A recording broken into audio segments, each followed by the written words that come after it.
Your trusted nighttime talk. Marcus Lush Nights. Call 08.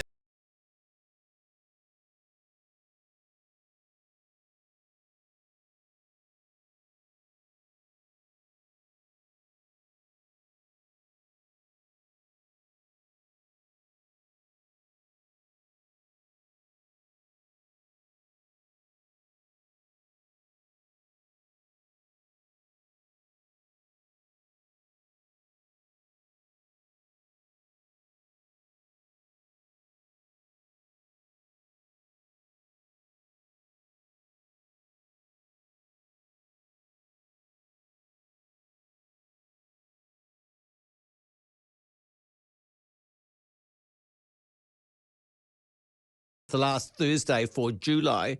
I hope you're going good, people. And I hope if you're not going good, I hope by the end of the show you're going better than you are now if you're not good. So, less bad by midnight. How are you? What's happening? Tail of the tape. I tell you what, I watched some sport today. I don't know why. Replay of the Women's Tour de France. That was good. Some pretty big houses in France, aren't there? Jeepers. Anyway, there's that. Watching the US and the Dutch, or the Netherlands, I think they're called, or they are called the Netherlands. That was a good match.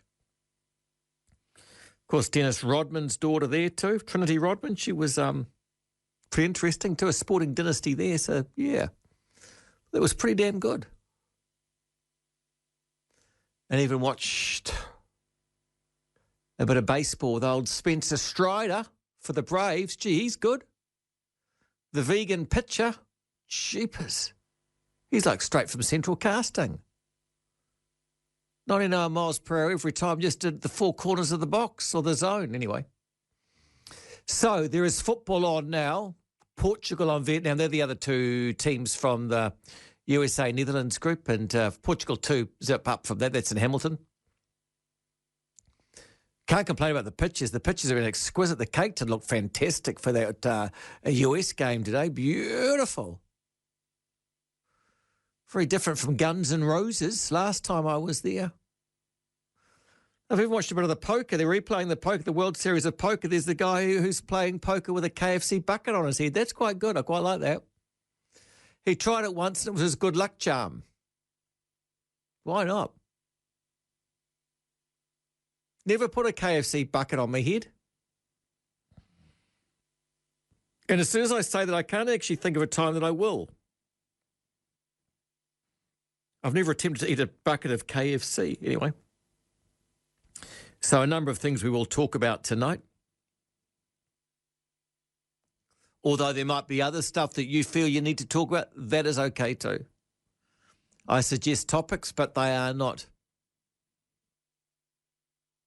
They're not everything. They're not the be-all and end-all. They are just suggestions. So you might think, goodness gracious me, I really want to talk about this. I really might want to talk about roundabouts or third-party insurance or something different. That's fine. Not a problem. My only request is you are respectful with your conversation. Sometimes if me and Dan, me. Sometimes if we stride into the area of opinion, I think people are used to sort of arguing on keyboards. It can be pretty full on, and I don't think it makes for pleasant listening or necessarily for a pleasant conversation. So we'll try to keep it on the conversation side of things without playing the person. So that's it. I don't want to be too rulesy. Roger Rulesy, that's not me. But yeah, if you want to get through, just turn your radio off before you call. Otherwise, I'll say g'day and you say g'day, and then in the background it says g'day, and then you say, oh, hang on, I'll just turn my radio off. And I think, well, goodness, yeah, you should have done that. And that's half a minute kind of wasted. But there, that's just a tip. Because we do operate on an 8-second delay. That's legal. We've got to do that to protect ourselves. So that's why we ask to turn your radio off and not down, off ski. If you want to call from a moving vehicle, fine. That's on you. You might want to go hands-free, you might not want to go hands-free, but that's your decision if you want to go from a moving vehicle. I don't care where you call from. That's not my that's not my thing. If you're in a house, don't go hands-free. Sounds terrible. Speak into the receiver. Anyway, that's enough. So do get in touch. You want to start the whole ball rolling too. Obviously, there'll be sport and updates on sport throughout the course of the evening tonight. Portugal, Vietnam playing currently. But it'd be nice to hear from you. 0800 80 1080 and 9292 to text. Looking forward to what you've got to say.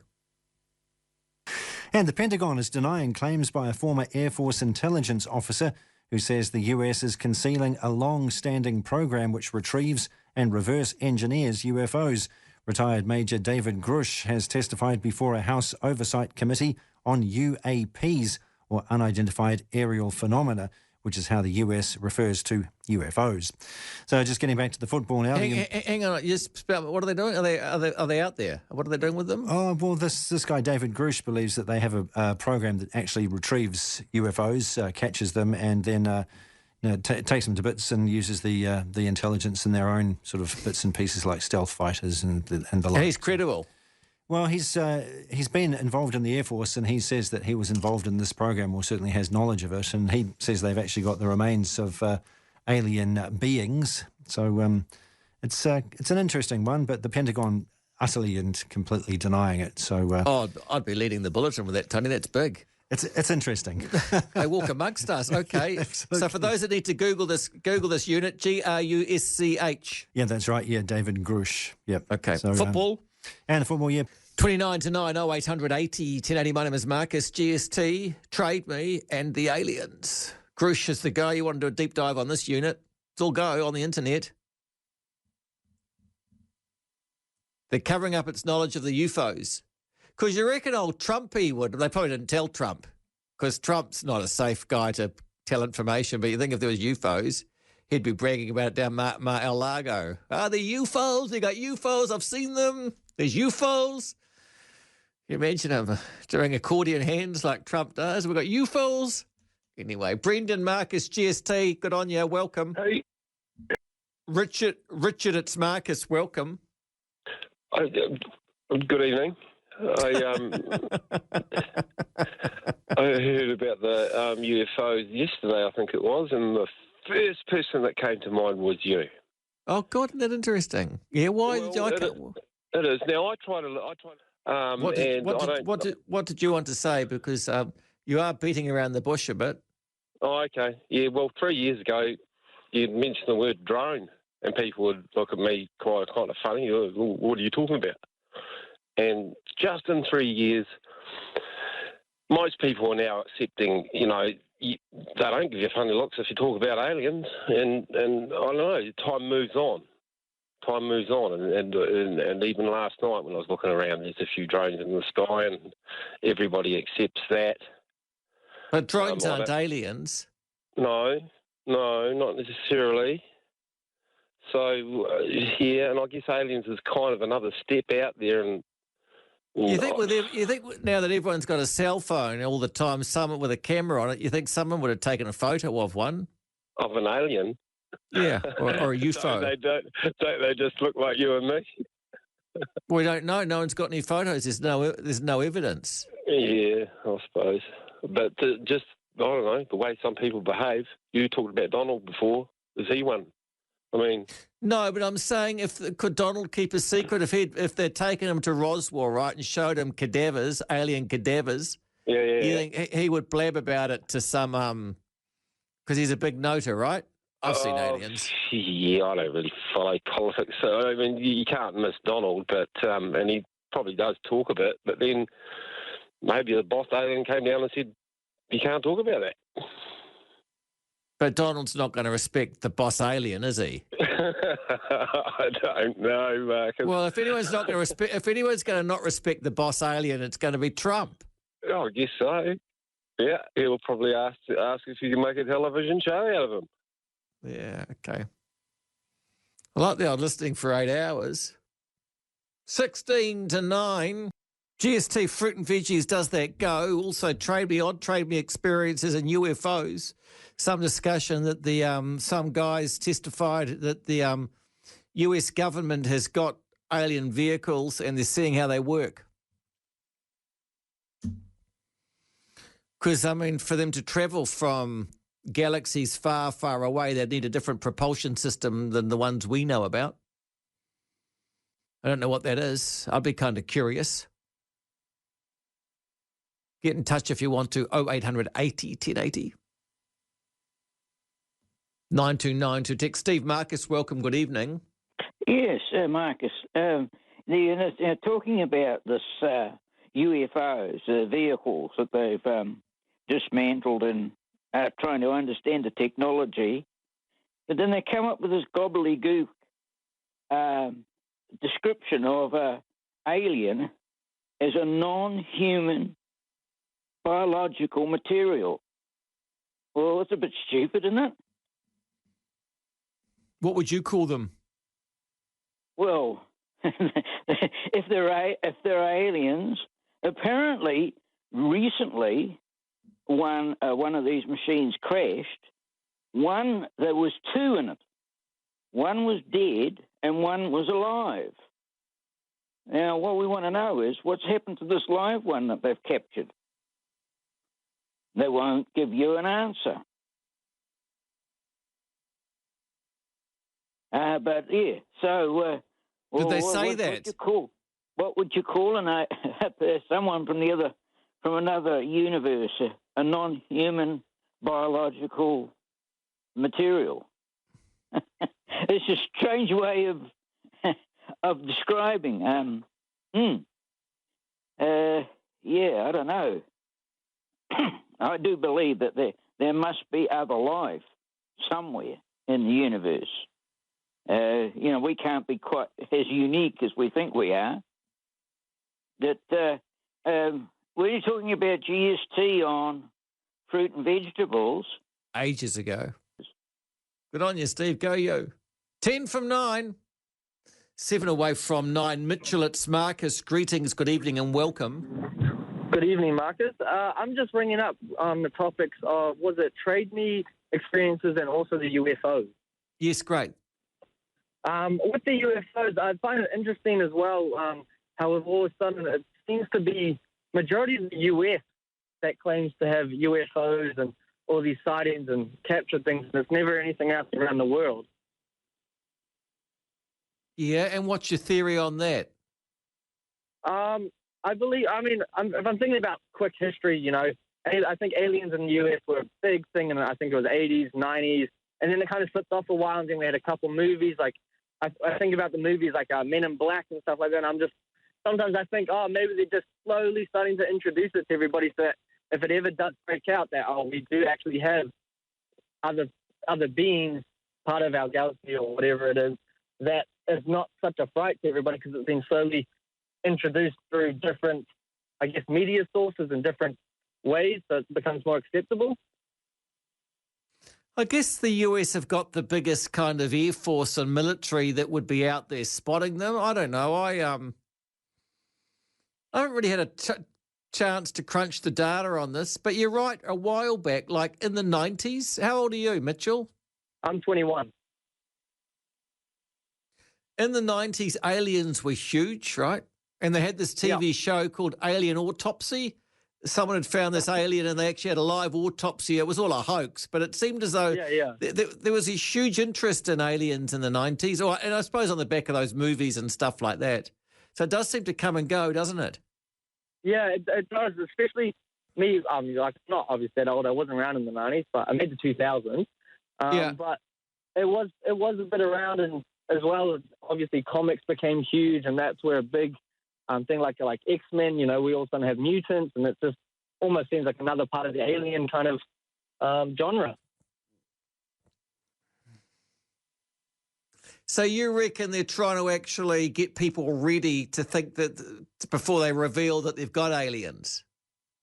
I mean, yeah, possibly. I mean, I haven't really thought about it until I started listening to the show on the drive home, and then I thought, aliens have been like in media and different aspects that way in our lives, that aliens are known. When you think of an alien, you think of a big green figure with big black eyes and a big head. So it's always been around, the whole thought of it. So I guess the best way to slowly introduce it would be through the things we watch and read.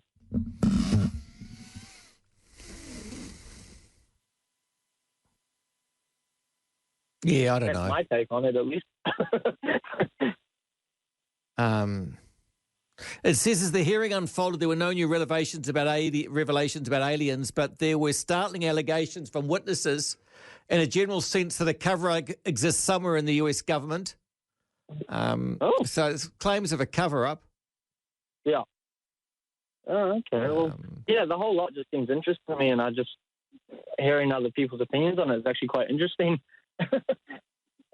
Yeah, well, I'd be keen to know a bit more about it. So I'll look into that. But look, I appreciate you coming through, Mitchell. Nice to hear from you. Keep those calls coming through if you've got something to say about aliens. I'm up for this discussion. Yes, and if you want to do a deep dive, the guy's name is Grusch, Grusch. He's the head biscuit at this thing. Got quite a lot of coverage in the US. 3 former military officials told Congress they believe the government knows more about UFOs than it's telling the public. Government is absolutely in possession of UAPs. Unidentified alien, unidentified anomalous phenomena. Non-human biologics were found at crash sites. Multiple colleagues were injured by UAPs. There you go, UAPs. So it's all happening, it's all go. They're amongst us. Back after the break if you want to talk. Everything from breaking news to the weird and wonderful. Marcus Lush Nights.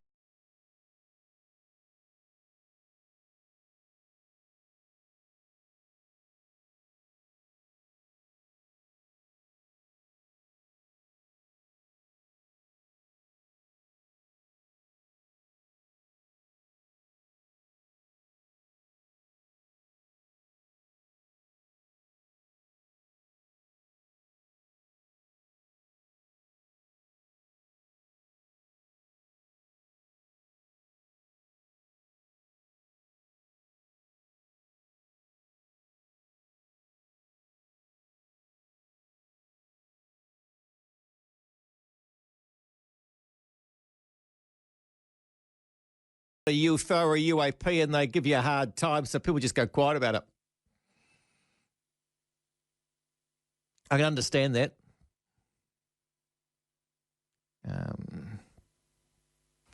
Now, if you want to talk about this is what we are talking about. 0800 80 1080. Steve Marcus, welcome. You there, Steve? Oh, yep. Sorry, I didn't hear my name there. How you going, Marcus? Yeah, no. I've got a new system and it's not good for that, so I'm sorry about that. No worries. But yep. That's cool. Hey, I just want to, if the listeners got a pen and paper, just jot some names down. It's quite interesting. I've in my spare time, I've actually looked at this from a non-objective view, trying to, not from both sides. If you hang on, sorry.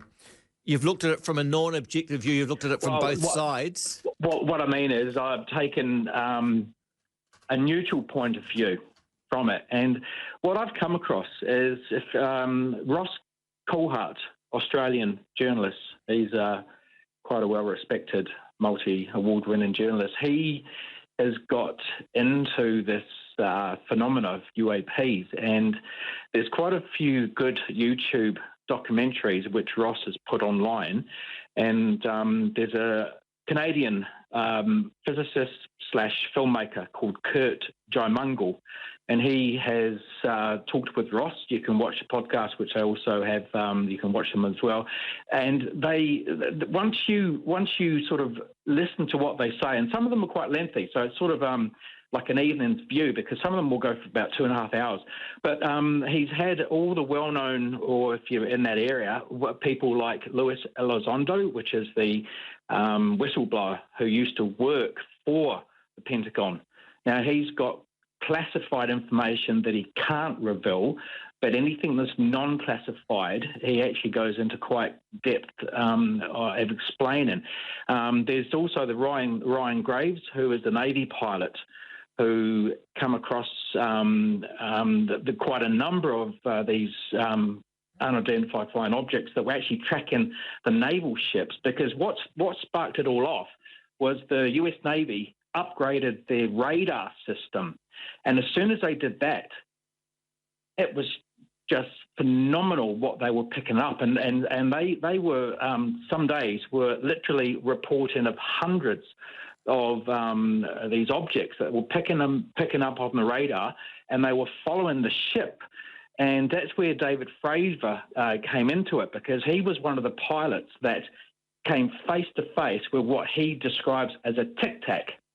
And what he describes defies our understanding of physics.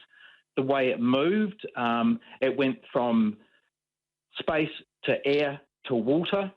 And David Fraser, which is the actual pilot, he said that it knew that they were there. He was talking to his wingman. There was a couple of planes out there. And what surprised him mostly, I forget the word they use it, but when they go into battle, there's a certain safe spot in the air that they can go to if there's any trouble. And that's always kept secret. No one knows about that. When David Fraser, and you can watch the interview when he explained it, come across as what he referred to as a tic-tac, it zipped away because he went down to the sea and he was circling. This thing came up and did the opposite, and it knew he was there. And within a split second, he thought he was going to have a collision. It instantly took off. And then the ship, the Navy ship, radared the pilots and said, "You're not going to believe this. This tic-tac has shown up instantly 60 miles away in their safe zone." And no one can explain how that UAP, which there's no doubt it was under intelligent control, knew about the safe spot. So I could talk all evening, but you've got the this is 20 years ago. Fravor found this, the tic-tac, 2004. It was 90. I forget the year. But it was quite a number of years ago. But it's only now, because it's been declassified, that they're all coming forward. So if you look at Luis Elizondo, who has now left the Pentagon, he's an ex-military, and even himself, he says you couldn't have picked a person that was not interested in this, wouldn't have believed it, but he said he was picked out, and he's worked, I believe he did a lot of, I think he went to Iraq war, and he was involved in that, but he got handpicked by the Pentagon because of his ability in his job. And he said it just opened up his eyes. But what frustrated him was the fact that he come across that it was covered up, or if a pilot reported anything, they were ridiculed. And it was even a couple of decades ago where if you actually reported something, there was a strong chance that you could end your career, because it was so hushed up. It was just not talked about. And that's where Luis Elizondo came frustrated, and he was involved in the initial Pentagon department that was doing the investigation before it got closed down a while ago. But then that's why he left. And you have to follow all these people. And they all go together, but yeah, it's really good. This could be this could be Chinese or Russian craft, could it? Well, they are reporting the same thing, because that's also. Well, they would, because they'd take the heat off.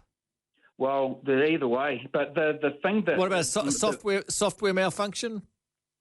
Well, it's just everyone is saying, no matter where the reports come from, if a human was inside one of these tic-tacs or these UAPs, there's no way you could survive. That defies all laws of physics of how they move, how they will instantly do a right-hand turn in midair. And if it was a human inside, they'd say you would just be obliterated. So it's just really amazing. There's what's the aliens' long-term plan? What do they want from us? I mean, we're not very good. We're killing the planet. Well, that's the thing, because there's a lot of people, and if you watch these videos where they say that not judging humanity, but the way humanity is going with wars and just the general mindset of humanity, they're saying that they're not too happy. I'll just leave you with one thing. There was a hang on. What do you mean they're not too happy? Why are they down? They're down here not happy with us.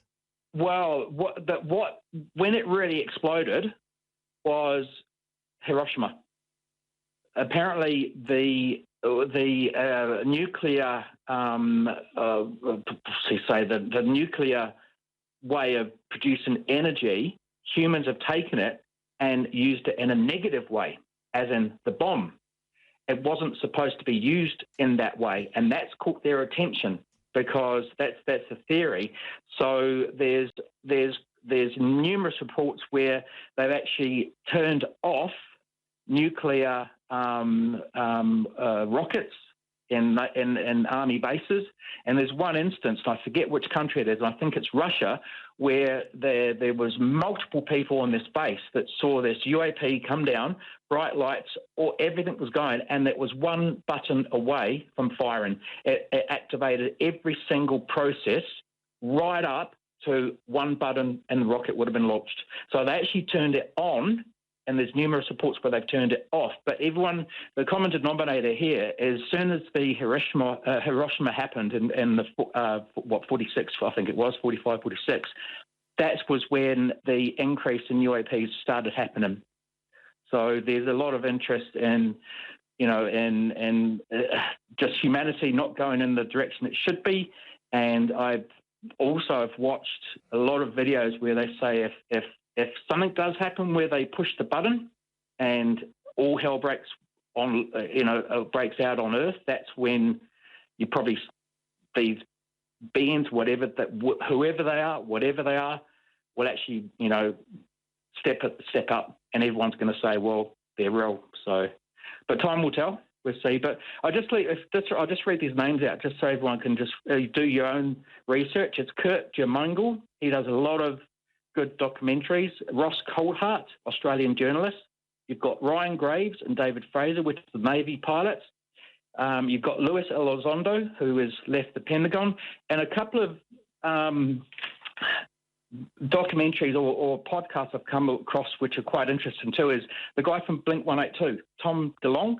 He's actually left the band, and he left the band specifically because of this.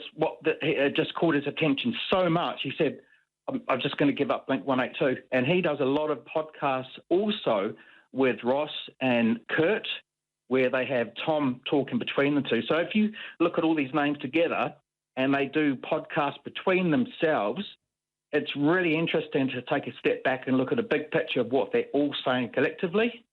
And, so it's just really good. So, but time will tell, what these people are. But I think we've gone past the notion of the tinfoil hat sort of mentality. And I think now it's not a question of are they here, or it's yes, they are here, but it's what are they? And further, like you said, what is their agenda? So only time will tell. But zero evidence apart from your TikTok video. Unless you see one yourself. Yeah. Unless so. And Steve, look, what is interesting, because you got the TikTok video, which is quite compelling, but we're now going into the age, right, with deep fakes that no videos or anything can be taken seriously anymore because it will just be people, it'll be AI and people just magicking these up, won't it? So we didn't have deep fakes when these videos. No, I know, but going forward, which I don't like to say, I agree. But so we're going into really uncertain times because people like to create fear. All sorts of things might be doing deep fakes. Goodness. Yeah, UA. But I enjoyed you a great deal, Steve. I appreciate your passion. Call 0800 80 1080 for some after-hours chat. Marcus Lush Nights on Newstalk ZB. The guy's right about the guy from Blink-182. He's right. He's dead cert on the old aliens, or UARs, or whatever they are called now. Jacob, it's Marcus. Greetings and welcome. You got a copy there, Jacob? Can you hear me? Oh, sorry, Marcus. I didn't hear you introduce me. Sorry. Yeah, no one does. It seems to have about a 5 seconds delay. It's driving me crazy, but yeah, I apologise. It's still got him here now. Hey, next Steve guy's a bit of a legend. The topic doesn't really pique my enthusiasm as much as him, but I really love his passion. So good on you, Steve. A couple of things. When I was a kid, Dad had this whole bottle of lead. I think it was like a lemonade or something back in the day, and it was so old that it grew this bug inside it, and he used to tell us kids that it was an alien as we growing up. But something a bit more serious, I follow this astrophysicist, and he uses this analogy about how big space really is, and he said, if you go down to the water and you fill up a glass full of water from the ocean, that's how much we actually know about space.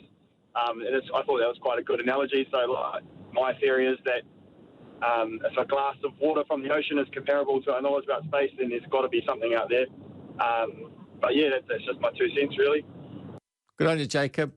1, 2, 3, 4, 5. Alan, it's Marcus. Good evening. Yeah, hi, it's Alan. You've got me right. Hear me? You got a copy receiving. Oh, good. I was very impressed with Steve's articulate positioning of the topic. I found him very, very interesting. And what I want to ask you, Marcus, please, will you be able to include a link to tonight's audio on the Facebook page? I really do genuinely mean it was worth hearing. I publish our local Astronomical Society newsletter and would like to provide a link to such information. But as Steve presented it, there was lots of reference material there, and it was simply too much for me to take down. If I could point other people to it, great. And that's what I rang to ask you, if you would do that for us. No. You wouldn't? You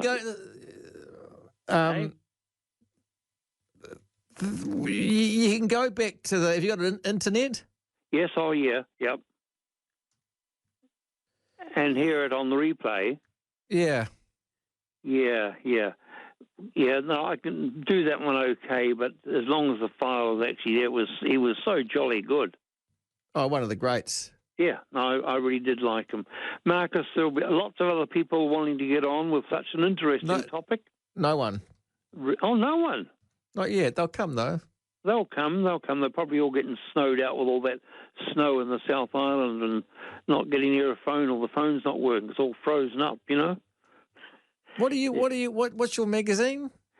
It's called Te Ikaroa, and it's the monthly newsletter of the Horowhenua Astronomical Society. We've spoken about it before. But Astronomical Society wouldn't be UFOs, would it? No, it's astronomical. But what does that mean? Where do the so-called UFOs? Where do they travel? They travel through space, and there's all sorts of people interested to try and identify the science around unexplained phenomena of all sorts. And that's the approach. Okay, hang on, Alan. So if astronomy is the celestial objects, space, and the physical universe, right? Yep. So you guys are dealing with UFOs? Absolutely. No one said we're not. It's just the radical... Are your group happy with that?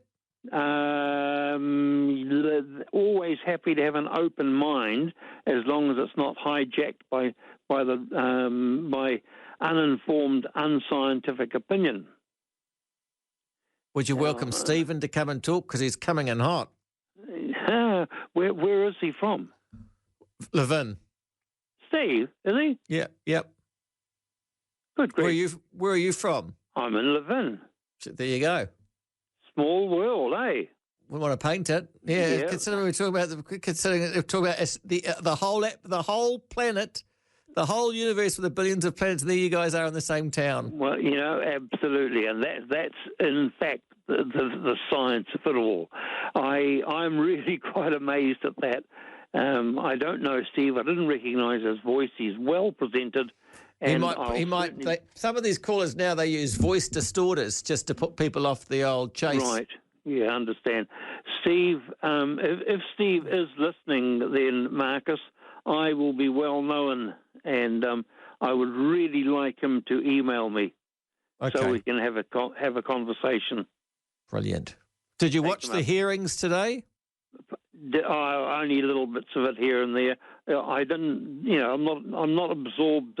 Sorry, I'm not absorbing a lot of information at the moment for a number of domestic reasons. But yeah, copy that. Yeah, that's it. That's where I'm at. Say no more. I hear what you're saying. Yeah, well, there you are. I hope it goes well, and you've done well in presenting it tonight, Marcus. And thank you very much, mate. I don't actually know where Stephen's from, Alan. Oh God, you gave me. Well, I got to keep it interesting, but I apologise for that. But he might be from Levin. How would you know? 9:27. Thank you, Tony. 29 away from 10 o'clock. My name is Marcus. Good evening. Yeah, Michael, welcome. Michael, it's Marcus. Welcome. Good evening. Hi, Marcus. I just caught the end of your very enthusiastic caller a little while ago, and I realised he was talking about extraterrestrial life, and I thought, well, that's really interesting because I read a novel a while back which totally ruined Star Trek, Star Wars, everything for me. And it's by a Chinese science fiction author called Cixin Liu, and what's it called? It's called The Three-Body Problem. But it's a trilogy, and in the second novel, this theory comes up as an answer to what's called the Fermi paradox. The Fermi paradox is summed up as there is almost infinite. There are billions and billions of stars out there. And so the chance of us being alone in the universe is vanishingly small. So why haven't we heard from alien life forms yet? And his answer, this author's answer to the Fermi paradox was to what he called the dark forest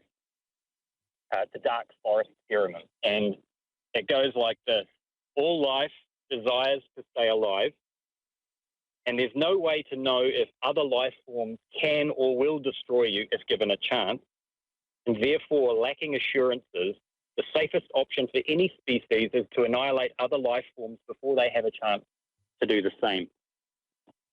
And the way that it was presented in this book was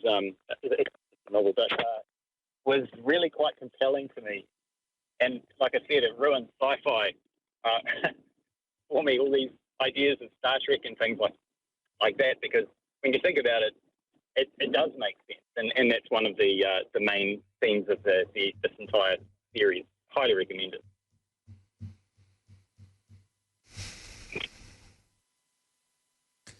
So they're out to kill us. Well, basically, every life form will either do one of two things. They will hide.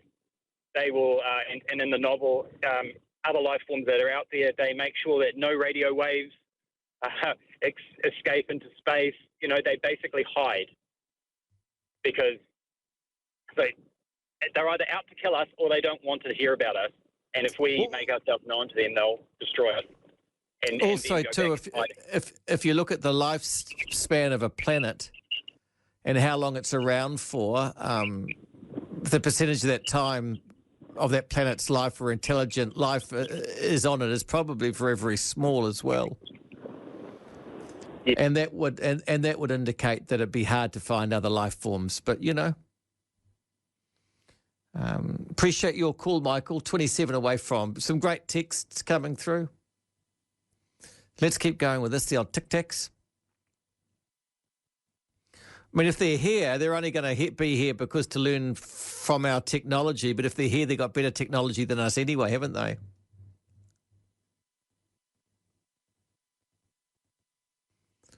Marcus, if the detonation of the 3 atomic bombs in July and August 1945 was responsible for bringing the aliens to Earth, that was nearly 80 years ago. If the aliens have a message to give us, can't they hurry up? Fascinating call just now. Sound like a grounded fellow with a neutral view and passion for a topic. I'm going to look some of that up. Fascinating. Mind you, he's talking about interviews that go over 3 hours.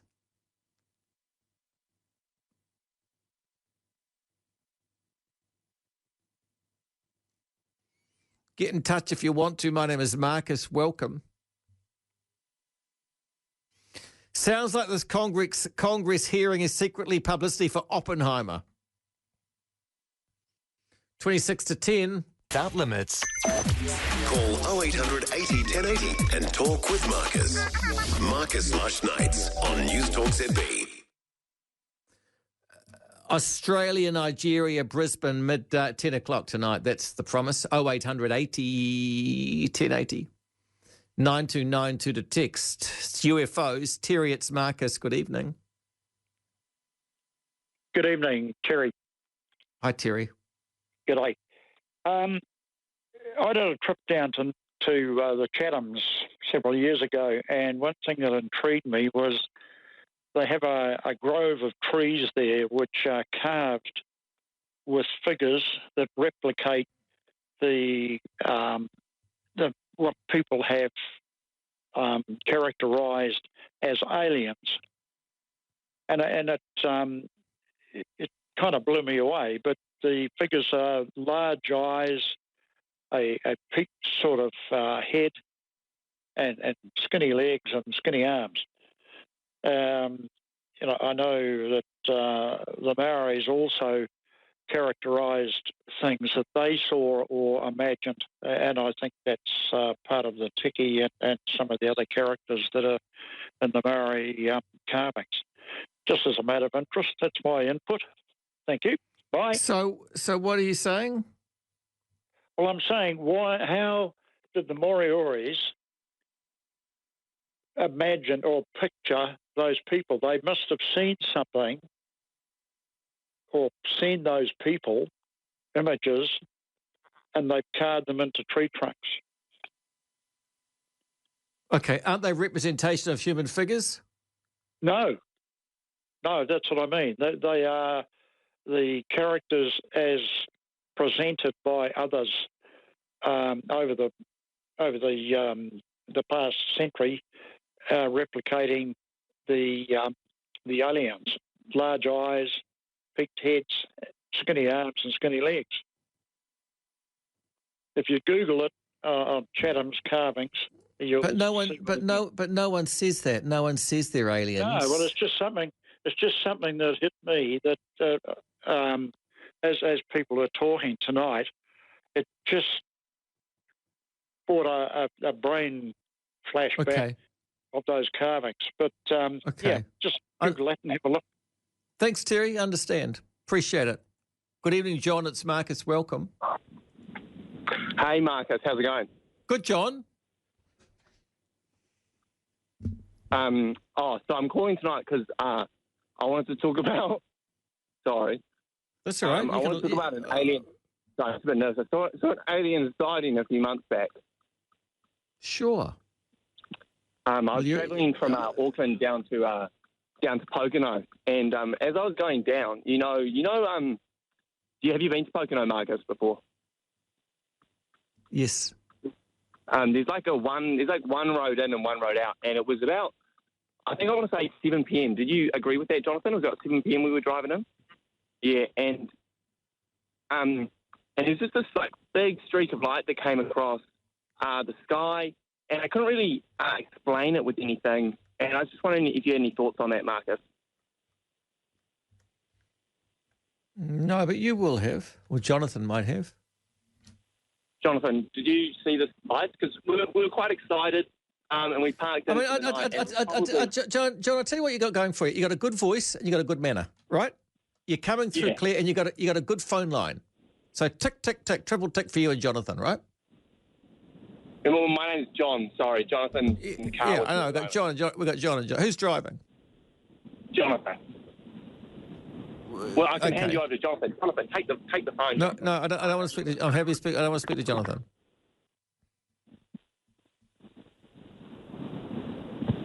I said I didn't want to speak to Jonathan, John.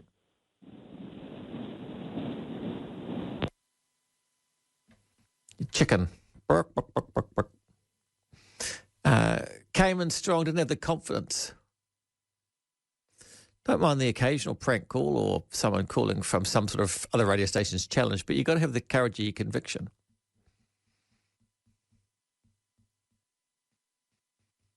Dendroglyphs. We're talking about this extraordinary testimony at Congress about some of these people involved in the services in America and their experiences with UFOs. People have been injured by UARs, unidentified, I forget what they're called. And it's been very, very interesting. There's a whole lifetime of podcasts and interviews you can listen to. People still going about Roswell, do they? Is that where the Air Force are keeping all these characters? I don't know. I just often wonder under Trump how much information could be suppressed. He wasn't the sort of guy to keep a secret. You tell him there'd be aliens, he'd be jeepers, he'd be straight on the phone to Putin and head to North Korea. Haven't been such a braggart. 17 to 10, head on midnight. Oh, heck, I haven't looked at the news. There might be other stuff all happening around the world. No.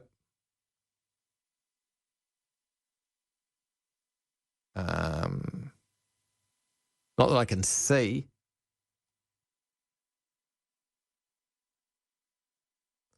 Countdown Mount Wellington's filled with smoke. Don't fully know what that's about. You might know. But get in touch if you want to talk. 0800 80 1080 and 9292 to text. Not much other news that I have got for you at this stage.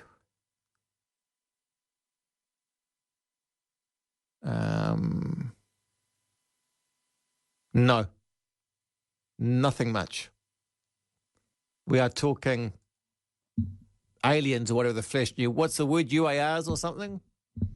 UAP, unidentified anthropomorphic passenger, is it? Don't remember. Something like that. Please get in touch if you want to talk here till midnight tonight. Texts, very good. Keep those going. 16 to 10. If you want to email Marcus at newstalkzb.co.nz. Jump in. Here we go, 14 away from 10. If you want to be involved with the show, my name is Marcus. Good evening and welcome. We are talking about this report from Parliament, from Congress about the aliens, and this has become a big news story again. So you might want to talk about this. You might have something to say about that. It'd be good to hear from you. 0800 80 1080 and 9292 to text. And look, I know some of you guys will have done deep dives into all this alien stuff. I'm not. I'm a cautious observer. I don't even know what to think about it. Where I trip up, right, is that the distances involved in space are so extraordinarily large that for people from far, far away to visit us would be impossible. And for them to go so very far to see us, they would need some very compelling reason to do that. Because it might perhaps take many, many lifetimes to get here. And if they could do that, they'd have to be a civilization that was much, much, much more advanced than us. To have a much, much, much more advanced propulsion system. Because when it comes to Newtonian physics, well, there's no way for us to travel so very far to these distant Goldilocks planets that would sustain life. So I don't get it. And even in other planets, other solar systems, what are they going to use for propulsion? I don't know. And it begs the question then, if they're coming to us, if we're a backward kind of a country, planet, why would they want to be here? And if they were coming here, why are they just hovering, doing tic-tac kind of movements? They'd either come to conquer or they'd come to educate.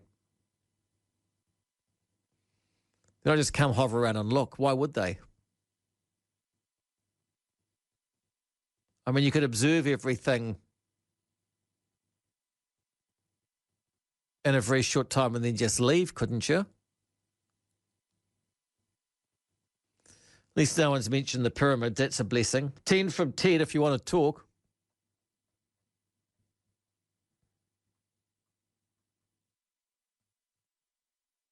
Marcus, I live on a farm in Otago. I saw an alien once. A crop circle appeared and all my cows were walking in weird circles. I think they are real, but I want hard evidence first. It'll take ages.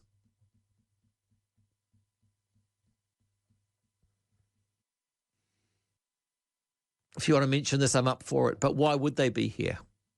And how would they be here? We haven't got much stuff worth plundering. I would have thought. And I'm sure if they had come all those far ways, they'd be smart enough not to be detected. I don't know what the tic-tac things are on that radar in 2004.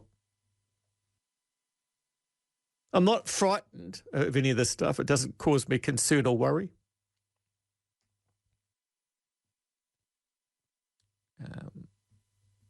But yeah, I've enjoyed people's passion for this. I also am a believer that it's very hard to keep information suppressed. I mean, it's so easy to whip out a cell phone now and take a shot of an alien and sell it to a newspaper or something and make millions of dollars. Why wouldn't people be doing that? I mean, who's looking after these aliens?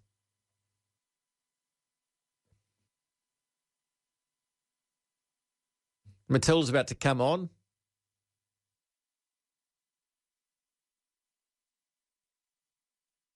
Playing versing Nigeria. It doesn't cause me concern or worry, he says while crying. Very good. Richard, Marcus, welcome. Good evening. Good evening, Marcus. A couple of things. As I understand it, UAP stands for either unidentified or unexplained aerial phenomena or phenomenon. Okay. Thank you. So they've been trying to remove objectives, the fact there has to be an object. So it can be something like St. Elmo's fire, which is often confused. But I talked long after the event to a couple of guys in Kaikoura. I don't know whether you remember, there were some Argosy pilots. Yes, very much. So there were two sightings. One was when they first saw them, and they took a photographer down on a subsequent flight and saw them again. But I've how when you're talking to someone and they're telling you, you sort of think, there's little giveaways, Oh, they weren't convincing to you? Well, I think they weren't convincing because they're not pilots, so you'd thought that they would know. But, it's difficult to pick up on a video camera, especially the ones that we had in those days. They were those old. But didn't they have a film crew on board? Yeah, well, it was a mate of mine was the film crew. He was just a guy called Paul Davidson. He was the guy that filmed it. Okay. But I mean, film. When you look at it on film, it doesn't look like an object. It just looks like lights darting around, and they sort of appear to come and go, but you can't actually see something that you could identify as a physical object. Didn't they say it was squid boats or something? Lights from squid boats reflected off clouds. Yeah, well, it could. That was one of the theories, but there's plenty of things that can happen. But I agree with you that how would they, unless they had some, time sort of time frame that we don't understand. They it would take them millions of years to get here. Because I don't know, I haven't thought much about this, but I presume people think that our law of physics exists all around throughout time and space forever, doesn't it? You know that it's Yes, yeah. Well, I mean they are universal constants, aren't they? And they're principles that are applied universally, I think. yes. Well, I mean, the speed of light is fixed. Yes, but how you relate to that mentally, you know, like I mean. There could be some people to whom what we think is a million years is a year. But even then, the distances are so vast. But yes, yeah. And I can't imagine how it would be possible to get anything to travel at faster than the speed of light. No, I can't work that one out. But unless they talk about black holes being portals you can go through, but I mean that looks sketchy because I'm sure it would break the craft up. Yeah. So okay, I'm enjoying the discussion anyway, Richard. But thank you for coming. I was going to get Jan before the news, but I appreciate that, Richard. Jan, it's Marcus. Welcome. Hello. Hi, Jan. It's Marcus. Welcome. Oh, good. Hi, Marcus. You know, it's so strange, all these things you're saying, because you probably don't know the Bible, but in Genesis 6, it's got that the supernatural beings came to the earth and they procreated with the earth beings because they thought they were so beautiful. And these supernatural beings were giants, like giants. Well, they would have appeared to be like giants because the earth people were small. Anyway, there's heaps and heaps of evidence of UFOs. I had a boyfriend way back in Christchurch, and he had heaps of photos. I think there was an organisation, a club, where they shared, you know, evidence between them. And it's been documented forever, since Genesis, basically, these flying objects. And, well, I won't go into my whole theory on it because... Oh, no, please do, because I've seen no evidence at all. So, and I don't know where your boyfriend was going, where he told you he was going to the UFO club, but I've seen no evidence of any of these images. Oh, he showed me a whole lot of photos that he collected because they shared what they got.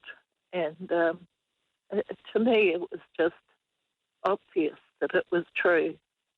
Okay. And there's heaps of evidence of people that have been on the craft, that have been beamed up there, women that have been impregnated by them, that have told the story of it. And women all around the world have claimed this, and they haven't even known there were other women as well. So it's. Have you ever met anyone that's been impregnated by a UFO? Well, I haven't met them personally, but I think there must have been programs on TV or books I've read. I don't know now, but.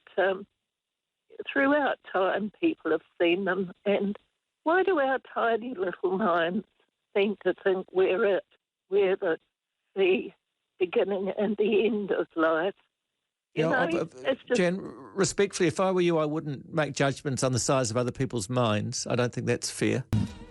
Interesting talkback show. It's always interesting when someone says impregnated by aliens. I'm always trying to think, well, what's that about? People believing that. Goodness.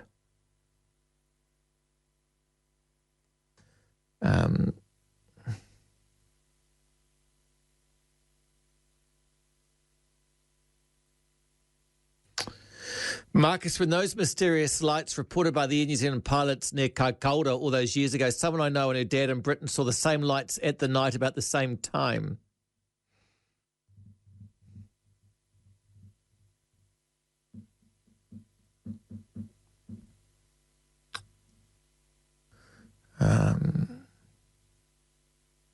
But if you want to talk about this, I'm up for that. Marcus, why would an intelligent life form travel for years at the speed of light to secretly probe a farmer and blow up a cow in Idaho, then fly home again? Do aliens not have cows?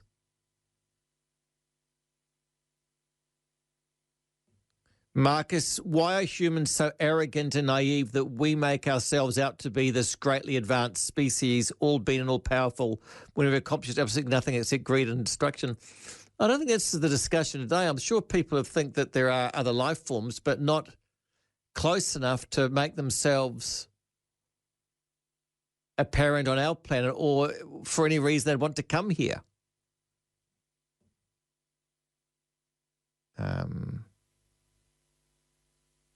Marcus, about 20 years ago, my wife and I were a custodian at Lloyd Elsmore Park in Pakuranga. During late night walk around the park, clear winter night, park empty except for us on one of the empty sports paddocks. We both saw at the same time a dark circular object approximately 4 metres across rise from a landed position without a sound. It slowly rose and moved off right above it. Seemed close enough. We reached out and touched it. Then it rose and moved upward and was gone. We were both, we'll never forget, and weren't mistaken. Marcus, welcome. Report from T-Rail. I'm in the Springers paddock and I can't see any UFOs, but I did see a shooting star about good. 2 minutes ago. So there's something happening in the sky. Anything else to report? No, quite a lot of cows are calving tonight. Waiting for one more. That's why I rang you. I was a bit bored. How many calves have you had tonight? We've got about 8 in the paddock, and this will be number 9 since 3 o'clock. So, yeah, so they're coming pretty fast. Do cows tend to give birth in the evening? They wait for a storm, and then when the paddock's real muddy, then they just all calve at the same time in a big sort of mud calving area. Are you saying that because that's like Murphy's Law, or is there some... Yeah, it's kind of Murphy's Law that it happens like that, yeah. Okay, so it's always the worst possible time for the farmer, is that right? Yes, yeah, like there was a nasty weather, was it a day ago or 2 days ago? Yeah, okay, you got more coming up, I think. Yeah. Anyway, I have a theory about why I don't think there is UFOs, but it's pretty hard to film UFOs at night on your phone, but we should be able to film them pretty easily in the day. So you'd think UFOs would come in the day and not at night. So if the UFOs came in the day, we'd have lots of phone footage. But at night, like to get my shooting star on my phone was pretty hard. Yeah, understand. So perhaps they only come at night and no one can film them. Nice to hear from you, Marty. Thank you. Good luck with your work on the farm tonight. 10:12. If you've got anything else to say about this too, be good to hear from you. There'll be texts and I'll get to those. The big Congress hearing about the UARs, I forget what they are, but hang on. Unidentified aerial phenomena. But some fairly extraordinary testimony in Congress today. They're here and they've hurt people. And they've got biological matter, alien biological matter. They're storing it. These are people in the services in the United States of America. So, if you want to add to that, good. I'd like to hear from you. It's all about the UARs tonight, UAPs. Get in touch if you want to. 0800 80 1080 and 9292 to text. Enjoyed that woman before the news. Don't entirely what to do with that information. But let's hear from you, as I say. 0800 80 1080 and 9292 to text. Enjoying this as a topic, long may it last. Get in touch. British papers making a song and dance about Mick Jagger being 80 years old. Yep. Just so you know. He's partying.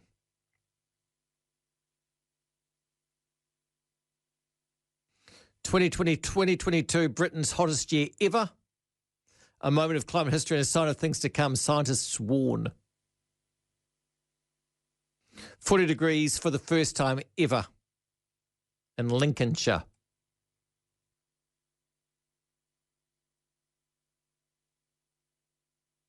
And very, very hot there in the Northern Hemisphere at the moment also. 0-0 Australia playing Nigeria. Australia got a corner now, full stadium. A remarkable crowd noise from the people there supporting the Aussies. I think they're out. Two of their best players had head knocks during training. They got the HIA, as they say. Good evening, Graham. It's Marcus. Welcome. G'day, mate. Hey, listen, I don't really have a lot to say other than that sighting over Kaikoura of that bright ball zigzagging around that aeroplane back then. We were children playing on a beach named Wainu Beach in South Taranaki, and we saw that back in the day. Now, they say that was over Kaikoura.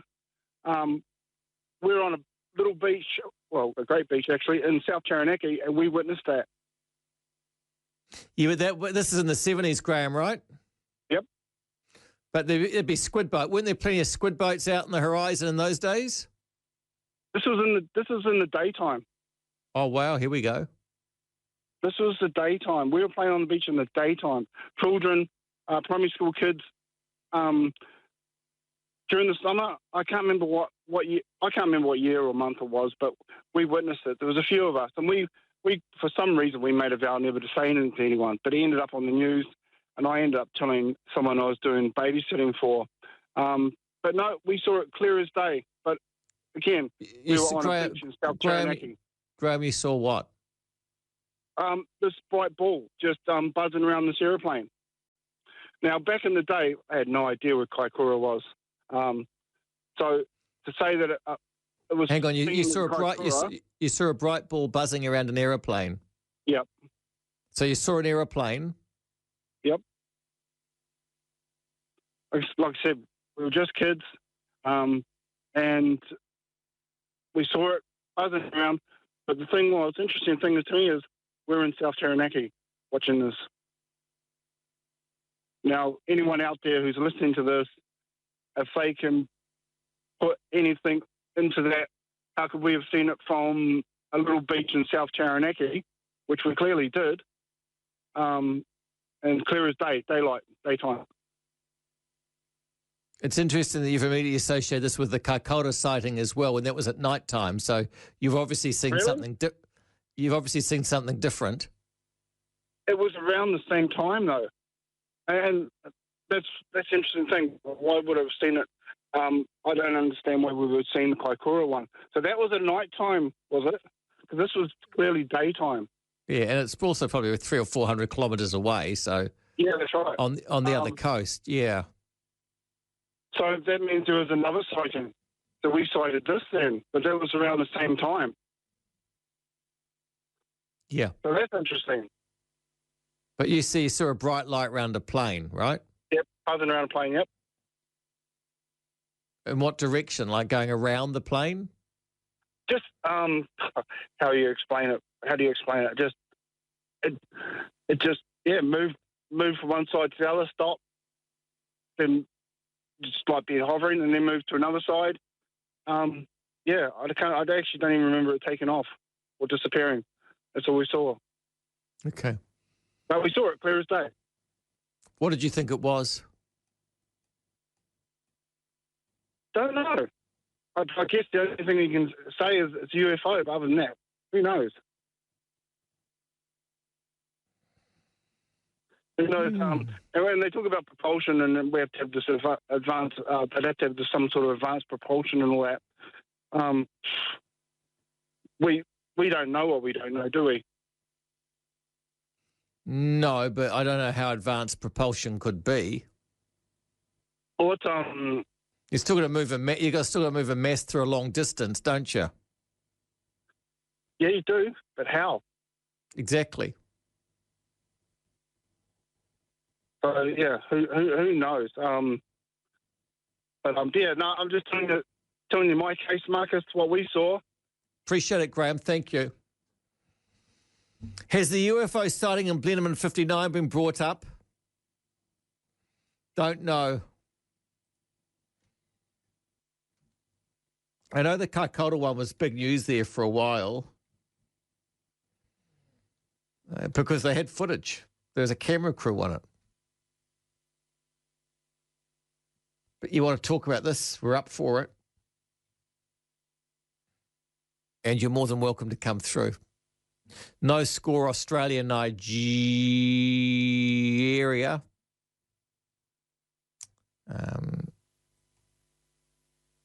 There was a sighting that someone's let me know about from Blenheim in 1959. It's quite a famous one. Mrs. Morland was the woman. You may think I'm mad, but I saw a flying saucer about 5:40 this morning. That is how Mrs. Morland began a call to the police reporting a close encounter with a glowing green craft and its one-handed pilot in a silver suit on the Blenheim farm. The phone call on the morning of 13 July 59 triggered a Defence Force investigation that would raise Cold War fears of Russian involvement and reveal 4 other people saw similar sightings in the area. This stuff was released by the government in 2011.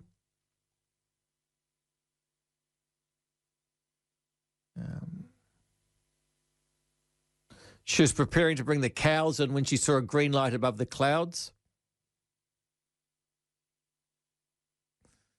Yep. She was a rational and stable person, according to the police. The files also show Morland received a poisoned pen letter after the sighting that simply read, "You have talked." 4 other witnesses saw similar lights in the Blenheim sky around the time of Morland's encounter. A farmhand saw the same lights. It's a pretty good story, that. 20 past 10. Very much about the unidentified flying objects tonight. Keep those texts coming through. Or unidentified aerial phenomena. Congress, they reported that people had been damaged by these people.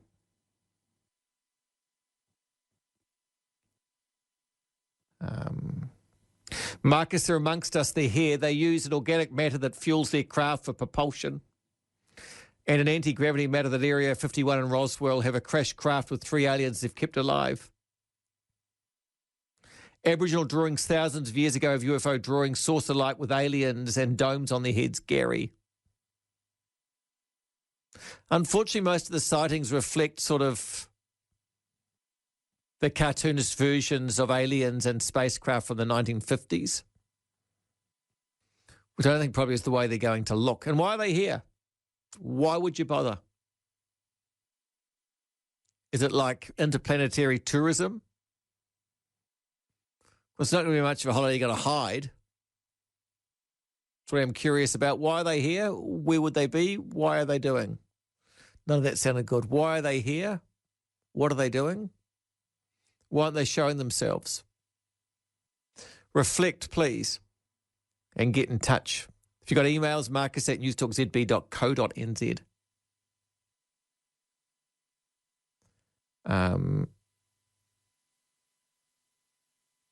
Let's find out what you've got to say. It's all about it. 25 past 10. Good evening, Barry. It's Marcus. Welcome. G'day, Marcus. I'd like to offer a little bit of help with this UFO subject you got going. Yeah. Many years. Have you ever heard of the book called Harmonic 33? Yes. Captain Cathy, is it? Yes, that's the one. Ah, you know about it. Yep. When I read that, I believed what he was saying because the Air New Zealand pilots are not mugs, and he wouldn't tell lies. And it was a great story he wrote.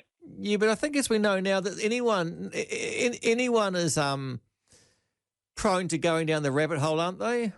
I suppose so. I suppose if you want to believe, you believe, you know? Yeah, what was his take? He was all about, the Earth had different ley lines and resonance and stuff like that, didn't he? Yep. He had all the bearings and the all the what do you call it, compass bearings and everything there laid out, latitude, longitude, and times. In fact, I'm thinking that he might have mentioned that one in Kaikoura. Oh, I think it was a big part of that. What was the guy's name? Captain Cathy, eh? And what was the book called? Right. Harmonic 33. It's a shame he wasn't. It's a shame he wasn't around. He's not still alive, is he? I don't know. Sorry, I don't know that. But he's an Air New Zealand pilot, and he did many trips up and down the country, and he logged these sightings when he saw them. And I'm sure this Kaikoura one was mentioned in his book. I think it was Cathy, Kathy, or something like that. Oh, yeah. His central thesis was that he could use mathematics to describe a grid-like pattern on Earth that powers flying saucers and controls the dates and places where nuclear bombs can function. Oh, I don't know about the bombs, but okay. Yeah, fair enough. He said he saw it was atomic bombs. Yeah. He reckoned that an atomic bomb wouldn't go off unless it had the right grid reference. That's it. You're onto it. Yeah, that's the one. He said he saw a flying saucer of the Monaco harbour in 1952. Right. And in discussions with other airline pilots discovered this was not uncommon. Ah, there you go. Interesting what you can find when you dig around. Yep. Yeah. Anyway, a good program you're running, Marcus. Keep it up, mate. I wouldn't mind knowing a bit more about Captain Cathy. Yeah. I'll look into that. Harmonic 33, did a lot of books. Don't know who read them. I mean, it seems like fairly hard work. But he got a bit of international attention because you get on the UFO circuit and you go to conferences, of course, travel the world. It's like if you become a 9/11 denier. You go all around the world going to conferences talking. People can't get enough of you. Yeah, that's right. People love that. People love that stuff. I saw an object in 79 opening morning of duck shooting. The object was moving across the hills of Whakatane towards Murupara when I lost sight of it. White orb-shaped, same year as the landings in Gisborne. Always wondered if anyone saw it. Would have been others out early that morning too. When you say same year as the landings in Gisborne, what landings are those?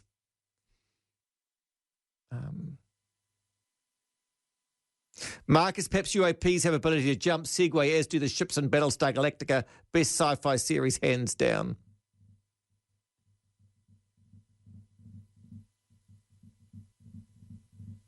Marcus, perhaps the outer space visitors are watching us while they telepathically assist us to advance technology, which they then will control us through.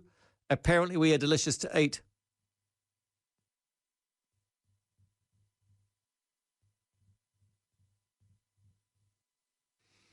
Get in touch. She's all on. 22 from 11 here till midnight. No score, Australia, Nigeria. JT, it's Marcus. Good evening and welcome. Good evening, Marcus. Have you heard of the Foo Fighters? Remind me? That's a World War II name for a UFO, or That's as right. you are now calling them, UAPs. That's right. Okay. It's a good name. Have you heard of the... Yeah, it's a great name, isn't it? I was hoping it was an acronym, but it's not. No. Where'd it come from? Come from a cartoon. Yeah, you're right. In New York City in the 1920s or something. Smoky Have you heard Stover. of the- Yeah. Have you heard of the Hynek scale of UFO sightings? No, but I suspect I'm going to. Happily. This is the CE scale for close encounters, and it goes from 1 to 7. Yeah, of course it goes to 7. Prime number.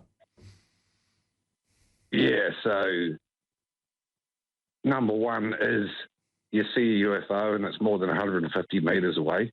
Level 2, it's closer than 150 metres. Level 3, you see aliens. Level 4, you communicate with the aliens. Level 5, it's multiple aliens. Level 6, you go onto their craft. And level 7, you go the full way with an alien. Wow. But have you ever looked up UFOs on Wikipedia? No. Well, I reckon you should do it. Everyone should do it, but don't do it don't do it at night time because it's too scary. Is it? There are dozens and dozens of sightings listed going back at least 500 years. How high up the scale have they had them? They normally top out about level 4. Really? 150 metres? Seen more than one of them? Yeah, but you go back and look at the list of the sightings going back even before aircraft were invented. So how do you explain that, including sightings near Nuremberg for 200 days in a row? Does the Kaikoura lights make that Wikipedia page? Probably, yeah. But it's really scary. Do not read that. Do not read that Wikipedia page at night. Always remember there was UFO sightings on Bass Strait. Do you remember that? Of course, going over to Hobart.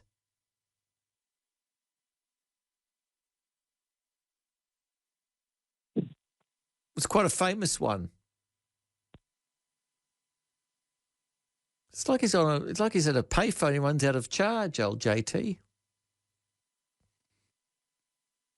Welcome and good evening.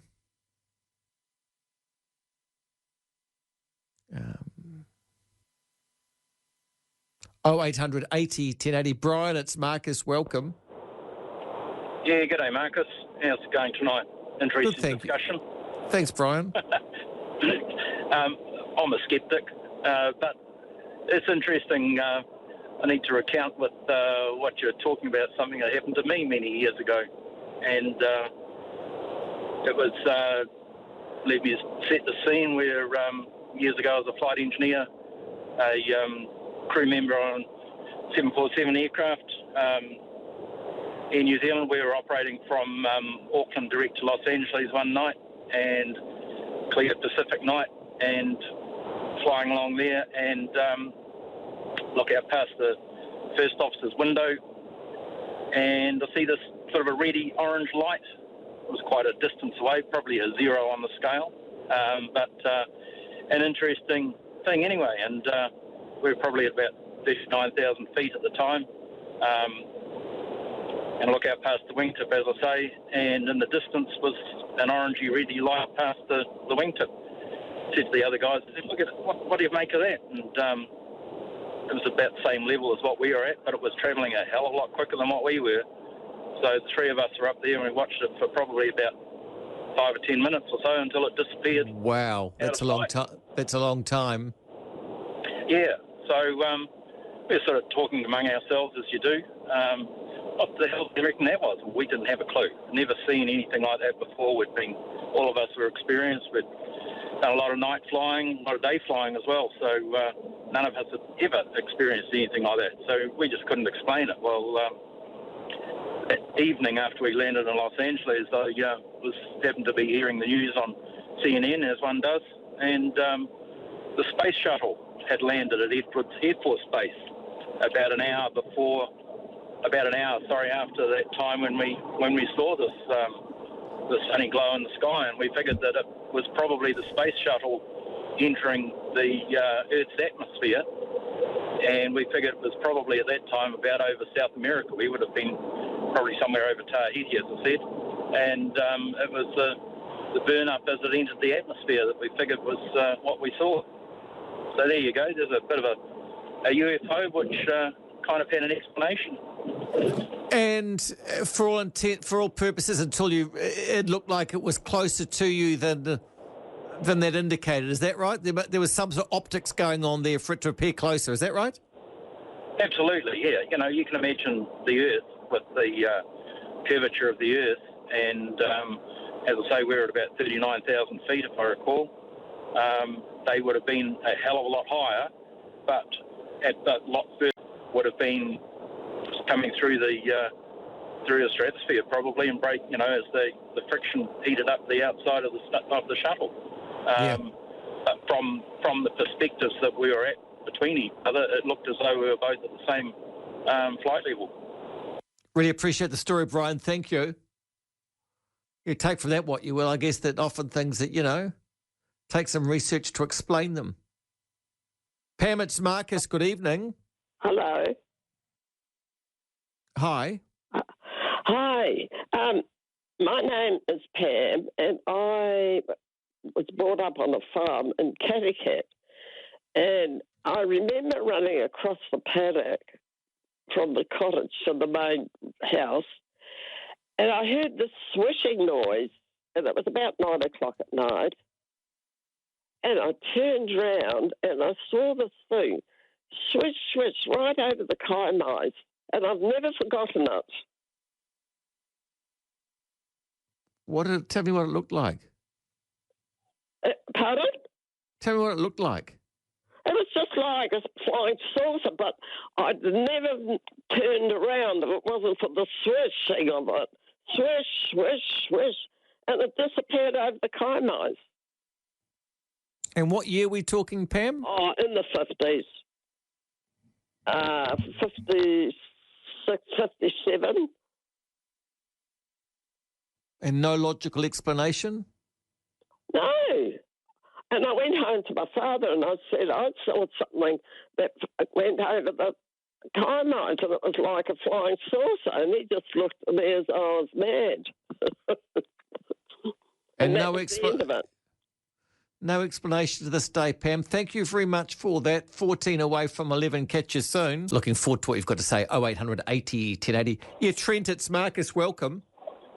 Hey, how are you? Good, thank you, Trent. Oh, it's good. I was just ringing to say, tell a story when me and my mate seen a UFO. Off you go. I think it was last year, me and mate down in Gisborne.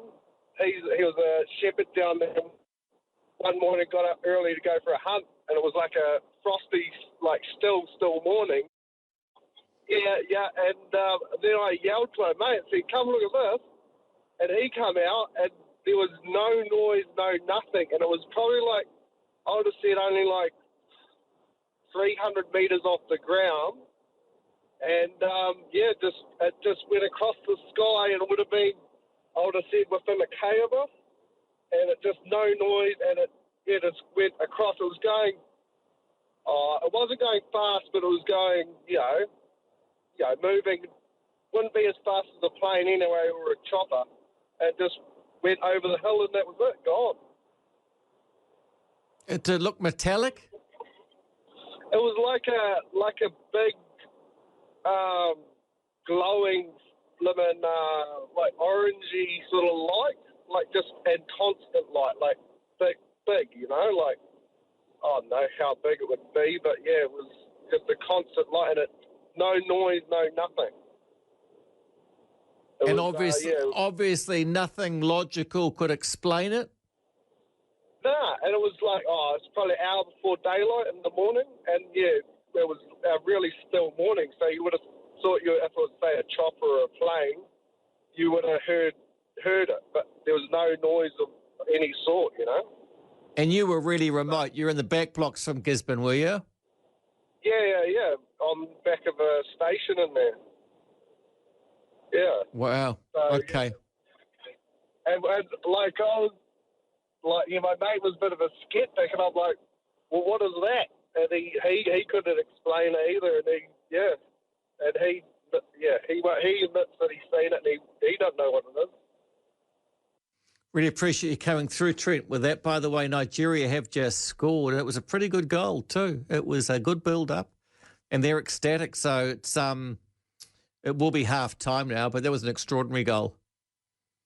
And so both teams have scored within a minute of the end. Well, there's some injury time, but passed to the wing, who centred it to a player right in the box, and the goalkeeper didn't have clear sight lines, and quite similar in some ways to the way the Australians scored previously. Between one of the Catley's legs, and no doubt about that.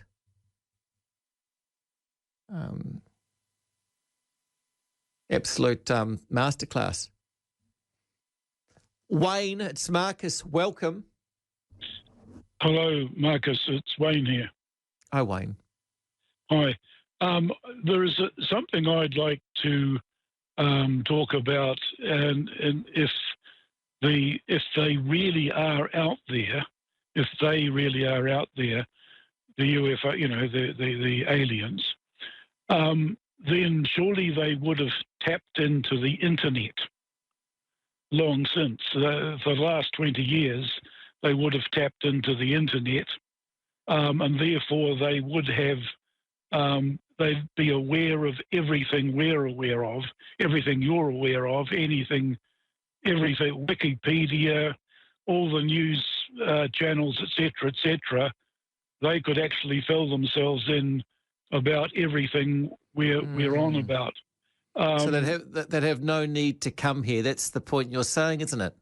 Well, they'd have no need to wander around for the last 20 years, at any rate, that we've had the internet. They wouldn't have to kidnap people. They wouldn't have to, probe their insides, etc. They wouldn't have to do that because they could simply tune into the Wikipedia or any one of the medical things and websites and easily update themselves if they needed to. Unless they needed to collect organic matter. Possibly, but we're doing it for them, really, aren't we? Yeah, agreed. There are any number of medical websites and etc. and any number of websites. There's billions of them now, and they would be fully informed, and that might actually explain why, in the opinions of some, that there haven't been too many sightings of UFOs for the last 20 years. Well, apart from buzzing American jets and so forth, to largely to prove who's boss, I would have said. But there haven't been too many sightings in the last 20 years of UFOs. I would say. Yeah, I think you make some really good points there, Wayne, and I appreciate you for coming through. Maybe we can talk more about that in the next hour. But yeah, the internet, they've got it.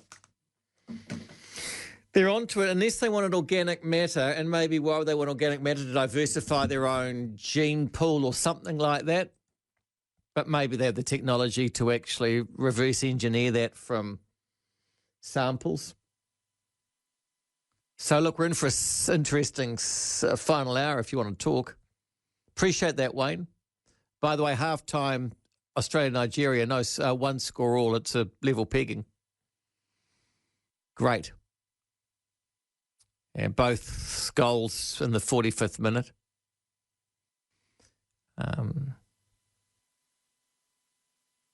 Let's hear from you if you want to come through. I've enjoyed this discussion a great deal. But yeah, why wouldn't they?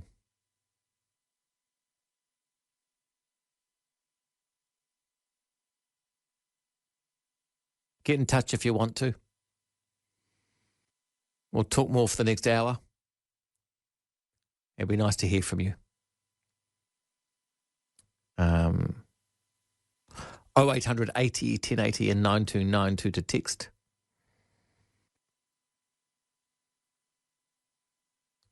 Just watch. Oh, it's just the replays now. I've always worried I'm going to see those and then people are, oh, is that right? Is it a replay? No. But it's half time, so it is a replay. Now, the match beforehand, Portugal saw off Vietnam 2-0. And they're in the group of USA, Vietnam, Netherlands, Portugal. We must have a number of groups that are through to the final 16 by now. There must be some confirmed. I'll check that out for you. But we'll be back. I'll be back. You'll be back. We'll all be back. Marcus, I watched the doco Cops on a Rock in Gibraltar. They get results with their criminals just by asking the right questions in a robust way. Wow. Although it's a fairly kind of a bizarre place, Gibraltar, isn't it? Cops on the rock. Back after the news. See you soon. Capiche. 11:07 here till 12 o'clock tonight, people. Looking forward to what you've got to say. 0800 80 1080. And 9292 is the text number if you do want to come through tonight. So looking forward to your contributions tonight. Here till midnight, Roman Travers along at midnight tonight. So, yeah, goodness gracious me. I don't understand your email, Kim Borrell. You might need to re-explain it. 7 past 11. Jim, it's Marcus. Greetings and good evening. Yes, hi, Marcus. G'day, mate. Yeah, I just wanted to share a story back up in the Hokianga, just regarding the UFO phenomenon there. It was quite interesting. There's quite a few of us. Yeah, it was at night, roughly just before midnight. There was about like 5 like pod star like lights. Yeah, they were sort of dancing around. Yeah, up in the harbour there, and then they just took off, mate.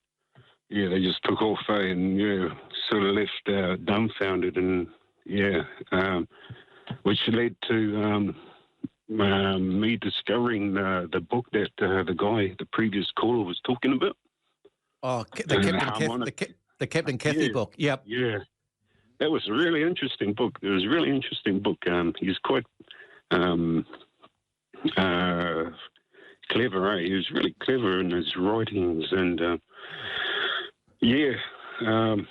they're out there, mate. Yeah. Well, any media Captain Cathy ever did any interviews, he always seemed to be very credible. You know, he didn't present as someone that was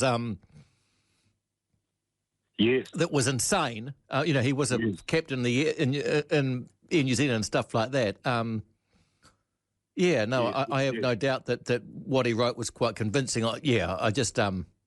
I couldn't quite work out to know whether he's still alive, and according to Wikipedia, he died in 2013, Jim. Oh well. But he was old. He was in his 80s. It would have been really interesting to have spoken with him. So you were looking from up high down onto the Hokianga, is that right? No, we were down just beside the where the current Foursquare is at the moment. Yeah, Copy. It was an empty like car park sort of reserve. Yeah, back in the day. Well, yeah, when we witnessed that. Yeah. Apparently, there's been quite a few sightings up home. Yeah, and the vertical depletion of the iron sands, situated along there on the west coast. So yes, yeah, some pretty fascinating stuff out there. And people always say it's the same thing. It's lights that are sort of darting around, then suddenly they hovering around, then suddenly they dart off quite quickly. That's always what the explanation is, isn't it? Yes, and to what I sort of gathered through the book and through the author's thesis was, they were sort of like, going out to seek energy for, the mothership, so to speak. Yeah, and then they'd sort of create, sort of weather that, was sort of undetectable to, what they were sort of utilising and, and gathering energy, I don't know if anyone's kind of capitalised on his work. I don't know if he was a lone voice or there's other people that have backed up what he said. Have you heard any more about that? Likewise. No, I haven't, Marcus. No, I haven't. Yeah, but he would have been a fascinating guy to have met and to have had a good yarn with, We might even talk to someone else that knows more about that, Jim, because I know he was the sort of guy that was quite well connected. I appreciate your call, Jim. Thank you.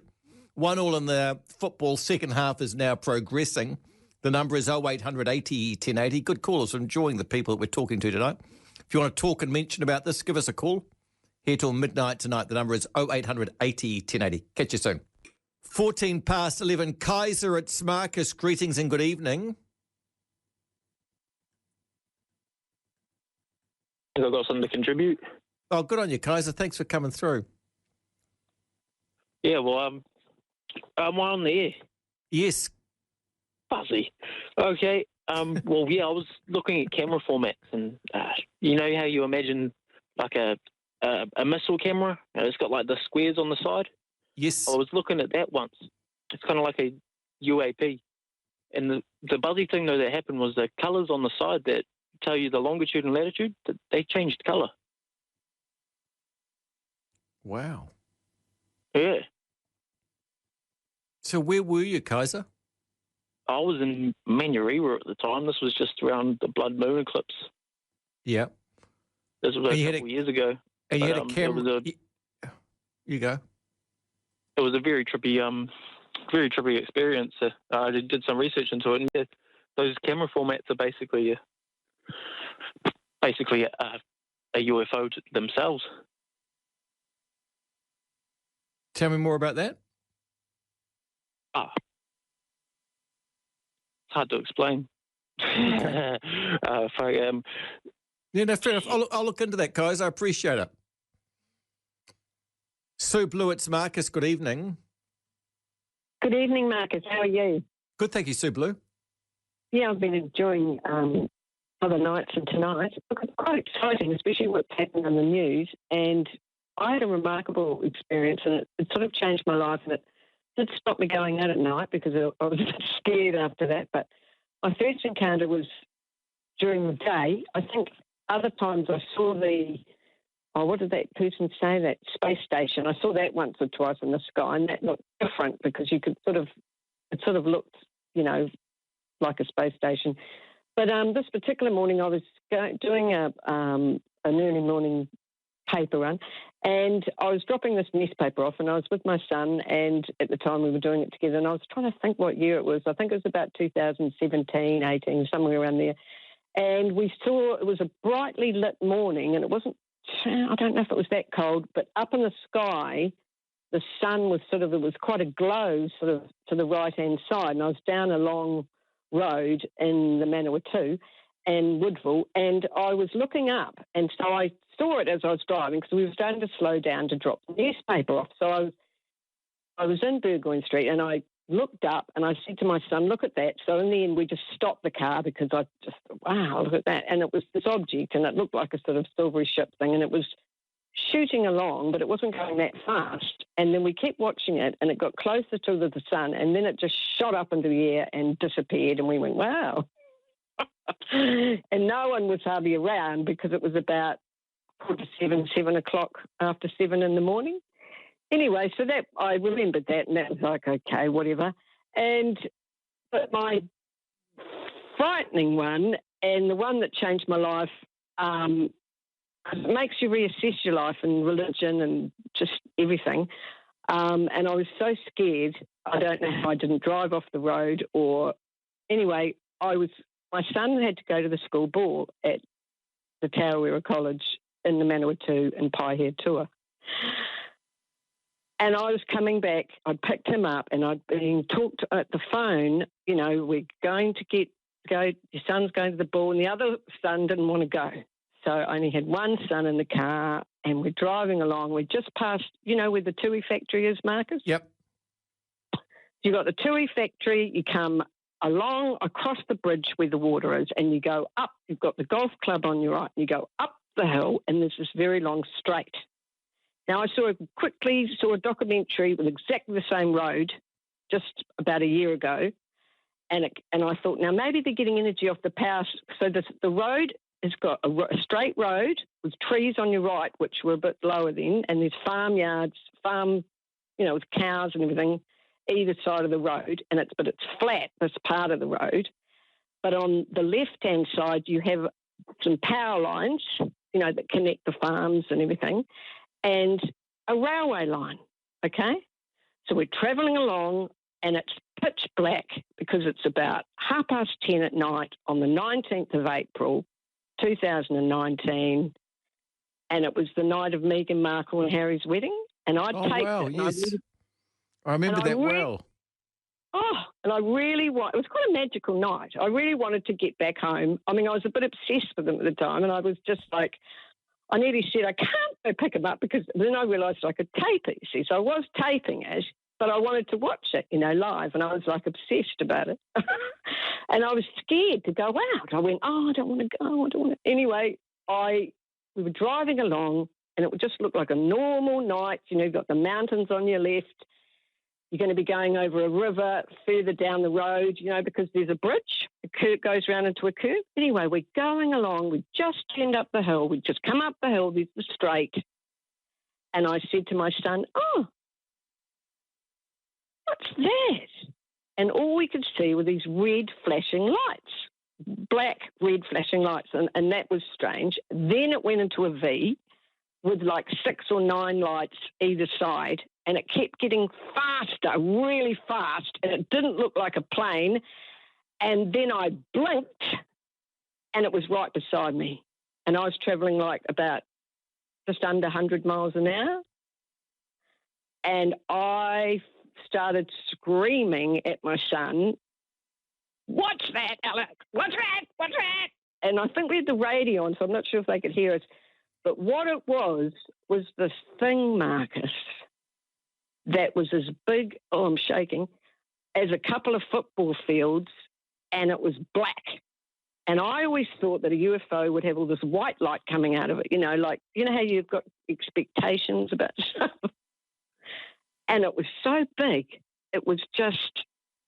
So anyway, I then started getting upset, and I regret swearing, and I told it to off, and I said, I want to get back to see Meghan Markle and Harry get married, and I'm going back to Woodville. With that, instead of going very fast, which I think would have really freaked me out, it very slowly curved round, went up in the air a bit more, and started travelling back to Woodville. Now, I was not going to stop the car because I was too scared. So for the next 10, 15 minutes, and other traffic coming towards me didn't see anything. But all it was this big, like Star Wars or one of those shows, and have the big, massive ship. But this, you couldn't make out a lot of detail. You could see black. The ship was black with bits of detail, but all the windows were red. All the light shining out of it was a scarlet, dark red. And I wondered how you could see in there. I couldn't see anything in there. And then when it kept travelling to Woodville, and it covered, by the time we got to McLean Street, it covered over half of Woodville. And luckily I was going to the right. And I was so frightened I didn't want to keep, behind it anymore. So I went to the right and went home, and then I ran out on the street, and it had gone over, I think, to the gorge. And I had heard of people that had seen a similar thing. I met a woman in a car park, and she said she'd seen something. She'd looked out from Paia to her. I think I saw something fly over 6 months, a year later, but it was quite loud, and I went outside and had a look, and it didn't look like a normal plane. So what was it, Sue? It was an unidentified spaceship, but what I couldn't work out, Marcus, whether it was humans driving it or something else. And have you heard of the Galactic Federation? No. Well, if you put it in your Google, you might get a bit of a shock. It's stuff off the History Channel or UFO Witness, if you do have Sky. I've been watching that, and it's quite...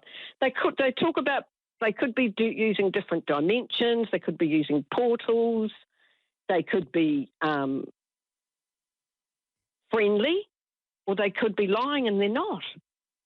So I wouldn't trust them. I wasn't ready to stop the car, and I haven't gone out a lot. Was this on the way to your son's school ball? No, he got a lift. He got a lift down there, and they said, you have to pick him up. And I went, I don't want to, because I wanted to watch the expecting. And then I thought, of course I can go pick them up. But you know how you just have. Did you take any photos on your? Did you take any photos on your cell phone? I didn't take anything on the cell phone. We did hear that someone in a farm. I was going to go knock on all their doors, but you just. I did talk about it with Tony when it happened, and other people. I did hear someone ringing up one night out of Dannyverk saying they saw something similar with the red lights, and someone else somewhere else rang up from a few years later. But it was scary. It was, in some ways I was ready for it, but no, I wasn't really ready because it was a shock. I didn't, it wasn't something I was planning to see. But the thing is, it is real. And if anyone's religious or going to freak out, just don't freak out, because how's that going to help you? And you've just got to accept it. And if I don't ever see another thing again, I'm not worried, Marcus. I think you'll see others. I'm convinced, Sue Blue, you'll see others.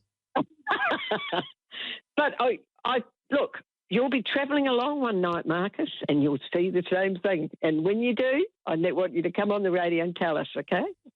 Never happen. I'll lose my job, probably. We've signed things. We've signed forms that we can't ever go on air and say we've seen UFOs. Oh, right. Well, I shouldn't have really come along and said it. I mean, I wasn't going to, but I have said it before, and I've told other friends, and I've heard from other people they've seen things. And if you watch some of the different documentaries, like I said, that Ancient Aliens or UFO Witness or Alaskan Triangle, basically they're talking about it all, and it's called disclosure. And so a lot of the movies that we've been watching, there's been subliminal stories in it. In some ways, I think it's like the age of Aquarius or something. They're saying that we've come to a heightened. The thing is they've just got to get rid of all the bombs, stop all the war, because it's just a waste of time. Okay, I think I've heard enough, Sue. Thank you. Jeepers. All those shows, I mean, they've made a mockery of the History Channel. All that rubbish. But that's just my take. We actually don't sign a form to say we can't talk about UFOs. But if you talk about UFOs every night, they think, well, hang on, but UFO these days?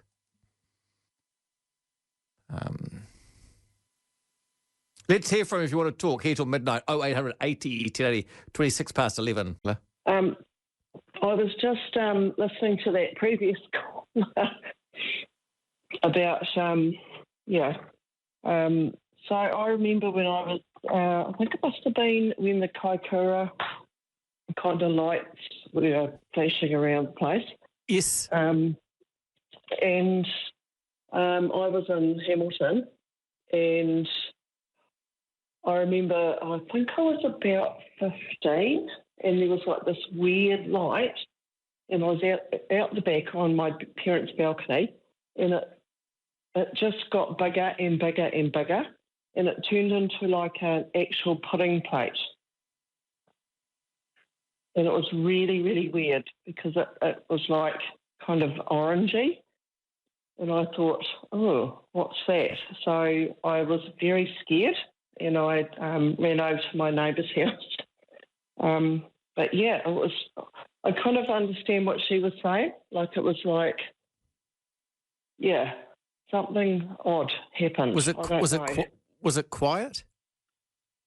Very quiet.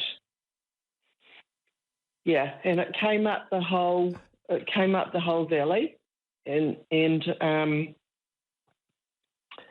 was like a tiny dot, but then it just got bigger and bigger and bigger. Do you have any idea what it was? No idea. But What material? What material was it made from? Oh God, I don't know. But it was on, yeah. Okay, so at the time I think it was Halley's Comet that was around. Yes. Oh God, it was scary. I was so scared. I just left the whole house open. Mum and Dad were out. I left the jug on to boil, like the old-fashioned jug that doesn't turn off. Boil dry, yep, blow the element. Yeah, blew that thing up, and the whole house was left open. So I just kind of curled up into a ball. And you've seen nothing since? No, I don't live there anymore. But it was so weird. Yeah, it was just really bloody scary. Well, how come no one's getting any photos of these days? Well, this was 1980 something. That's the thing that's got me perplexed. You don't see more photos of them now. Thank you, Nicola. Malcolm, it's Marcus. Welcome and good evening. G'day. How's it going? Good, thank you, Malcolm. Yeah, good talk.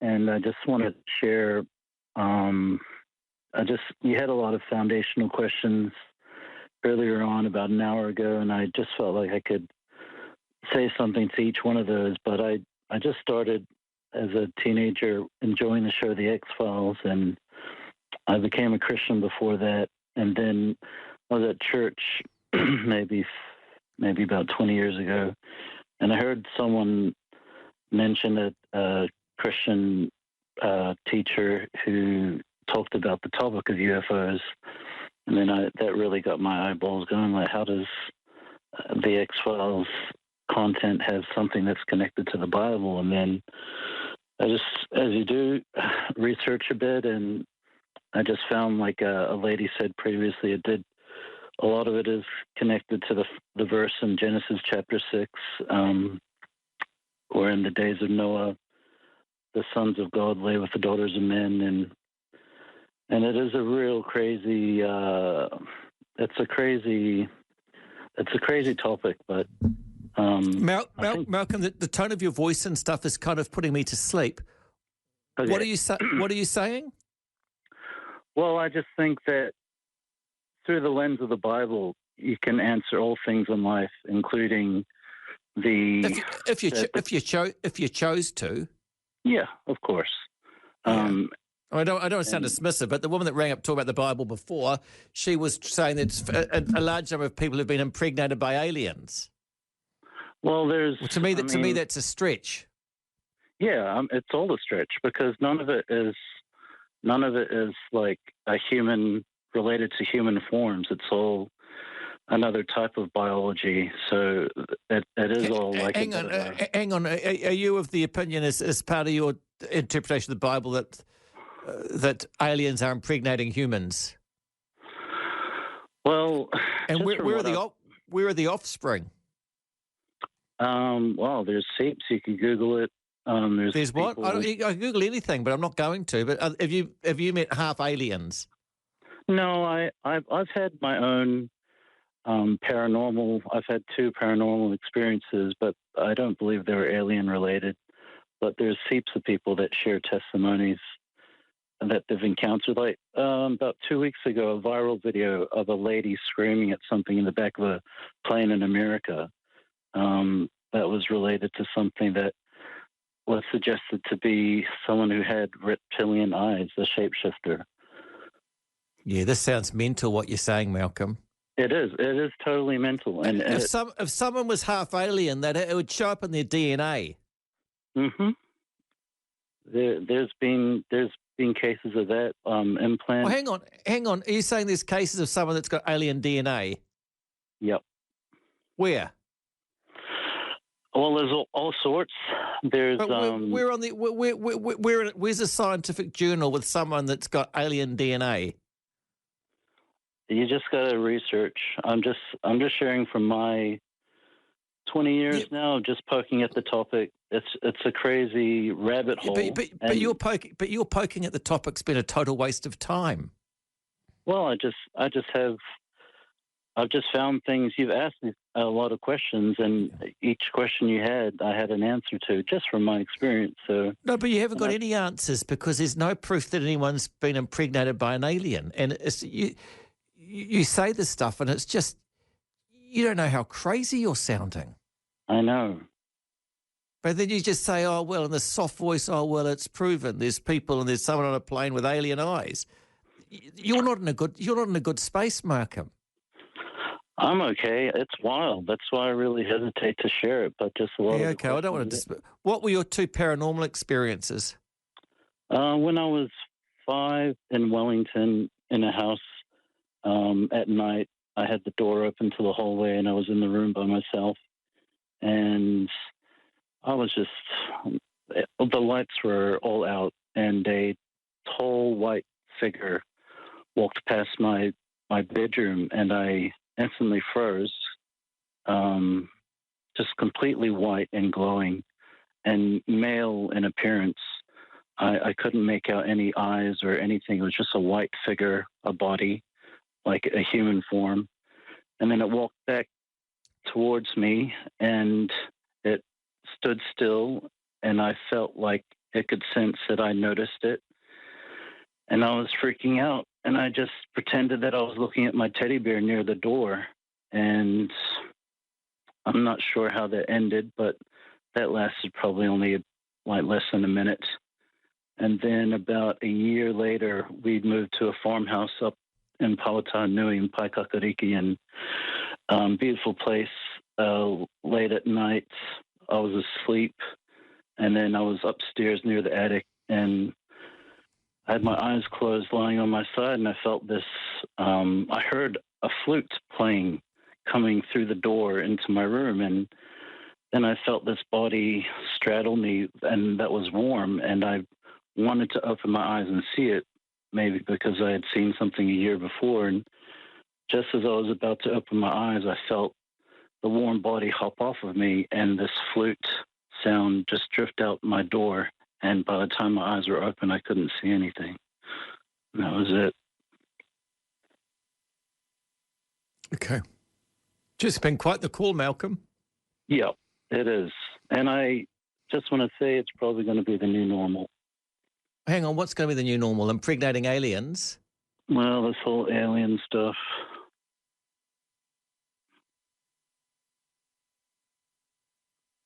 Why would it be when... Well, the Bible talks about, when Jesus talks about the last days in the book of Matthew, he says that the last days will be like that of the days of Noah. And in the days of Noah, it was around Genesis chapter 6 when the Nephilim and the men of renown and giants and so on began to populate the earth. Yep. Yeah, I think you're past it, Malcolm. Understood. Copy, capiche. Some interesting texts about Malcolm and directed at Malcolm, but might be another night I read those out. Dion, it's Marcus. Welcome. Good evening. Hello. Appreciate it, Dion. Thank you. Yeah. Good night. Good night.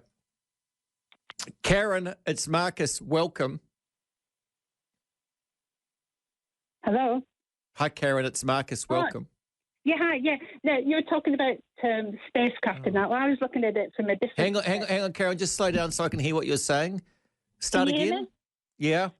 I was looking at it from a different perspective in terms of like the technology and surveillance and everything being far more advanced than we think. Like I was looking at, like in there's a writer called Philip P. Dick, exogenesis. That's right. Philip P. Dick, fantasy writer. He was the one who did the Blade Runner and that. Now, Yeah, in the familiar with that. 60s, he was talking about, high-tech surveillance, computers, drones in the 1960s, and that's like going back, 60-odd years. So they had that technology then. And also Stanley Kubrick, if you look at 2001 Space Odyssey, there's a sequence there going back years, which is a bit like Facebook Messenger, where they're talking to a computer to each other. And then there's a lady called Catherine Austin Fitts, and she talks about the absolute billions of dollars that have been filtered out of the American economy, particularly during the recession and the crash.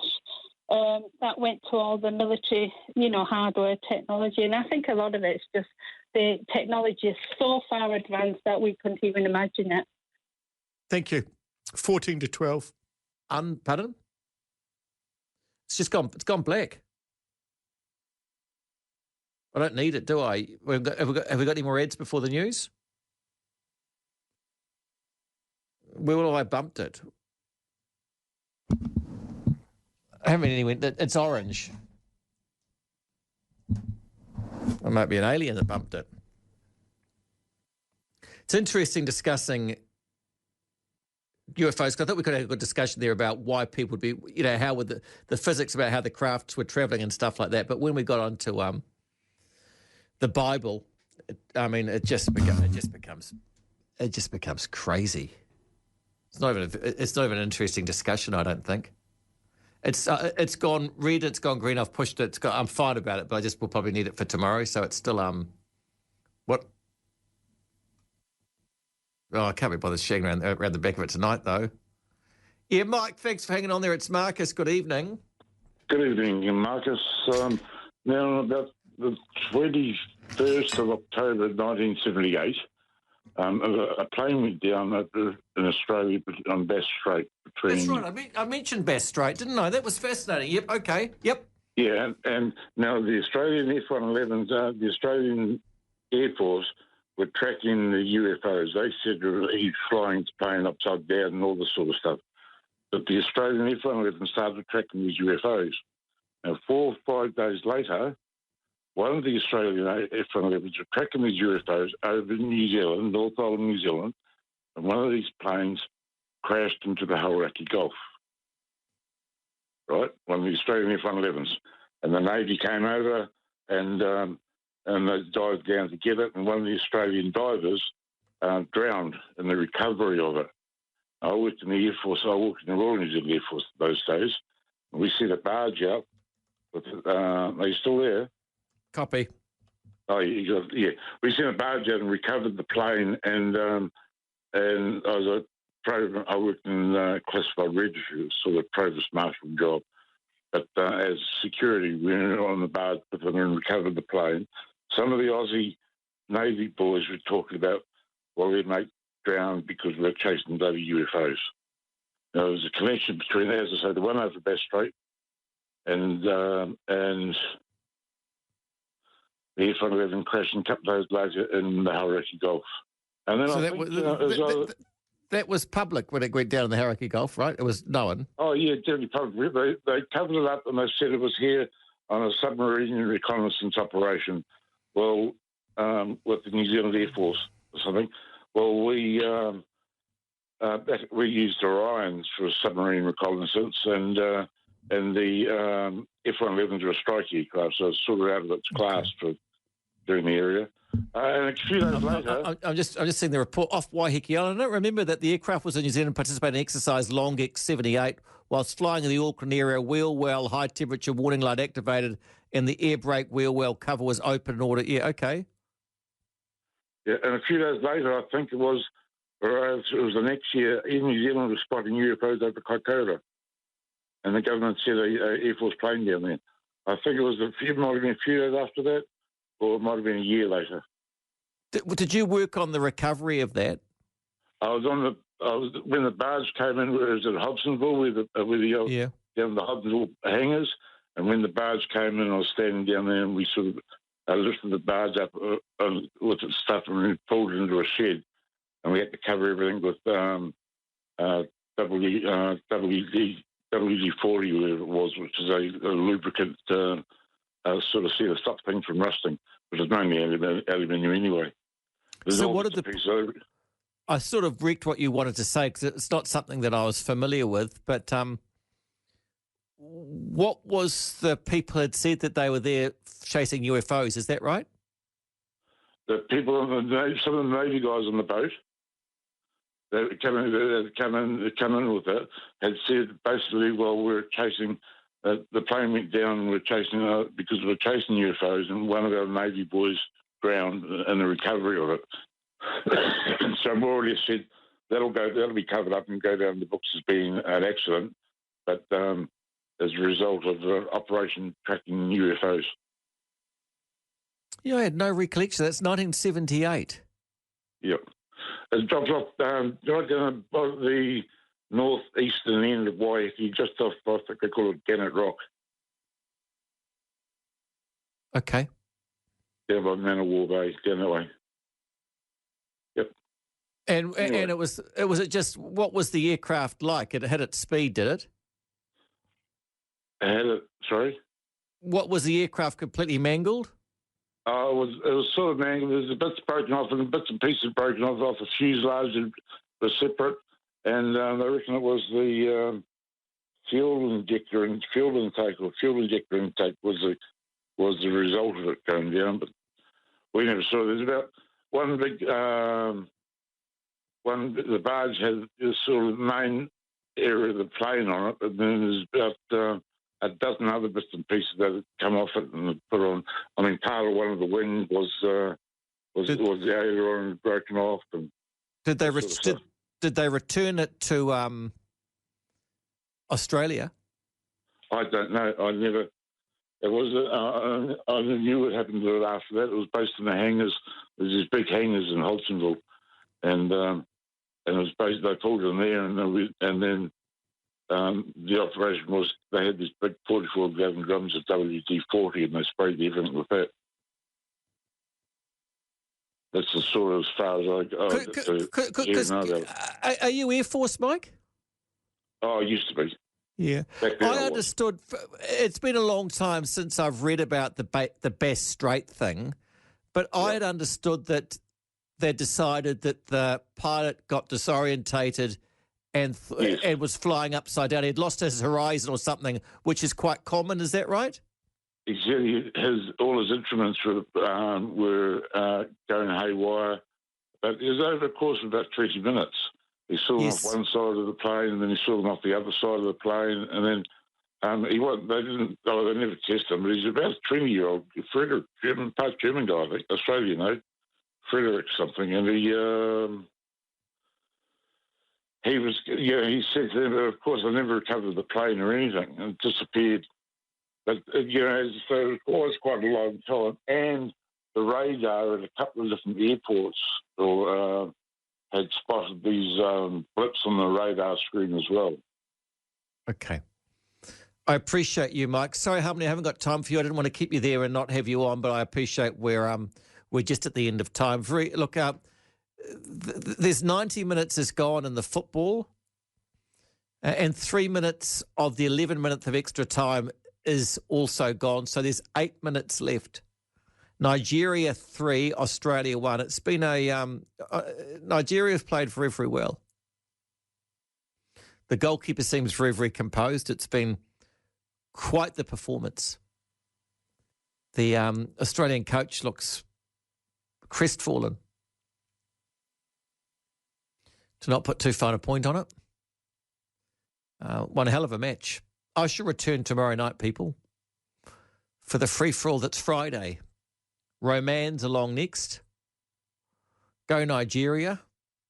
Enjoy your Friday. Good. Got an opinion? Give it to Roman. Overnight Talk with Roman Travers. Call 0800 80 1080. Newstalk ZB.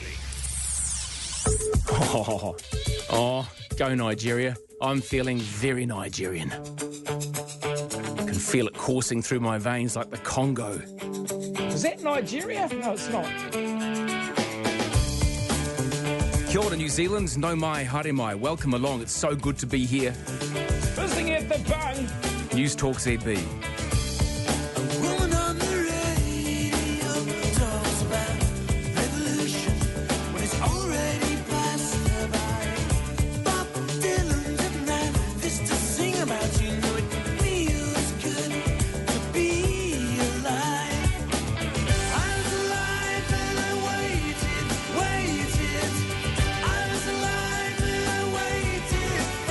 It is absolutely fabulous, just like the TV series, to have you here with me through till 5. The free phone number is 0800 80 1080. The small charge for the text applies when you do text 9292 or ZBZB. My email address is roman@newstalkzb.co.nz. And for a fun bit of frivolity, you can jump onto the Facebook page. There's a little video there of me talking about what's coming up on the show. There's the best of other shows as well.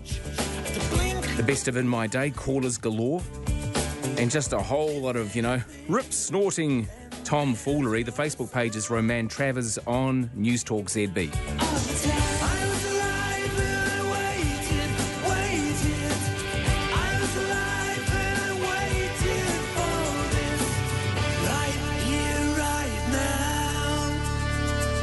What a fantastic result for Nigeria. I'm not sure how they rank in terms of women's football. If you've got an idea of if that's like way above or what was expected, you feel free. They're on the pitch at the moment. They're in a big circle and they've got their eyes closed in the circle and they're either singing or praying or something, but they're very happy. As you can imagine, so they should be. I'm not sure what this does for Australia. It could mean the end for them. I don't know what sort of hope they've got from here on in. I don't wish them any harm. But if you are listening in Australia and maybe you've jumped in the car early to head home from that match, then feel free to get in touch. As you can, we're on air 24 hours a day and on demand when it suits you at newstalkzb.co.nz, and that is where you go to get the number to call from overseas.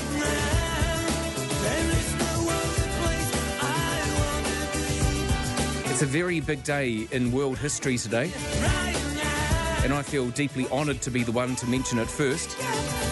Unless someone was on before me at midnight. Who was in here before me? It was on this day in 1914 that World War I began.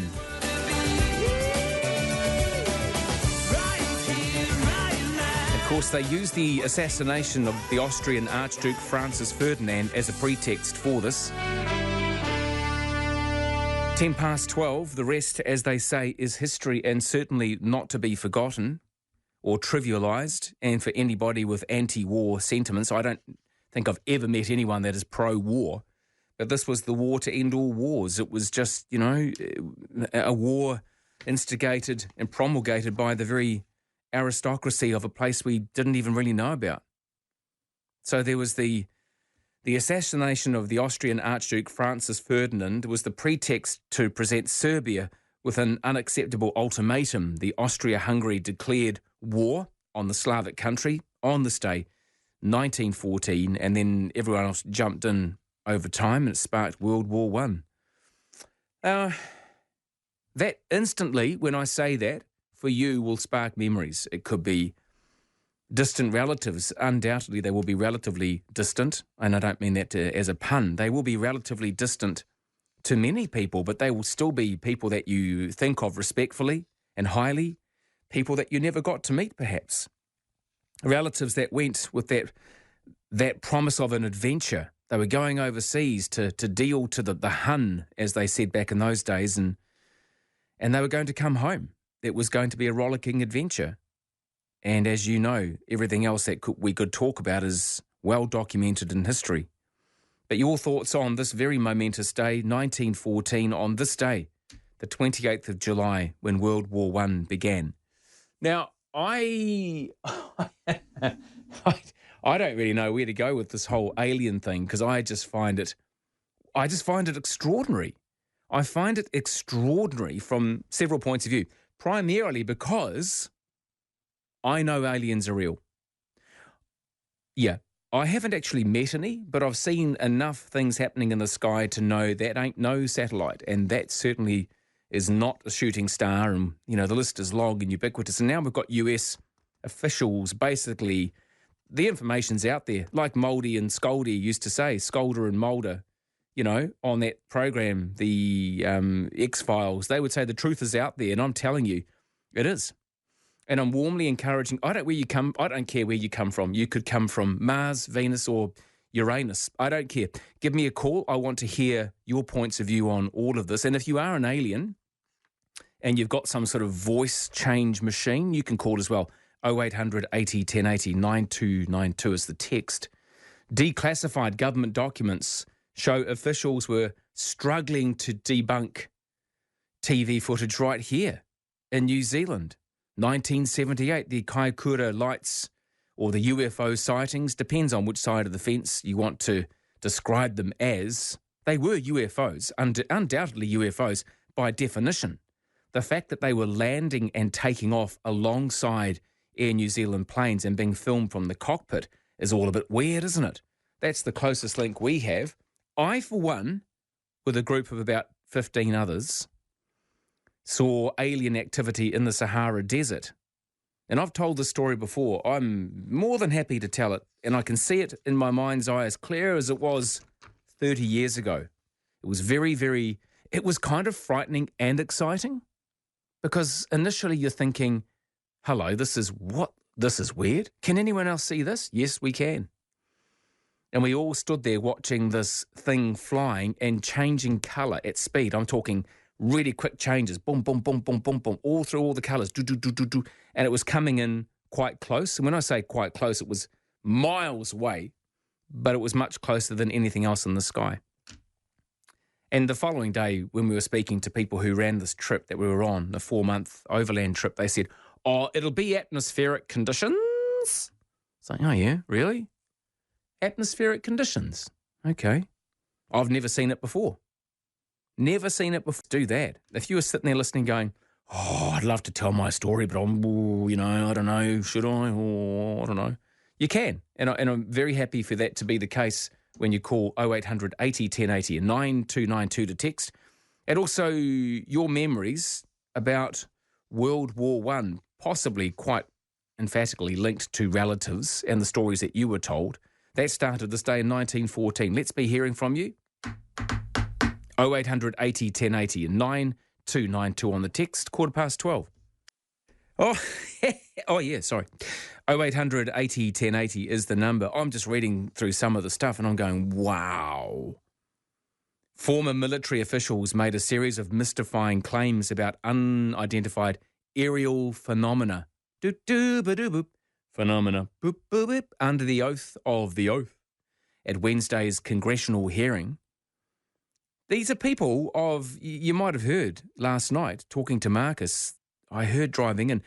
The officials and some of these people have real credibility. They're not just whack jobs. They weren't all sitting on sand dunes smoking the wacky backy and, listening to Bob Dylan. These are actual military officials giving information under oath. Quite incredible stuff. So there we go. That's all I'm going to say. What are you going to say? Very keen to hear your stories. This could be quite an entertaining morning, I'm feeling. I can feel it in my waters. 18 past 12. Hi, Simon. Hello, how are you? Yeah, really good, thank you. Oh, great. We've had a number of encounters down the Catlins and North Canterbury. Mm. We've been on fishing boats and such like in the native bush in the Catlins and up close and personal with these situations, from pig hunting with dogs returning to us, actually being encountered with situations as a child. A whole number of things have happened to us. You seem to have quite a few. Can you give us a bit of detail there, Simon? Yeah, one example, we bought a boat in North Canterbury. The boat was called the Lady Marie, and this boat was in 1983. It was in a Southland Times. It was a photograph was taken of this boat we had, and the slide photograph showed a UFO, and the people that took the photograph at the time didn't know they'd taken a photograph. Because to the naked eye, you don't see these things. So when they got this slide back, it had this craft above our boat, or the boat we'd owned later years. And a Polish professor came to New Zealand and explained what it was. Not only what it was, but how it flew, what sort of effect it had, and how most of the time it was transparent to the naked eye. Mm. And this was back in the time of the things that happened prior to that in Kaikoura. We had a number of things happen on the Callans. And the person that owned the boat was a director at Nielsen. And he was well documented in 1983 in the Southland Times. There was a 3-page spread on him and the boat and what had happened and what it was and how it flew, and a whole number of good explanations. And this area we're in was called Mutton now, North Canterbury, and it's well known for seeing a number of flying objects. We worked this boat off North Canterbury in 1998, and we were going out to sea at 4 o'clock in the morning, and we'd see these things on a regularly every morning. So we were told we're a bunch of nut bars and all the rest of it. So we took some people out with us in the boat and showed them what we were seeing every day. And it was. They come back with a different point of view, believe me. I bet. What do you think, the fact that you saw them on a regular basis, were you scared? And B, what do you think they were trying to achieve? No, I was never scared. You're actually drawn to them. You would wake up paralysed, a whole number of situations, but you're never frightened. Yes, it's yeah, it's hard to explain, but yeah. Quite the experience. And when you tell these stories, yes, does it concern you? Like, do you just brush it off when people go, really? And you're going, oh, you obviously don't believe me. How does that make you feel? And do you care? Well, no, actually, foreign people open up to me and tell me that much the same sort of thing. It's certainly nothing to be frightened of anyway. You say frightened, but at the time you didn't. You said you were drawn to them? Yes, you are. You were drawn to them. I've seen just one recently in the Catlins, and that was me and 40 other people saw the same thing. And we saw it in the morning. It was a big orb coming up the valley, and a good friend of mine was there, and we thought, we won't talk about this, so we went in the road a bit further, and a young man was on the side of the road. He had urinated himself. He was that frightened. And it was a well-known doctor's son.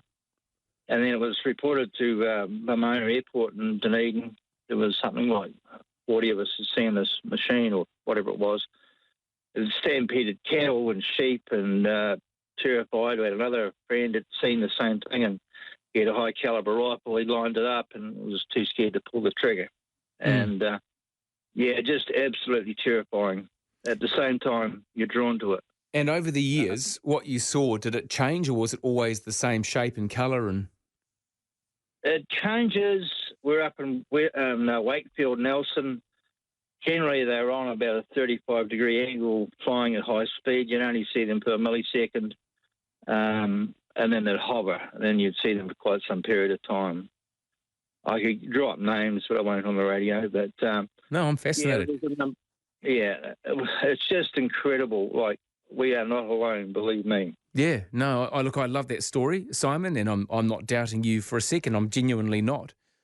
I've had phone calls from people that you go, really, you know. But the fact that I have seen for quite a long period of time in an evening, we climbed a sand dune in the Sahara up towards where this light was emanating from. And I'm not talking within a few kilometres. It was a long way away, but it was quite a long way forward from the constellation of stars that you can see from horizon to horizon. The Sahara, for anyone who's been in there, is literally from horizon to horizon, just night sky. It's beautiful. And the fact that this light was coming in quite close, hundreds of kilometres, whatever, but distinctively a lot closer than everything else, leads me to believe that there was something very unusual happening there. What it was, I don't know. Certainly wasn't anything I've ever seen before in all of my time up in the Tararua Ranges, sitting outside on a hut veranda at night in that crystal clear cold air, wanting to see something. In fact, once or twice you hear this, and it's Air Force down in the valleys flying at very low level. That is spectacular, but that's not unidentified. Cheers, Simon. Really good to hear from you. Thank you for sharing your story. Simon there, UFOs in the Catlins and further north in the South Island as well, and off the coast of the South Island in fishing boats. Other people with him as well, up to 40 people. Your stories, 0800 80 1080 9292 if you'd like to text. G'day, Dave. Yeah, very good morning to you. Morning. I do have 2 points to raise, and the first one being early morning, of course. You can see a flickering light, and it can play tricks on your eyes, which is, of course, Venus. Now, the second point being with a woman who phoned last out of Marcus, a dark object with the red windows is, of course, coming out in support for Canterbury.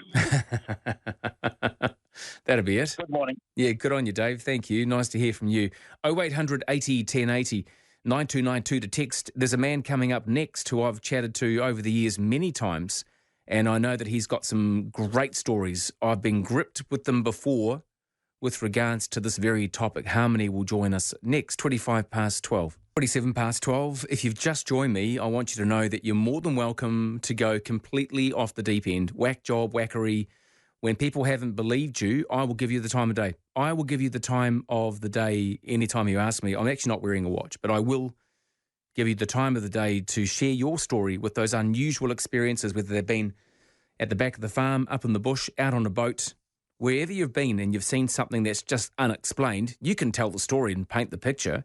It's for others to work out for themselves if they believe you or not, really. I don't really mind.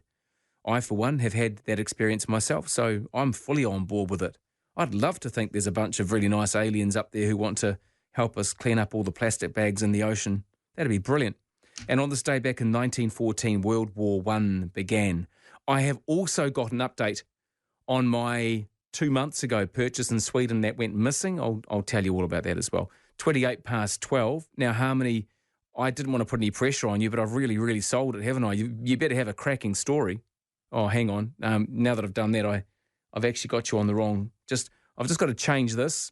Oil and grease. There we are. And there we go. G'day there, Harmony. Are we there now? Oh, we're there now. Thank God. Time of day is 12:30, isn't it? Hey, yeah, okay. I was watching. You know that new social media Threads.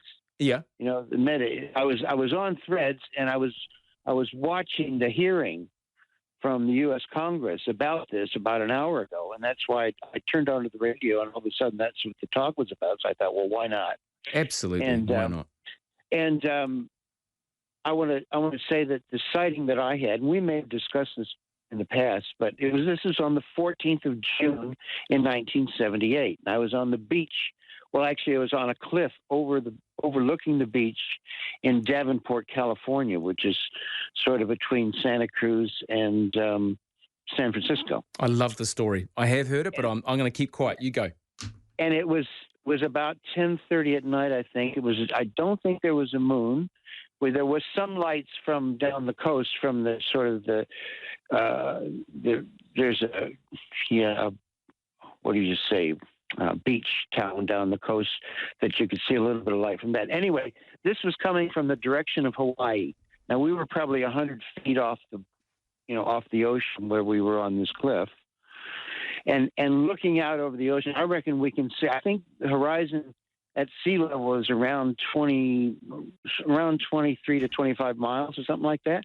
So anyway, we were well above that. So I reckon we could possibly see maybe 50 miles out to sea, and coming directly at us. And I reckon it was like a mile off the deck at most. 4 colored strobe lights, red, white, blue, and yellow, popping like a popcorn popper, flashing really bright. And it covered that entire distance to behind us, the Santa Cruz Mountains, in about less than 20 seconds, I think.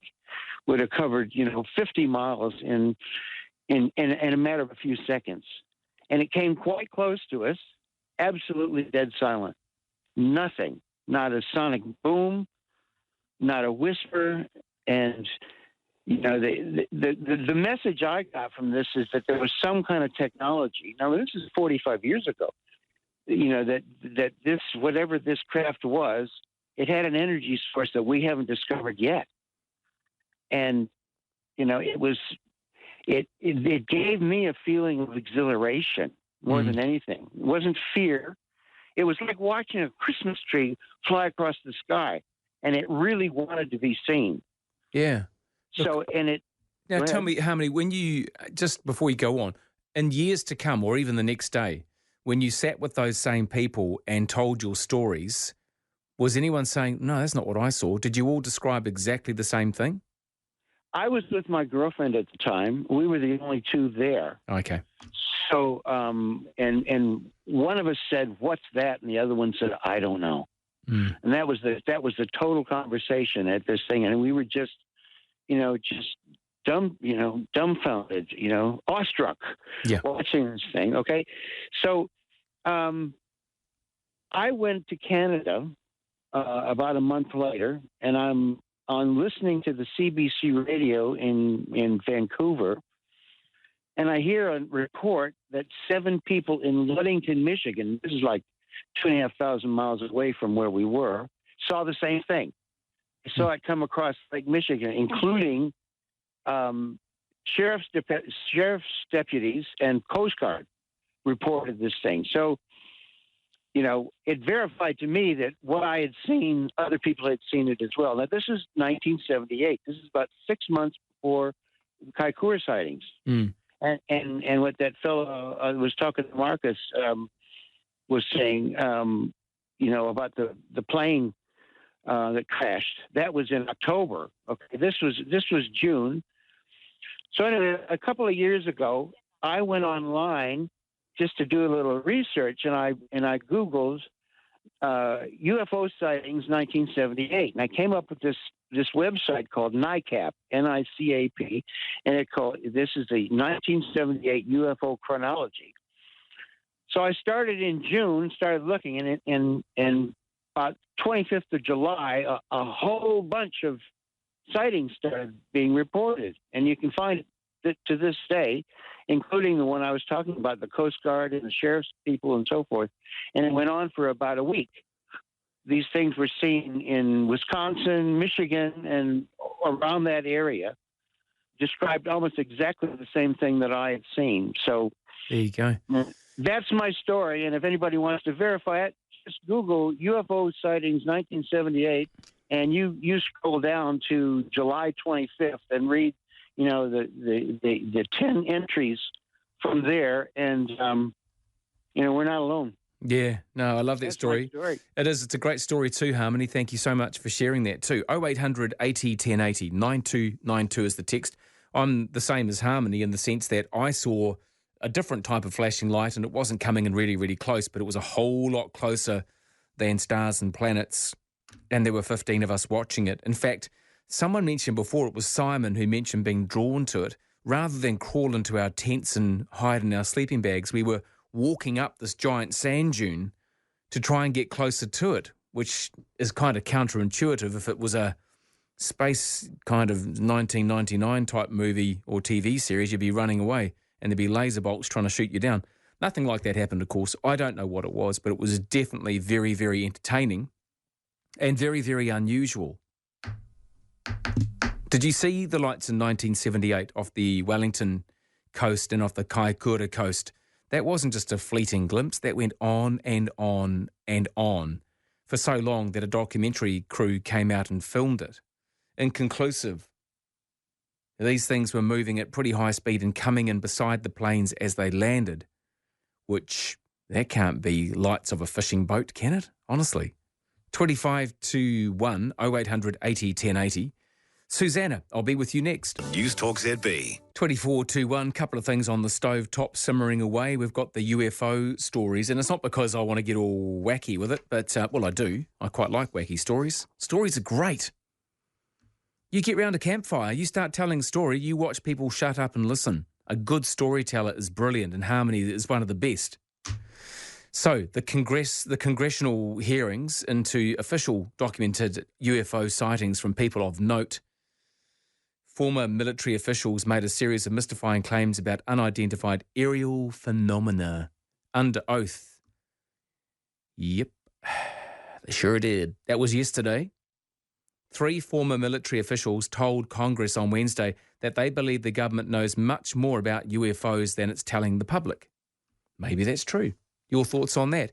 Hey, it was this day that World War I commenced back in 1914, and yesterday I've just seen on the BBC, which made me think about it, I've done a bit of research here, a bit of Googling, that yesterday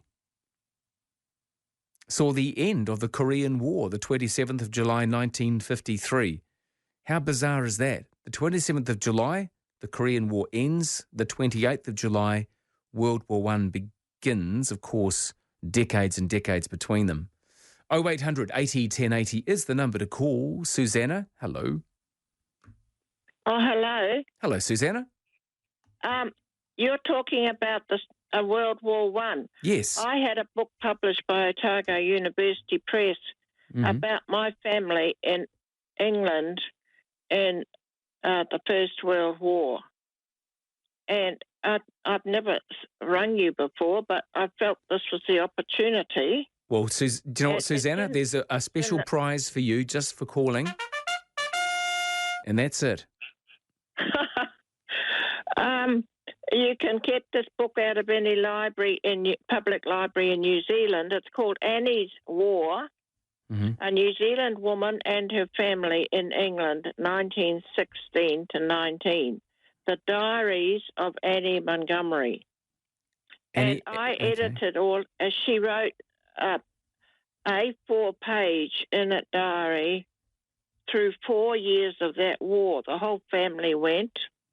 They found a manager for the farm, and they all went, and 2 girls and my father and my uncle. And it's a social history of those times. It sounds really good. The 2 boys were fighters. Dad flew in France. He was there till he got shot in the knee, but and my uncle was out in the Middle East and had some real adventures. And but my granny was a very, very strong-minded woman, and she spoke her how she felt very, very. She expressed herself very well. She often upset the people where she was staying with all her comments about the English and how things were going. How so, Susanna? Pardon? How did she offend them? Well, she'd make a strong-minded comments about the way the British were running, the English were running the war. But what really gets you is her comments about how she felt about her precious boys going to the war.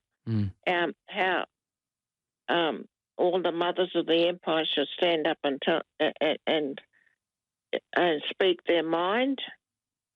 And when my dad got shot and got a blighty, came back to England, her emotions just are so alive. Yeah. But I also quote from their diaries and the letters of the time. What a great thing you've done, Susanna. Did you say her surname was Annie Montgomery? Yes, I did. That's a very famous name. Oh, talking about the Field Marshal. Yeah. Yeah. This is spelled the Scottish way with an I-E, Montgomery with an I-E. I got help from Anna Rogers. She's one of New Zealand's top editors. She actually chopped about, I think, 100,000 words out of my book. But anyway, she's very, very, she's become a friend. And when we published the book in 2014, they flew the editor of the Otago Daily Press up into Wanganui, and they and brought the professor from Palmerston North, who in the excitement of the moment, I've forgotten his name, but anyway, well-known. He's a military historian. Oh, brilliant. Glenn Harper. Well, and so we had the most amazing launch, about 200 people. What year would that have been, Susanna? That was November 2014. Okay. 2014. All right. So that book would be available in the libraries, wouldn't it? Annie's War. Annie's War. You can get it I've been online. You can get it in any library in New Zealand. Oh, good on you. That's a good recommendation. I'm sure there are people who would love to read that first-hand account. I love what you were saying about her being quite feisty and asking people to stand up and say things that wouldn't have been very popular in those times about sending off all our young ones. It always blows me away when you hear about people whose whole entire clan of boys, whether they had 3 or 4 or 6 boys, off they'd go. And sometimes very few came back, or they all came back, or no one came back. So that would be a great book to read. If you are into reading books about World War I, one of the best that I've ever read, it's based loosely on facts, so it's historical fiction. And the guy's name is Sebastian Faulks. He's a brilliant British writer. He was a journalist for 20 years before he started writing fiction. And he writes about those brave people on both sides who were tunnelers and tunneling in towards each other. Birdsong. Birdsong is one of the best books I've ever read. But there's Annie Montgomery. The book is written about, and it's called Annie's War from 2014. And Susanna was the caller. Thank you, Susanna. That was really good to hear from you. Thanks for recommending that. 0800 80 1080. 9292 is the text. Very sad news yesterday morning to wake up to hearing that Sinead O'Connor had died at the age of 56. The BBC confirming in the last hour that there are no suspicious circumstances, and I don't know what that means, other than she was found at home. And I don't know whether it was suicide or not, and I don't really know that. I want to know, just that she was a very big part of my musical upbringing.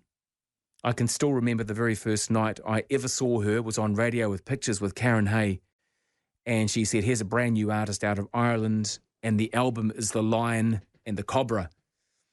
And off she went, and she had a rollicking success. Her life was very tumultuous, and she was a protest singer. She didn't want to be sexy. She didn't want to be popular. She shaved her head on purpose. It was all because she wore baggy clothing. She didn't want to look desirable or sexy, and I'm sure that that worked for her in the end. But she was sacking producers and doing her own thing, and yeah, very brave woman. And gone at the age of 56. You might want to talk about her music or her life as well. More than happy to do all of that. 0800 80 1080. You can text 9292, 1:45. No, it's not. That's lying. It's 13 to 1. And there wouldn't be many people, let alone women, people full stop, that can shave their head and still look really beautiful. And Sinead O'Connor had the most beautiful eyes. That's what I remember about her music videos, her eyes, and the words to her songs. Yeah, if you want to talk about that, you might also want to talk about UFOs and the Senate findings. All those discussions and the fact that World War I began on this day back in 1914. Morning to you, Trish. Oh, hi, Roman.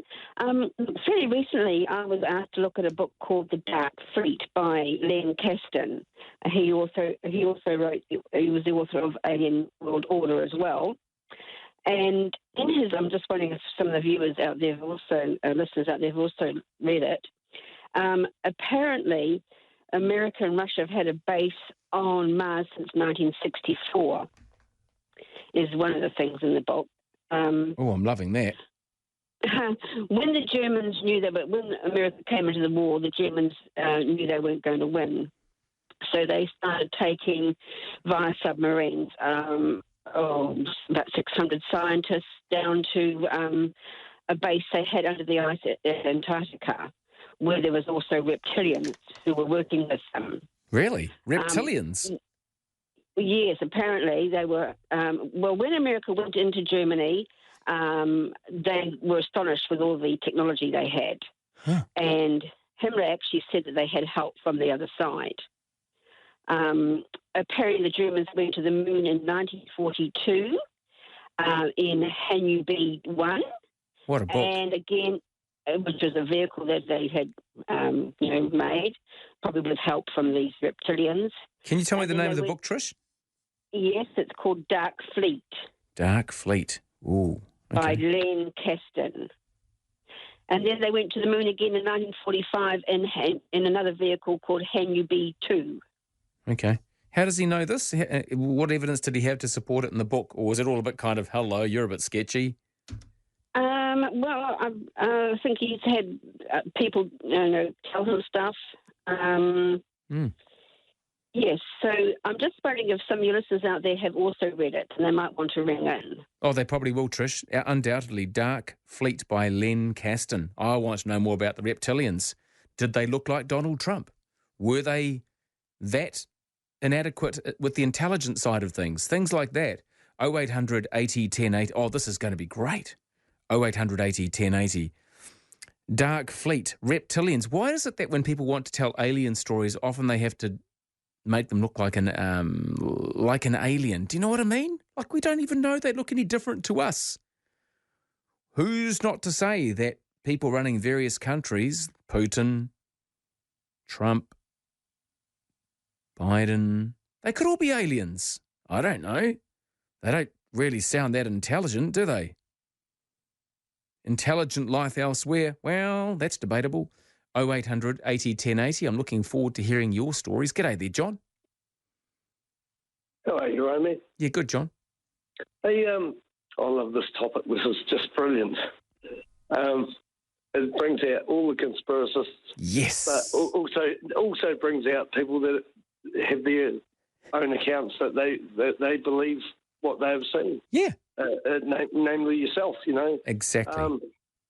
One thing I can say is it's almost like, you know, seeing ghosts or spirits or spectres, whatever you might want to call them. Almost everybody you come across, you know, or 7 out of 10 people have seen something in their life that they go, was it a ghost or something along those lines? It's like, and the one thing I say is they can't all be hoaxes. Mm. You know, if you've got millions and millions of encounters, they can't all be hoaxes. That's right. And you know, when you're 4 sheets to the wind, having just drunk a box of Steinlager, you still, well, maybe not, but most people would still recognise reality from something that's not real, wouldn't they? It's funny you say it because I was outside one day a couple of years back, and I was cooking up a barbecue. I had a couple of wines, and I looked up at the sky. It was just starting to get dark, and I see this almost like it had a green light on it, and it was flying across the sky. But I'm talking way, way out, like way out where the stars are, sort of thing. Mm. And I see this fly across from one side of the sky right across. It's humming, and I run in and I said to the wife, "Come out and see what I'm seeing. I've had a couple of wines, so I want you to see what I'm seeing." And she doesn't drink. Yeah. And she comes out and she goes, "Yeah, I can see it." And she said, "What's that behind?"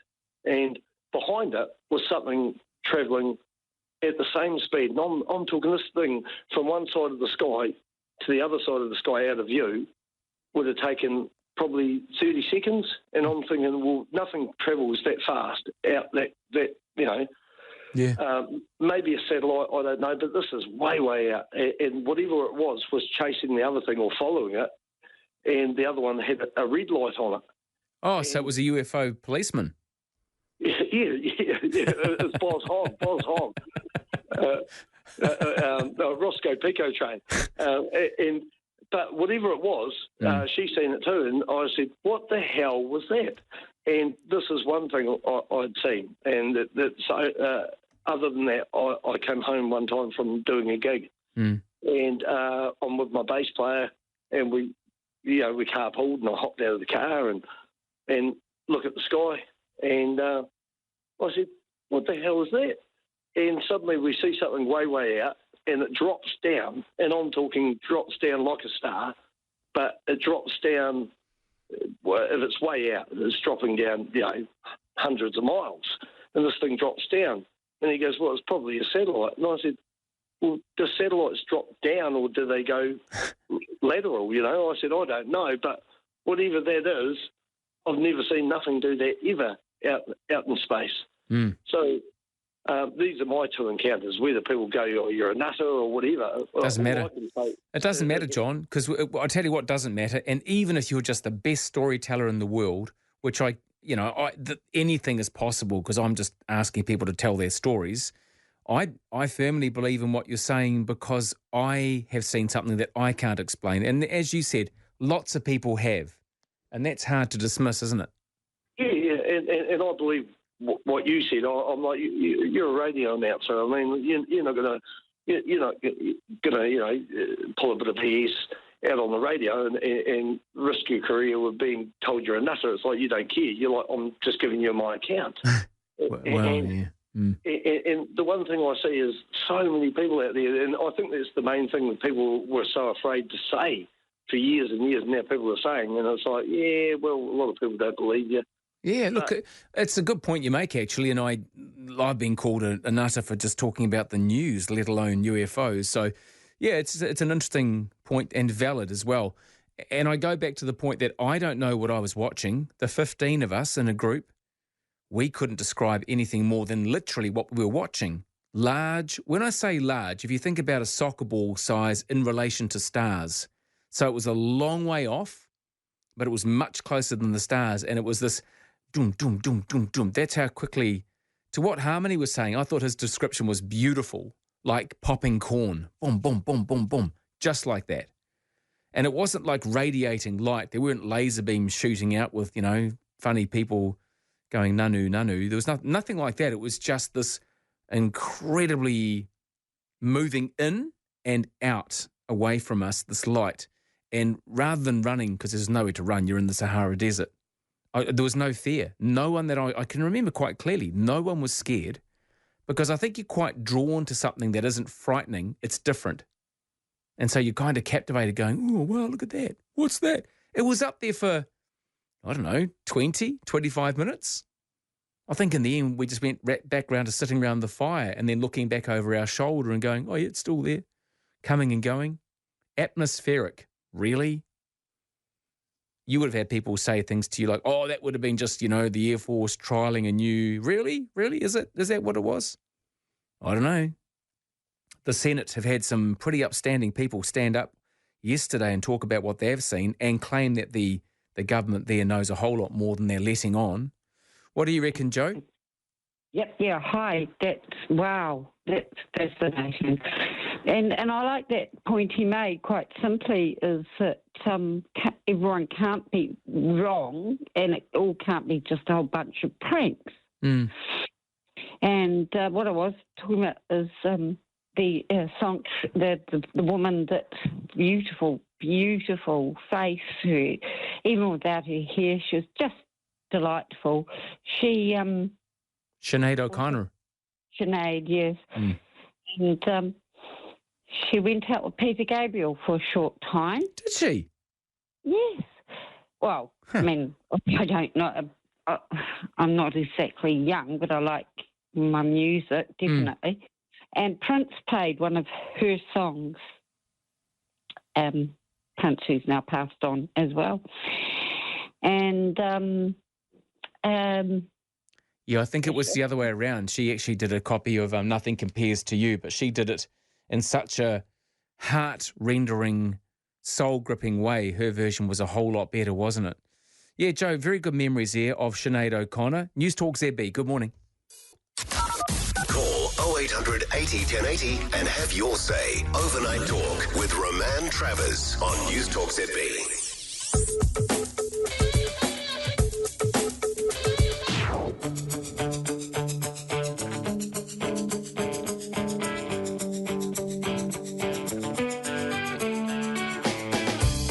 New Zealand's No Mai Hoki Mai. Welcome back in, Roman Travers. Right through till 5 this morning here on Newstalk ZB. Hope you're nice and warm.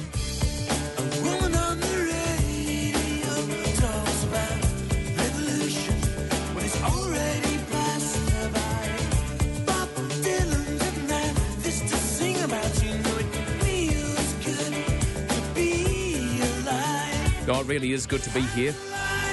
I warmly encourage you to stick around and then grab the phone anytime you want. It doesn't even have to be your phone. It won't matter. No one's going to be offended. It's a free phone call, 0800 80 1080. You can text as well, 9292 or ZBZB. And I must say, it's very nice to hear from you, Jeff. Thank you, Jeff. Good to hear from you. I hope you're doing okay. I miss working with you, my friend. It's been a long time between drinks. Not that we drank, it was always English breakfast tea, always first thing in the morning. Nice to hear from you, though. You can also email roman@newstalkzb.co.nz. There's a Facebook page for those with the Facebook thing, and it's Roman Travers on Newstalk ZB, also on Instagram as well. And if you are overseas and you're thinking, oh, I'd love to get into this sounds like a lot of fun, talking about UFOs. Maybe you're in the US listening on iHeartRadio. Welcome along. You can call. You can get the number from the website newstalkzb.co.nz. Right, so if you're thinking, oh, here we go, typical, talking about UFOs because it's the middle of the night. Well, not so. Not so. Absolutely spot on. You did right. But it's not the middle of the night elsewhere. And we are talking all around the world. And there are people in the US going, oh, listen to that. There's a bloke in New Zealand talking about what we've just been through. Former military officials made a series of mystifying claims about unidentified aerial phenomena under oath yesterday at a congressional hearing. 3 former military officials told Congress yesterday that they believe the government knows much more about the UFOs than they're letting on to the public. Actually, this was on Wednesday. What's today? Friday. Just checking my phone. Yes, Friday. So, yeah, this was Wednesday in the US. A House Oversight Subcommittee held this hearing on UFOs, officially now, not known as UFOs. They're now called Unidentified Aerial Phenomena, UAPs.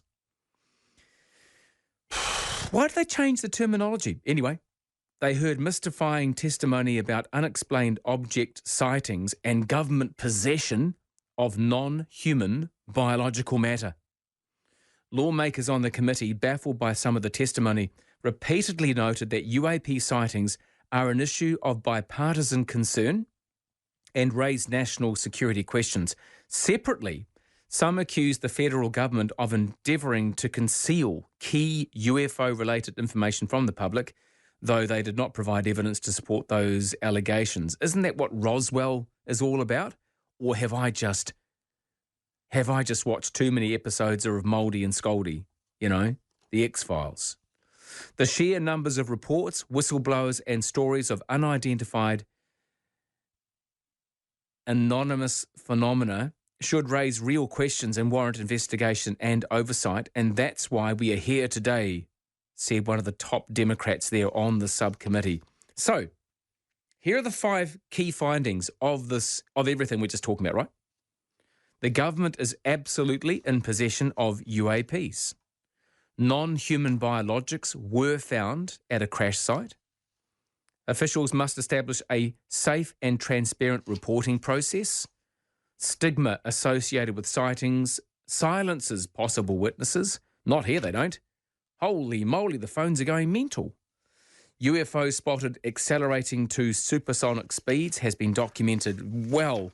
And this is by people who, look, everyone can be a whack job. Just because you're a doctor or a scientist or a world-leading astronaut, whatever that means, doesn't mean that you can go off the deep end at times. But these are credible people, as well as others, who've come forward with these stories. So if you've got one, add it to the queue. Jump in there, 0800 80 1080 9292 to text. On this day also of note, it was this day that World War I began back in 1914, the 28th of July. You'll have stories about that as well, and I'm very keen to hear them. This is not going to go down well. I know it's not going to go down well, but I'm going to say it anyway. I actually believe that the majority of Uber drivers are possibly aliens because they drive as if they've never driven on Earth before. You'll know what I'm talking about. And if you're an Uber driver and you're a good driver, just mark this. Roman did say there are some good ones. Just remember that part. But there are some absolutely terrible Uber drivers. And I'll tell you why. You're on a busy dual carriageway like Ponsonby Road in the middle of Auckland. 2 lanes, both ways, and they just stop. And they think that if I stop in the middle of the road and whack on my hazard lights, that's okay. Meanwhile, there's 37,000 cars piling up behind you who can't change lanes. What's the other thing they do? They pull into the medium strip, which isn't there for parking on, and just sit there and put the hazard lights on because they've got a fare waiting to come out of the local boozer or whatever. It's not just Uber drivers. There are a lot of taxi drivers who drive incredibly selfishly. Whether they're aliens or not, I can't confirm that. And the other thing that astounds me is this level of arrogance and ignorance when it comes to a phone stuck on the dashboard means that they can text madly while they're driving. I've actually said to some of them sometimes, hey, would you mind not using your phone while you're driving? And it doesn't go down well. So when I say there are aliens amongst us, there you go. Some of them are running countries. Some of them want to run countries. Look at the US. Hello. Woo-hoo. Anyway, 0800 80 1080 9292 is the text. Morena, Pete. I'm Morena, Roman. How you doing? I'm doing well, thanks. Doing fine. Cold weather and that. Just surviving with the heater on. Are you there? Yes, I am. Just listening. Yep, go ahead. Oh, right. I thought my phone had cut out. No, not at all. No. Good. Well, look, about UFOs. First of all, I'd like to pay my respects to Sinead O'Connor. Mm. She was urbane in my eyes. The videos are really clicky. And I just wanted to say there was one particular song I recorded on my twin tape-to-tape 20 years ago. I haven't got the tape deck anymore, but there was one song called Vampire, in which was really good rhythm, really good reggae bass and dub. Huh. And I used to do my Tai Chi to it. Was it sorry, I'm just about drowning in my tea. That wasn't a Sinead O'Connor song though, was it? Yeah, it was. Oh. It was a reggae dub music, and it was a slow, methodical song that she did really slow, you know. Can you remember what it was called? If you want to put it. Well, I just wanted to say, Roman... Can you remember what it was called, though, Pete? It was called Vampire. Oh, you did say that. Hang on, I'm just looking it up. Vampire. Yeah, it's really, it's a long tune. That's why I used to do it to my Tai Chi, because it was an extended version. Oh, it's a Lee Perry song. Tune to it. Sorry? It's a Lee Perry song that she covered. Yeah, that's about right. An expert like Lee Scratch Perry would have done the production on the music probably. He did one for the Clash called Poison Feeds. Did he? Lee Perry. Okay. Yeah. He produced it. But about UAPs, Roman, I've never met one. I've never sighted one before.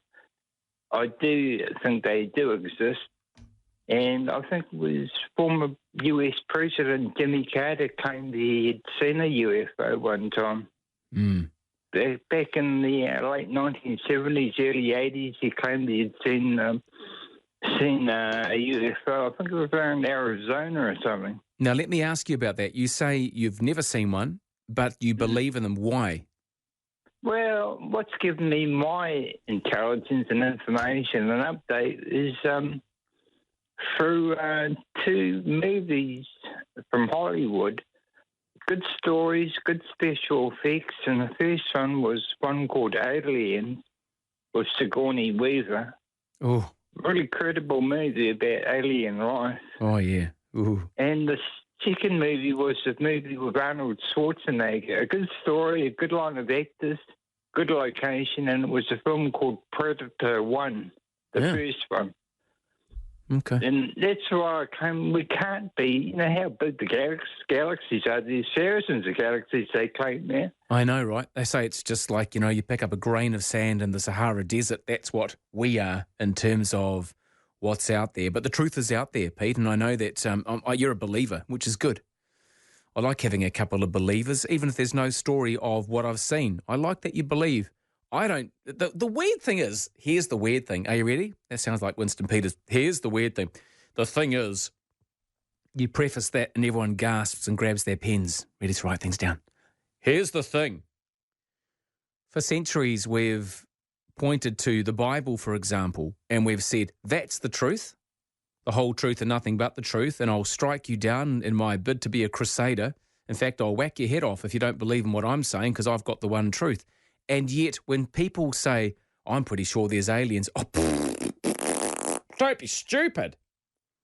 Well, I've never seen God either. So, which is the biggest form of whackery? 0800 80 1080. 9292 is the text. Yeah, very sad about Sinead O'Connor. She did tour New Zealand once. She was one of the few people, and I've known people to shave their heads, she's one of the few people with a shaved head that absolutely looked stunning. In fact, to see her with long hair, I got a bit thrown by that, looking back through the photos yesterday. I'll squeeze in a track of hers this morning as well. 1, 0800 80 1080. 22 past 1, 0800 80 1080 if you'd like to come through. World War I began this day back in 1914. Sinead O'Connor, who died yesterday, what sort of impact did she have on your life, either growing up or even as an adult, depending on which end of the spectrum you're at? And these Congress findings from Wednesday, the truth is out there. It's all been really brought to the surface. Roswell, where does that fit into the whole thing? Isn't that where they hide all the aliens in tubes of preservative? I don't know. I've seen far too many movies, haven't I? 23 past 1. G'day there, Dave. Oh, yeah. Look, what about the Hunter Biden case? The judge says she smelled a rat straight away. She said, not in my courtroom. And someone rang up and posing as a lawyer, and she got caught out straight away. And the case fell. What's that got to do with aliens? Oh, I just thought, well, over in the States, it's pretty big now at the moment with the investigating the Bidens at the moment, and the son, they thought he was going to get a sweet deal with this judge in Delaware, and she said no way. And she but what's that got to do with aliens? Nothing. I just thought something different subject. That's all. I just thought in a way that. Yeah, I don't really care. Do you really care? Do you really care? Well, I do sort of with the way the things are happening in the States, and the Republicans are making sure that the Bidens don't get away with the things at the moment. And the judge over there says, no, you're not going to get away in my courtroom. They thought they were going to get a sweet deal, and again, it fell apart in the court, and over in the States there. Why do you care so much? Well, America's, it used to be a great country, but now it's politicized by the FBI and the Justice Department in the States, and the Republicans are doing a great job investigating the Bidens and everything, and the FBI has become so politicized over there in the States and everything. Yeah. Do you, just out of interest, quite seriously, do you follow US politics closer than you follow our own politics? A certain degree, and that, and I listen to Leighton Smith.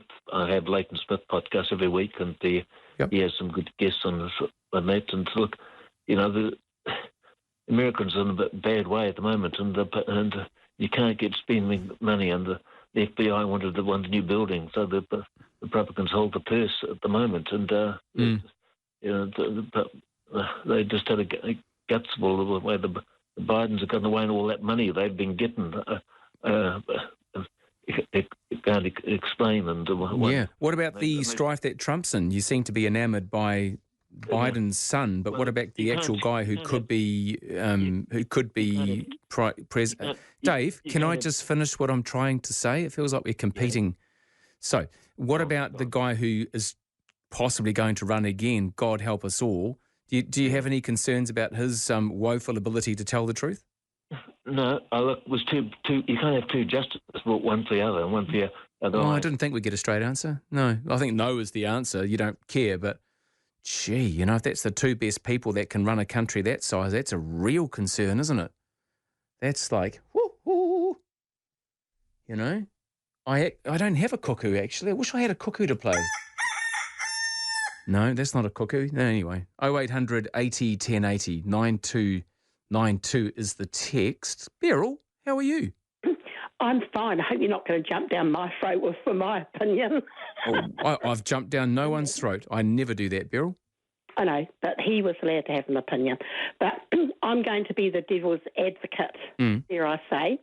Look, I think that we would be so arrogant to think that we're not arrogant, that might be the wrong word, to think we're the only ones here in the universe. I hear you, yeah.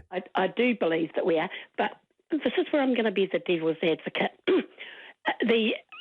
I'm not anti-American. I think we need America. But in saying all of that, it just seems to be very odd to me that America is the only one. Now, I know Russia keeps their secrets and maybe China does too, but surely it's just funny to me how these aliens, or whatever you want to call them, just seem to be discovered in America.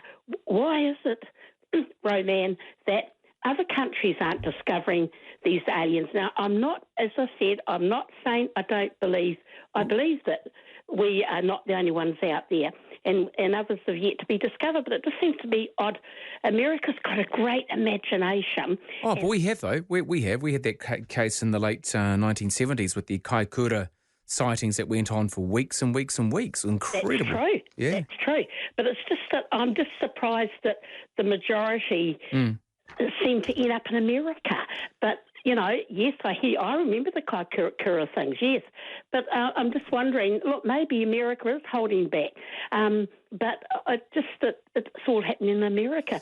Maybe, but just remember that in places like North Korea or China, the aliens are probably too scared to land in case they lose their kidneys or something. You know? So, yeah. I can't beat that. That's true. But do you see my point? It's just that, yes, New Zealand and America, Kaikoura, yes, absolutely. But and if we could skip some of these strange countries, if you like, you know, you think other countries, what about England and Canada? And why aren't they finding all these aliens? I don't know that they're not. I just haven't heard the stories like you. Maybe, you know, Beryl in Cornwall, down on the beach, she doesn't want to tell her friends because that wouldn't be very British and they'd lock her up for good in the funny house. So, well, you know, yeah. Yeah, just want to make a point. No, good on you. No, good on you, Beryl. I think it's a fair point, actually. Let's get into that one, New Zealand. Why is it that most of these stories do generate out of countries like the X-Files? Hang on, that's not a country. Or is it? 0800 80 1080. Yeah, what's that all about? Is it all about Hollywood? I mean, did they really land on the moon? Was that just done in a Hollywood basement? Apropos the REM song. I don't know. I wasn't there. But I know what I saw. I can't do anything more than describe it. To give it a title is when people say, nut job. No, UFO by definition is exactly what we saw. 15 of us in the Sahara. What have you seen? I'd love to hear your story. Were you terrified? Did it speak to you? Were you impregnated by an alien? Did you wake up and have alien twins? All these stories that people say about you. I know someone who had alien sex. They were beamed up and they had sex with an alien and they had an alien baby. Did they? I've never seen one. Oh, yeah, nah, yeah, 1:30. It really is good to have your company. Roman here, right through till 5, 0800 80 1080. My email, if you've got some great alien photos, you posing, selfies with an alien, anything like that. Actually, don't send links because I'm always worried that you'll empty my bank account into some bald, toothless Git account in Russia or something, so I don't click on links. But if you've got some great photos of aliens, fire them through. It doesn't really work on the radio, but your story definitely will. A very good morning to you, Shannon. G'day, mate. How you going? Yeah, good. Thank you. Hey, I think we're very naive not to believe that there's other living species out there in the universe. I really do. Honestly, there's I think a lot of the flying ships and everything else that's been detected as aliens, I think it's their own ships. It's our own ships? What do you mean? Well, I think it's America, but they've got the technology because they had the one in Roswell and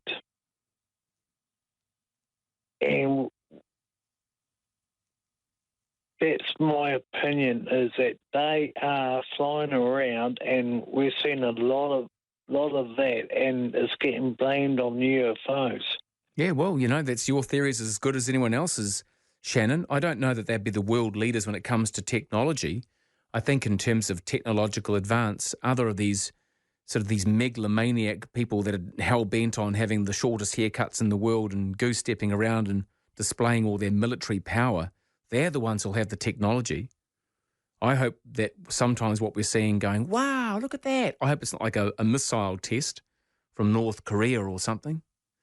But yeah, no, Shannon, yeah.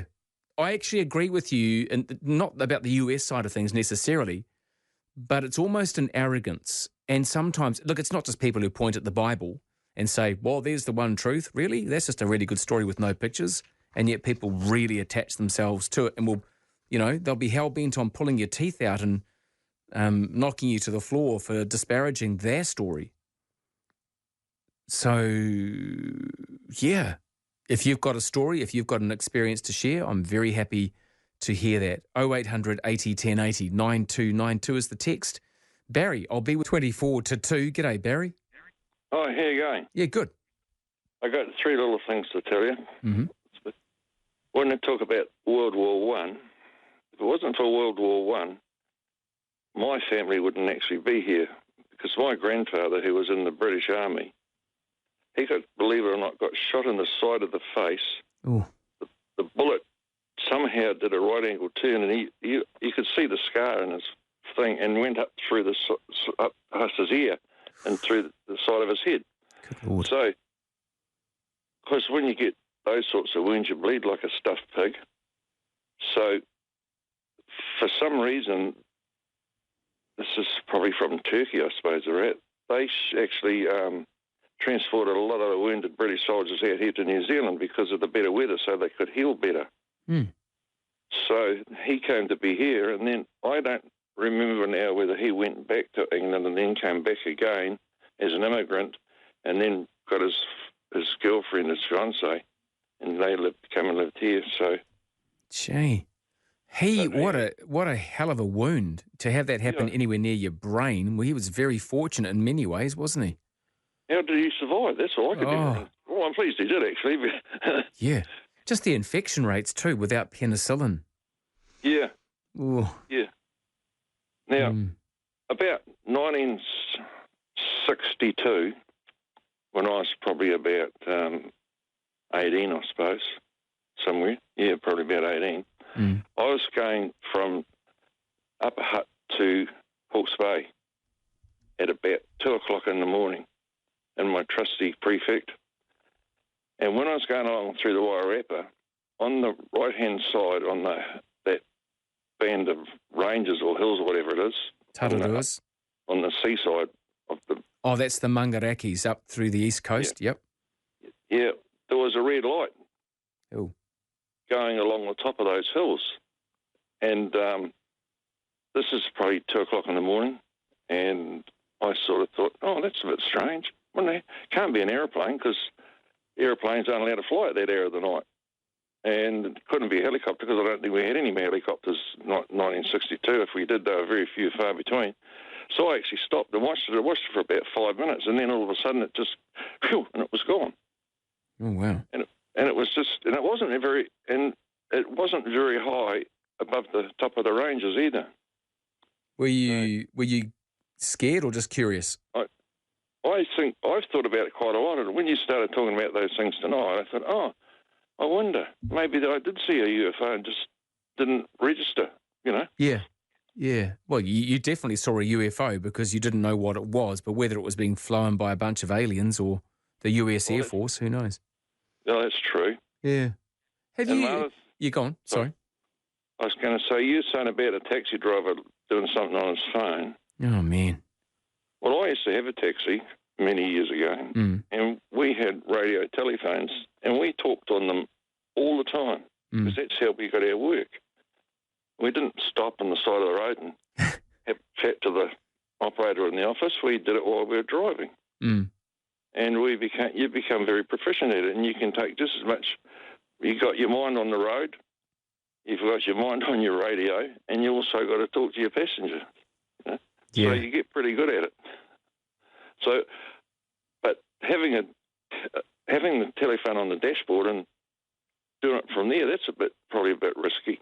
Yeah, because you're dropping your eyes down off the road. They will say they're using their peripheral vision, but they've actually, when I say they, experts who do studies on concentration will show you that even when you've got a car kit, so you're pushing a button and you're answering the phone while you're driving down the Hutt motorway into Wellington at 100 k's an hour, even though you've got the telephone through the car kit, you are still distracted and your speed will drop. You do all sorts of weird things subconsciously. So, this ability you talk about, like having the ability to be ambidextrous and do lots of things at the same time, maybe some people are better than others at doing that, like an Air Force pilot, but most of us are pretty Most of us in New Zealand, let's be honest, we're pretty average at driving and we always think everyone else is making a mistake. You're not wrong about that.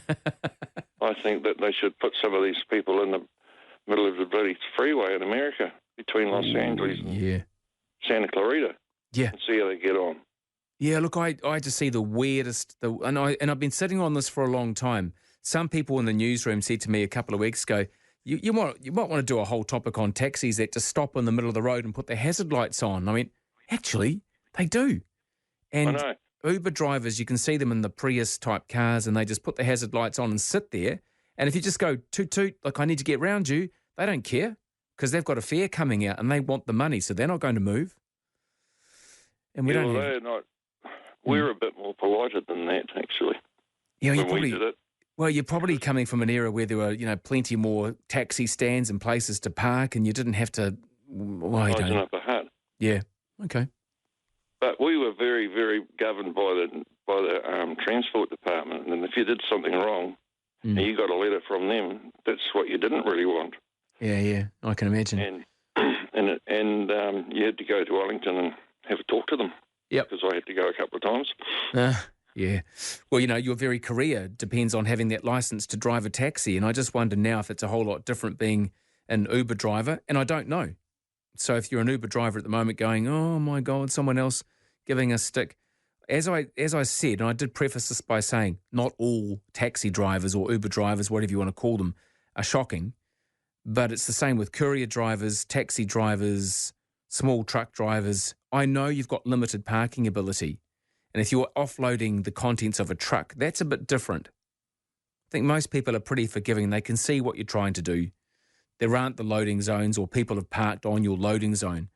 But when a taxi/Uber driver just puts the hazard lights on and stops in the middle of a busy road, you're not doing yourself any favours as an industry.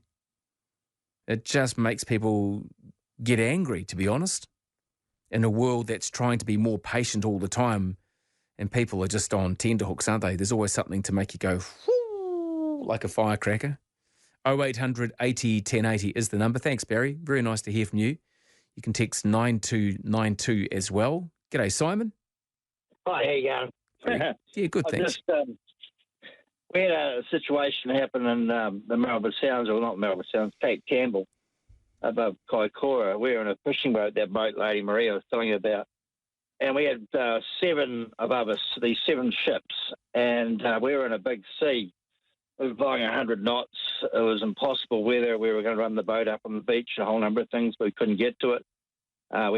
We sailed over several dozen sunken rocks. We should have hit them and drowned. These craft, we navigated off them. We followed them into from Cape Campbell to Blenheim, and then we followed them on into Port Underwood. And that was an horrific sea. I had the guy that owned the boat was with me. He was unconscious most of the trip. He hit the floor and the roof that many times. We were going over 40-foot swells, and we were actually hitting the radios off Cape Campbell. And we finally went beam onto them and surfed them like a big surfboard and followed these lights. And they literally saved their lives. They would be up a valley. Yeah, Simon, I didn't realise that you'd called before. You've told your story already, but that's a slightly different one. I didn't realise it was you that had called at the start of the show with your story. You were talking about UFOs off the Catlins coast and in the Catlins, and your fishing boat stories. They just sound horrific. I tell you what, though, you really should write them up, and either get them published or send them in dribs and drabs to the local paper or something. They're great stories. 13 to 2, I'm very happy for you to share your stories around here's the thing, right?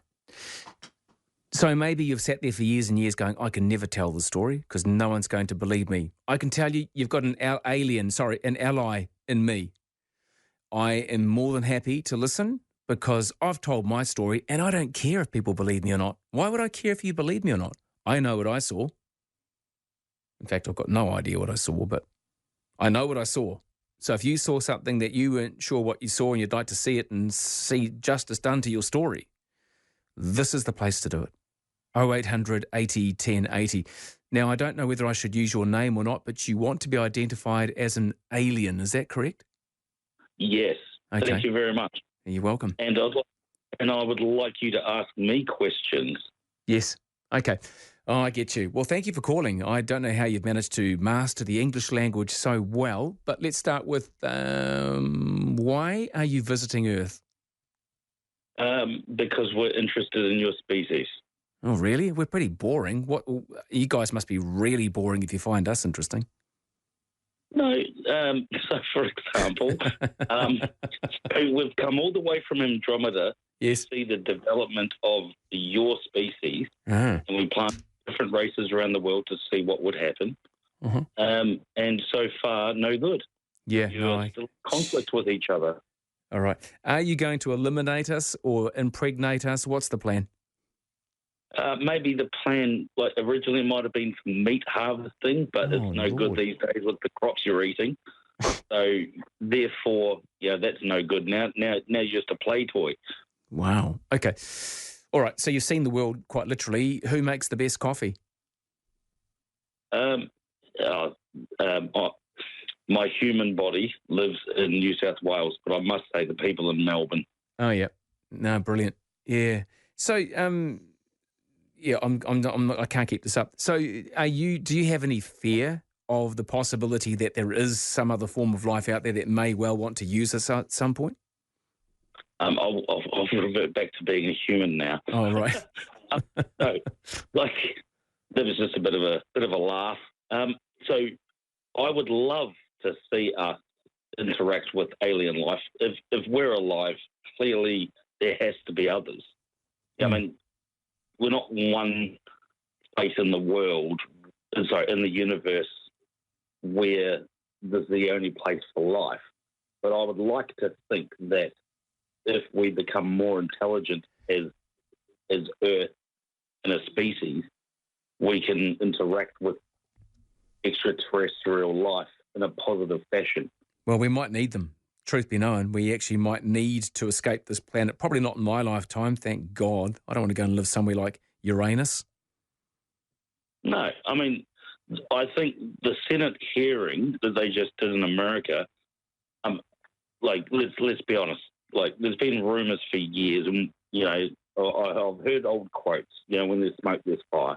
But I think the Senate hearing is too soon, because humanity needs what we've got right now, especially in certain countries, because a lot of countries around the world, not so much New Zealand and Australia, but they're run by religious behaviours.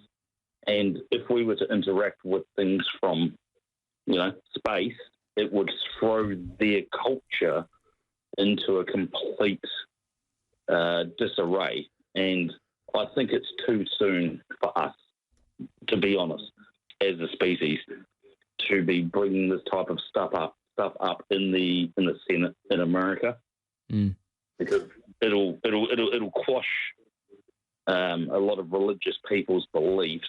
And well, apparently, it actually is mentioned in the Bible about alien life form, which I haven't read it, so I don't really know. But there is biological matter that has been put in storage, which has been confirmed as part of this Congress meeting on Wednesday. That's weird, isn't it? Yeah, and again, releasing this type of information is only going to hurt people because, by nature, we have anxiety. It's the flight or fight response. Yeah. If something is out there that we don't have control of, people will be put into a position where we question everything around us. So I think it's too soon for humanity. Do you know what, Chris? You have made a very salient point. There's always a country in the world that feels it's the master, the dominator. Everything starts and stops with us. Everyone else is subordinate. Imagine if that was the case beyond Earth. And imagine if there is this form of life elsewhere. Maybe there's lots of forms of life elsewhere that is vastly more intelligent than us. That'd be quite confronting. We think we're brilliant. You could stick me in a room with all the technology in the world and I still couldn't build a rocket. I couldn't make a cell phone. We do have some very brilliant people, but to think there are species of beings elsewhere that look down us and go, cell phone? Wow. That was like 400 years ago or whatever, you know. Yeah. No, thanks for the call. And thanks for playing that game. That was very clever of you. Thank you. That was actually Chris in Australia. And you don't hear about many in Australia, do you? I've never actually... Are there any stories out of Australia about interactions with spaceships who drop down to Earth for a warrant of fitness from time to time? 8 to 2, 0800 80 1080. Hi, Mavis. Oh, hi. Hello, Mavis. Oh, am I on now? You are. Hello. How are you? Oh, I'm very interested in what I never heard. I didn't wake up early enough to hear your story, and I've been trying to work out with what you've been saying if I can get what it was, but I haven't. Oh, you mean my story with an interaction with a UFO? Oh, it's pretty short and sweet. We were in the Sahara Desert for 7 days, travelling through, and one night we all stood there, 15 of us, watching this large ball of light about the size of like a soccer ball compared to the other stars. So it seemed close, just changing the most beautiful colours, change, for about 25 minutes, maybe half an hour. Oh, yes. Brilliant. Beautiful. I believe that. I believe that very much so, because we used to see things when we were kids and we used to talk about them and we were told to shush and don't talk about those things. And sometimes they involved our actual relations. And they said, you must have been dreaming, you know, because they say you die nightly. When you go to sleep at night, you go to the spirit world, as you might say. And that's how at this moment in my life, I find that something I've thought about during the day, and I said, I don't know if I can do that. You know, I'll be shown at night in my dream people who are doing stuff similar, and I'll be watching and I'll be able to do it. It happens quite often, but what made me ring in the first place was someone reminded me of something that happened. It was about 74 or 73 when one of my sons was about 17 or 18, and we were living in Christchurch at the time, and we had gone for a drive out to see my sister, and we wanted to get home, at least I wanted to get home before dark, because we turned off at Kaiapoi, went towards Kaiapoi, and then we went west out towards Springfield Way. And it was a very, very long road and no garages and not many traffic after dark out that way. And I said, I want to get home because there's no lights down the street. And anyway, it started getting dark. I said, we better go, bye-bye. And then my son said, I thought you said there was no lights. I said, no, there's no lights down here. He said, there's a light above us. And I said, oh, yes, there is.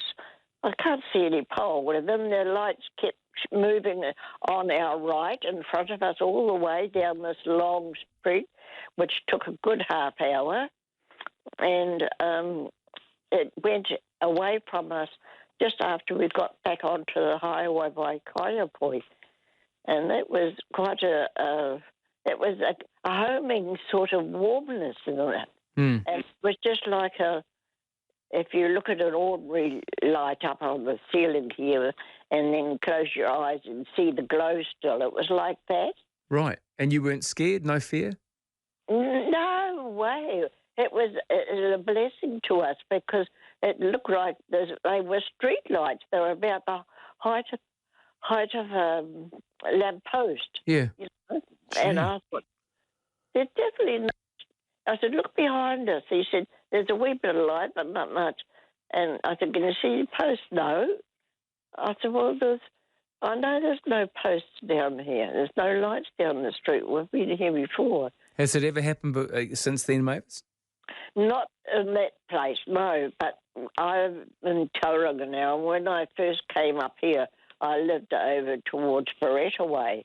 And we'd been onto the Marae and had a weekend of healing and stuff like that, and were all on a very good high, you know. Oh, look, I'd love to hear more, Mavis, because I got the news chasing me out, but, I I'd love to know what that was.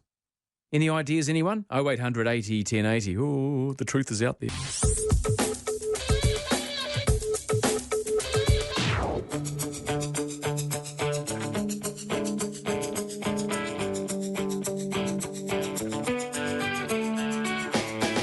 Kia ora, New Zealand. No mai, hooky mai. Welcome back in. Good to have your company if you're listening around the world on iHeartRadio. This is Newstalk ZB.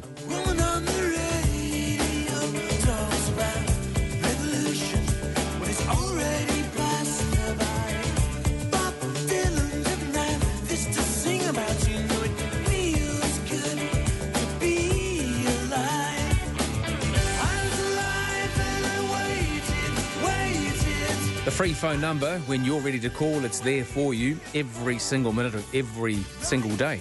0800 80 1080. You can text 9292 or ZBZB. There will be a small charge for that. My email address is roman@newstalkzb.co.nz. I noticed that in one part, was it Lincolnshire in the UK?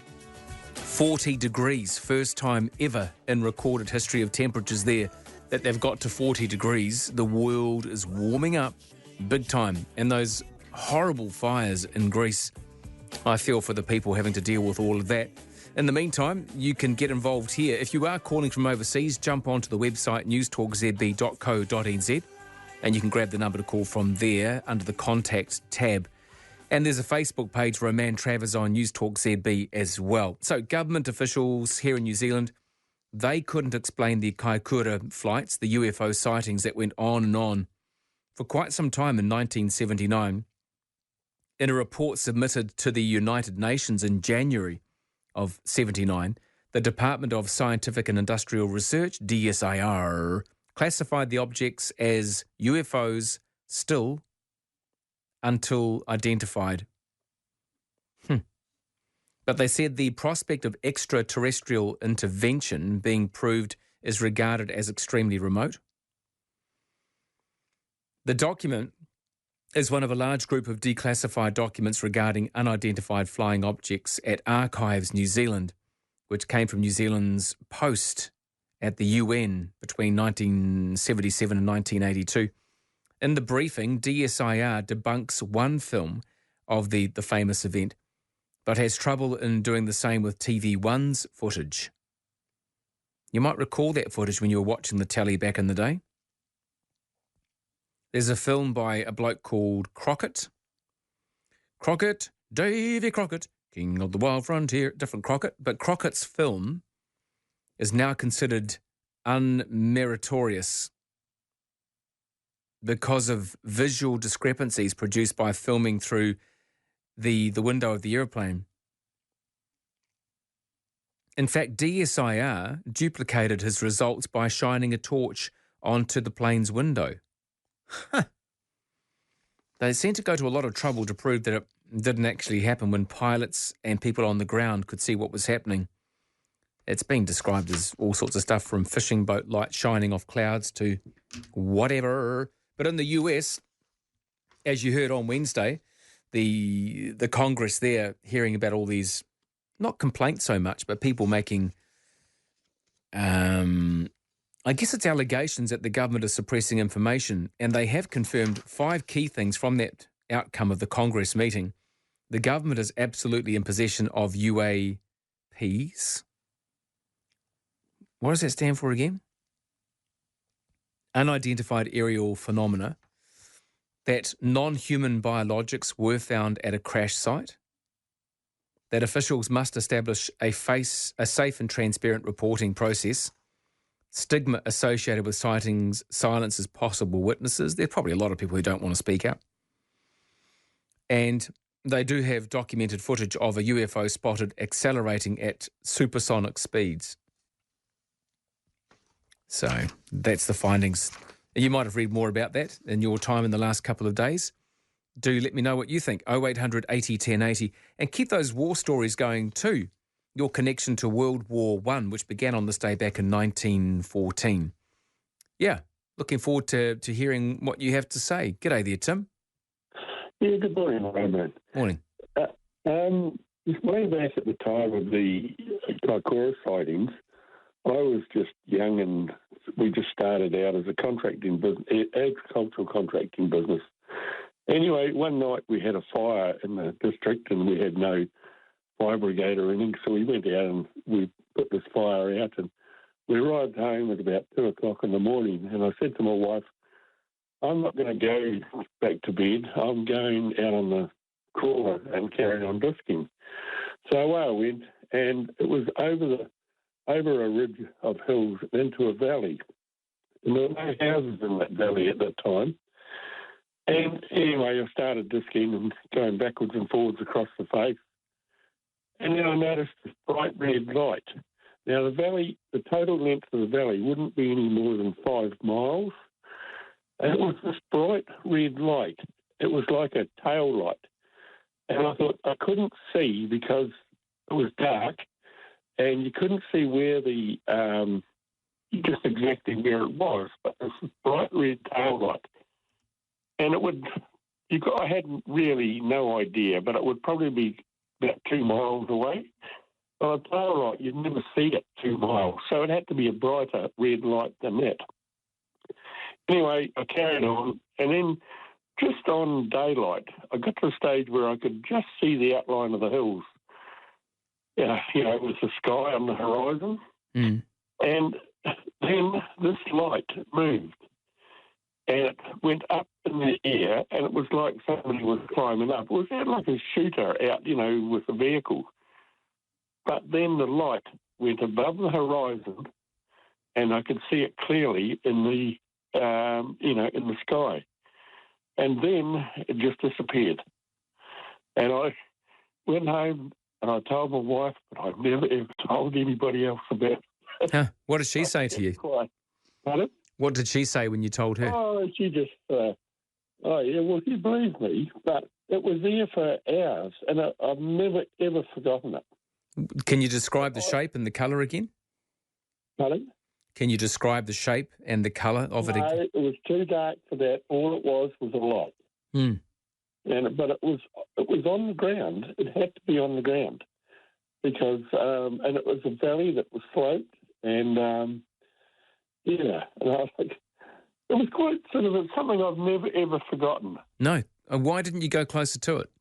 Oh well, I was working, but, I was concentrating on my job, and that was that. Yeah, but you'd think with an alien spacecraft, I'd be going, I'm going to go and see what they're doing. I want to go and see what they're having for breakfast. I'd be curious, or running the other way. One of the two would have been true. I think in those situations I'd have a lot of confidence if I was with other people, as I was in Africa when we had our thing happen in the Sahara. But on my own, no, I think I'd be shutting the tractor down and heading home. Gee, you could have been abducted and impregnated by a bunch of aliens. Anything's possible. Well, not anything. 18 past 2, 0800 80 1080 is the free phone number to call. G'day, Stuart. How are things on the road? You seeing lots of aliens? Oh, actually, that was, just hang on there, Stuart, for some reason. Let me just work this out. There you are. G'day, Stuart. Oh, hello, Roman. How are you? Yeah, good. What's it like out there? It was snowing at the top of the Kiwis on the Niga Taupo, but everywhere else it was very good. Oh, nice. Yeah. I just got a couple of points. Like you, I was very saddened to hear of the death of Sinead O'Connor. Mm. It was very, very tragic, actually. Yeah, it really was, eh? Yeah. Yeah. Now, the second thing is, I need the help of your listeners, please. Mm. I had an accident at work yesterday, and I didn't realise I did, of course. But when I woke up later on during the day, I found I had spots of blood on my bed sheet, plus bits of dried skin. Now, obviously, I had a cut on the arm, and it sort of leaked onto the bed sheet. Can one of your listeners, or some of your listeners, please tell me, other than throwing the sheets out, how the hell I get the damn blood off the, Lady Macbeth say off damn spot off? Yes, I've got some ideas, and it's always, I've interviewed so many times. Do you remember Shannon Lush, the Queen of Clean? No.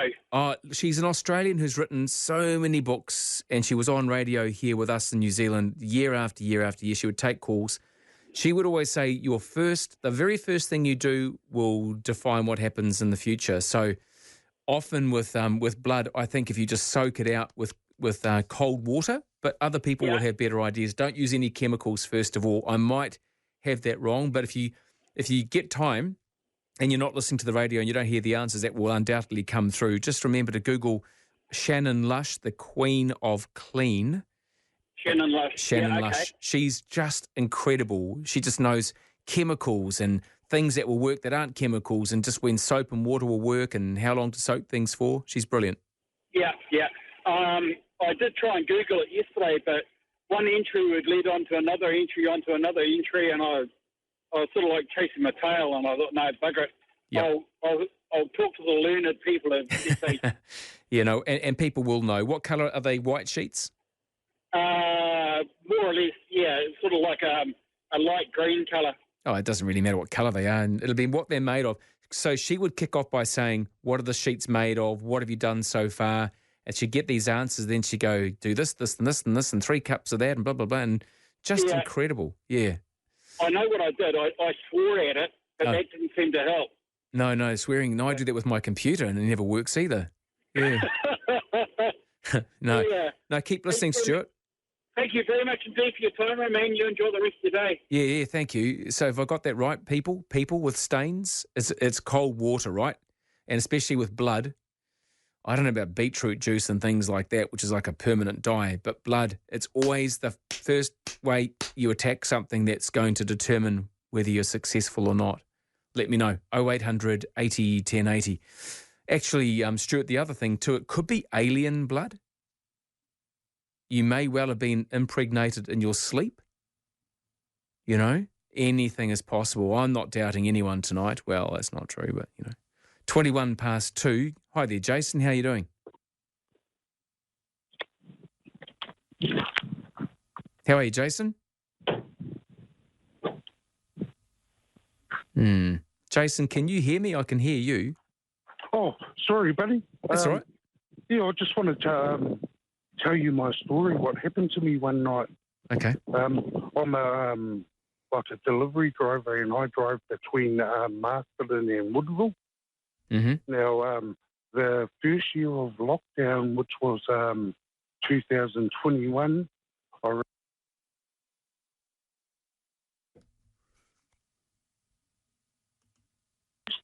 which I think was a Sunday night. Well, I've just left the Woodville gas station, and I'm driving back towards Masterton. Now, you know where the big bridge is between Woodville and Manatinoka? The big bridge between Woodville and Mangatinoka. Manatinoka? Yep. Yeah. Well, I've come around the corner there onto the bridge. Now I'm looking at 4 big beams of light shining through the clouds far down in the distance. So now I'm on the bridge. So I'm curious, and I'm like, oh, what am I looking at? So I'm looking at the lights while I'm driving. So I'm heading towards Manatinoka, and you know the corner before you go down the hill into Manatinoka, just before the golf course on the left-hand side? I know roughly where you are. Yes, well, I'm on the top of the corner there, just where the golf course is, just before you go down the hill. Now I'm level with these lights right in front of me. So now I'm thinking, where am I going to pull over? So I was going to actually pull over down by the pub, the old Dudley pub there. On the right-hand side, yeah. Yep. On the right-hand side. But I actually went past it, so I pulled up at the hall there, buddy. Yeah. The Manatinoka Hall. I jumped out of the vehicle. I turned everything off. I went to the side of the building, and I stood there, and I poked my head around, and I'm looking up at these clouds, and I'm looking at these beams of lights in the clouds, and I'm thinking, what am I looking at? So I'm there probably for about, 5-10 minutes just looking at these clouds. Then all of a sudden, the clouds open up, right? And Now I'm looking at this big, massive spaceship, and the clouds cover over again, and I'm like, in my mind, I'm trying to comprehend what I've just seen. Now, about a couple of seconds go past, now the clouds open up again. Now I'm looking at this big spaceship as it's going over the top of me. I'm looking up one side of it. I can describe what it looked like underneath. It looked like it was made out of old, iron from the medieval times. I could see the rivets underneath it, how it was all like, because it looked like boxes and all that going through the clouds.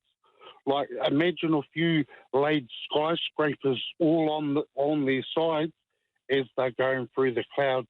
That's what it looked like. As it went on the left-hand side of me, on the other side of the road, it had a big blue triangle strobe light turning on and off, on and off, on and off. Now it's heading towards Dannyburg. So I'm watching it until it goes real little, till I can see this real little blue light far, far away in the distance. So I went, time to jump back in the van. As I jumped back in the van and I was just about to drive off, there was a big blue flash all around, everywhere in the sky. But that's what happened. That was my story. What happened on the 21st of 2001, July the 21st. It was about 2 o'clock in the morning, and it was lockdown. So I was the only vehicle on the road at that time going through Masterton and Woodville. Gee. What an unbelievable story. Yeah, what a great story. You told it very well too, Jason. And, of course, the aliens made the big mistake there. Instead of going north to Dannyburg, all they had to do was cross the road and they could have sucked all the beer out of the Tui Brewery, Maybe it was the filming of a Tui Brewery beer commercial. I don't know. He had me on the edge of my pants there, right on the edge of my pants, on the edge of my seat of my pants. Gee, I'd hate that. I know exactly. I could actually picture exactly where you were. Past the golf course on the right, sweeping down the hill, going from 100 k's to 50, pubs on the right-hand side. I've had a few beers there once, years ago, after a bike race. And Mangatanoka, famous for its Tui Brewery. Those aliens had it wrong, didn't they? They'd gone to the pub. They should have gone to the brewery. Any alien would know that. 27 past 2. Great to have you along, 28 past 2, whenever you think, right, that's it, I've had enough. I've got to tell my story. I've never told anyone. This is the Great Big UFO Confessional, 0800 80 1080 and 9292 to text. If you think we're just being silly, then we're not. Well, I'm not. I'm following on from the Congress meeting on Wednesday where several people of note reported their findings to this Congressional committee thing. It's a House Oversight Subcommittee. They held this hearing on UFOs. Apparently the truth is out there, and apparently there is biological matter that is contained by the government and has not been released for wider consumption, which sounds disgusting. You wouldn't want to eat it, but you know what I'm saying. The truth is out there. Roswell. No one's mentioned Roswell. And on this day back in 1914, World War I started. Sinead O'Connor, she died yesterday. A couple of things you might want to talk about there to get away from politics and all the absolute boredom of that. Mind you, that could be important for you as well. So feel free, get stuck in 0800 80 1080. It's 2:30. Oh, I've done it again. Just a second there, Alan, before you start. Here we go. G'day, Alan. How are you doing? Morning. I'm doing fine. Excellent. Your road report for any of those truckers coming north and south. It is snowing up on the desert, only lightly. Give it another hour and she'll start getting a bit more serious. Yep. But full length, so it'll come later on. All right. So everything's open across the desert road at the moment? Oh, yeah, as far as trucking is concerned, hard and fast, but just snow has fallen. Okay. Yeah, good to know. Thank you. So, touching on your UFOs, yes, Australia's seen them. They've even written a song about them. Min lights. Truckies have seen them out in the outback while they're driving along. That's right. So they have seen them. But as for believing, I'd go, I'm not a disbeliever. And given the size of the cosmos out there, when you look up at the sky, every star is another planet, and that's all we are in amongst them. Yeah. There's got to be life out there. So if you say there's no other life anywhere else other than us, I think you got a hole in your head somewhere. It is almost a form of arrogance, isn't it, to think that what when you think about I think it's actually impossible to think about it being infinite, because everything we know has an end, doesn't it? Well, does it have an end? We might be only thinking that way. When you look up at the stars, and that's only one galaxy, we haven't seen the other end to know that there is an end. So, and that's why they're looking through the Hubble telescope, and they're sending one deeper into space to look even further. So, is there an end? We don't know that. Yeah. Wow. That's as far as what our knowledge exists. But it may go way beyond that. Yeah, it's interesting, Alan. I mentioned it before, and it's not a way of being disparaging to anyone's religious beliefs, but we attach ourselves to beliefs that have been handed down over the centuries, and yet as soon as you mention something like aliens, a lot of those people would say, well, of course there's not, because there's only God, and they'll believe in something that's not tangible, and cast their aspersions upon something like what we're talking about. Yeah, but that's all right. It gives the population something a little bit more credible they can grasp onto. But there are other people that leave their minds open to new experience or ideas and allow science to protrude and prove it one way or the other. And I think that's what the other side's doing. So I have no problem with that. I have no problem with the American side, whatever they're doing at Roswell with reverse engineering or trying to. I have no problem.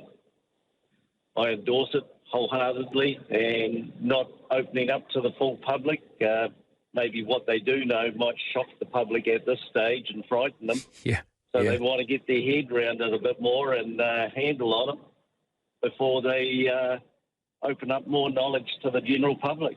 Yeah. Oh, look, everything's possible. That's what I said tonight. I don't mind what people say, even if they're just telling a good story or it is your own truth. It doesn't matter to me, because I know what I've seen was unexplainable, and it wasn't just me watching it.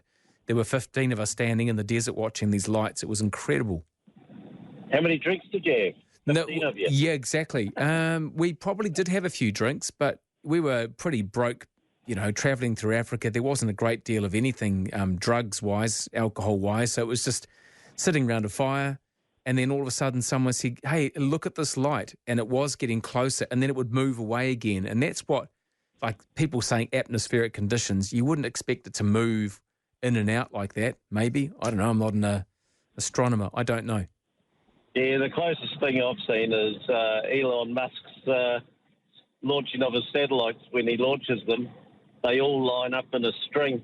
Yes. I was fishing one night, standing on the side of the lake, and I looked up. You could see the string going for a couple of K across the sky, and endless number of satellites, all sparkling away, following each other. But then over the next couple of nights, they started dropping off. So he is shifting them sideways and alike to position them over the globe. There's an amazing...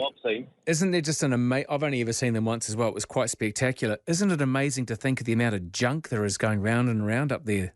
Incredible. Yeah, I think we need to start taxing that bugger on all the junk he's putting up there. He's a bit eccentric, and he thinks he can stick it up there. No rules apply. Yeah. But one item I know you possibly won't want to hear from me is the Te Pāti Maoris policy they've put out on... 17 to 3. Morning to you, Tanya. How are you doing? Morning, Roman. It's just a story I would like to tell you that a friend told me. And he said he was out hunting one night, and it was late at night. He was out in the forest, and I think he was I'm not sure if he was with someone. Anyway, he was hunting, and he saw this light come down from the sky, come slowly down into a clearing in the forest, and the lights were shining from under it, like it lit up the ground underneath it as it came down, and it was a saucer-shaped object. And he was looking at it from behind a tree, like he was some distance away, probably some distance away, and he could see it quite clearly. And it just hovered above the ground. It came down to ground level, and then a platform just come out from the side of the ship and came down, and three men walked down this platform, and he said they looked just like the aliens that you see in drawings, just a sort of a greenish colour, and yeah, and they all looked identical, and they walked down this platform and they walked onto the ground, and they just sort of looked around a bit, and then they walked back up onto the platform, and the platform got back up into the ship, and then it slowly took off again, and way up above the trees, and then completely vanished. And he's never seen that again? Never seen it again. Why do you think he chose to tell you? Well, I'm a close friend, but he said he hasn't told many people because a lot of people don't believe him, Yeah. And, so he said before that happened, he never believed. He was a bit cynical about aliens, But after he saw that, he's now a firm believer. He does believe in them. And anyway, I heard years ago there was an incident in Australia, a couple travelling in their car across the Nullarbor Plains, and this light came up behind them and was chasing them, and was going from side to side over their car, and really, really bright light, shone over the car, and they were really frightened. They tried to get away from it, but it kept up with them, it just wouldn't leave them alone. And they told their story. Eventually it just took off and disappeared, but they told their story. This is quite a few years ago. Mm-hmm. And it really, really scared them. Did you hear Alan talking about is it the bin lights in Australia that the native people of Australia talk about? Quite historical, apparently. Oh, no, I didn't hear that, sorry. Yeah, so it's a well-known phenomenon there. And apparently, have I got that right? Is it bin? Hang on, let me just have a quick look because I'm pretty sure it is. I'm probably going to spell it wrong anyway. Let's have a look. Oh, min lights. Yeah. Is there a scientific explanation for the min lights? Let me tell you. Oh, gee, the photos are spectacular. Min lights are a mysterious phenomenon that have spooked many people in the outback of Australia. But is there any scientific proof that min lights exist, or is it simply an Aboriginal folktale that has been passed down for generations? The lights have been described by witnesses as floating, fast-moving balls of colour that glow in the night sky and stalk people. There you are, Tanya. Chasing the car, stalking people, leaving some feeling confused and frightened. Sometimes the lights are blue and other times they're white or yellow. Ooh. In the Kimberley of Western Australia, some Aboriginal people believe the min lights are the spirits of their elders. Gee, why not? Why not, I say? I say what? What do you say? 0800 80 1080 to have your say. 9292 the text. 12 to 3. Thank you, Tanya. Roman Travers here, right through till 5. The number is 0800 80 1080. I know that there have been hundreds of texts sent in, so I do apologise because the calls are taking priority at the moment. I'll try and read a few out as I go. And the emails too. Anna, nice to hear from you. Coming to you from Anaheim, loud and clear. Expecting 35 degrees here today. Going to Disneyland. Is it safe to come back to New Zealand, says Anna. Is it safe to come back to New Zealand? How do you answer that? I think it's probably safer to give yourself up to the next passing alien spaceship and be impregnated by a whole flotilla of them than come back. Oh, no, that's unfair. I love New Zealand. I take that back. I love it to bits. I won't stop loving it. Hopefully. 9 to 3. 0800 80 10 80 is the number. G'day, Andy. Yeah, g'day, Roman. Hey, that driver that was doing deliveries between Woodville and Mangatanok, or Masterton and that. Yes. Yeah, I remember those flashes because he was talking about it. I was thinking, oh, yeah, I saw that, but I thought it was a transformer on the top of the ranges, just above for the gorge. Yep. But I got mates that do all the, windmills. And they says, no, there's no transformers up there. The transformers are down further on. They have them up there with the windmills. And when he says the big flashlight, I thought, shit, I remember seeing that because I was on the way back to Palmerston and just heading out of Woodville. I saw that big flash and I went, what the hell's that? Because the whole sky lit up like, lightning does. Mm-hmm. But it was brighter and it was white and blue and it was amazing. And I just thought, oh, it must be a transformer. But when he said that, because I was on the road the same time as he was, because, there was bugger all vehicles on the road then, and I was thinking, shit, it wasn't a bloody transformer. So, yeah, what he said, I verify it because I saw the same thing, because I was on the road at the same time, heading towards Woodville, towards, go to Palmerston. And he was saying 2021, wasn't he? July 2021? No, he said during the COVID, wasn't he? Yeah. Because he says he was a something driver and he wasn't many... Oh, actually, it was right, yeah. Yeah, it was. And, that was right. Yeah. Yeah, no, it was right. It was then too, yeah. Because, I was just, when he said that, I was thinking, I remember seeing that. I don't remember seeing the ship, but I remember seeing the bright, bluey white light, like in an strong LED. But yeah, that was amazing. And when he said that, I thought, shit, I remember seeing that, but never thought much of it. I just thought it was a transformer blowing up on the ranges. And his story he told a great story, and the fact that you've confirmed at the same time, and I don't know whether what he was saying was just a good story or not, but the others would say, apart from the spaceship sighting, the bright light could be St. Elmo's fire. What would you say to that? I don't know. There was a big bluey white light and it was real bright and the whole skyline and you could actually see the whole, the whole mountain range, yes. As you're heading for Woodville. You could see the actual outline of the mountain line. That's how bright it was. I was thinking, there's no lightning. No. And I thought, it must be a transformer. Yeah. But when he said that makes perfect sense. Yeah, it does. It's interesting to get people calling in with exactly the same sighting of the same time, Andy, so thank you for your story as well. I've only ever seen pitch black mountains, the Tararua Ranges, lit up like daylight once, and that was just an incredible lightning storm, but nothing like what you and Jamie have described, Andy. Like it just suddenly goes daylight and then dark again. It's like, holy moly, then the big rumble, oh, here comes God kind of sound effect in the background. 0800 80 10 80. Cheers, Andy. Very good to hear from you. Anyone else driving? July 2021 around Dannevirke, Woodville, Mangatanoka, Pahiatua, Mangamairi, all that kind of area. Ooh. The truth is out there.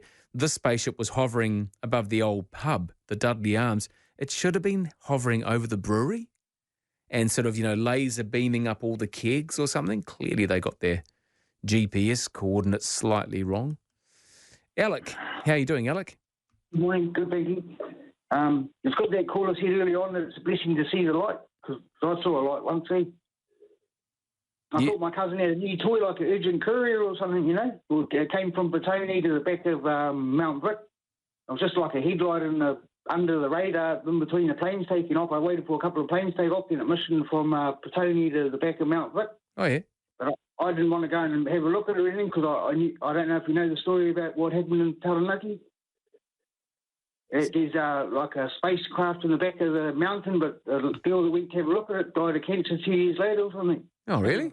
Oh. Well, that doesn't sound good, does it? That sounds horrific.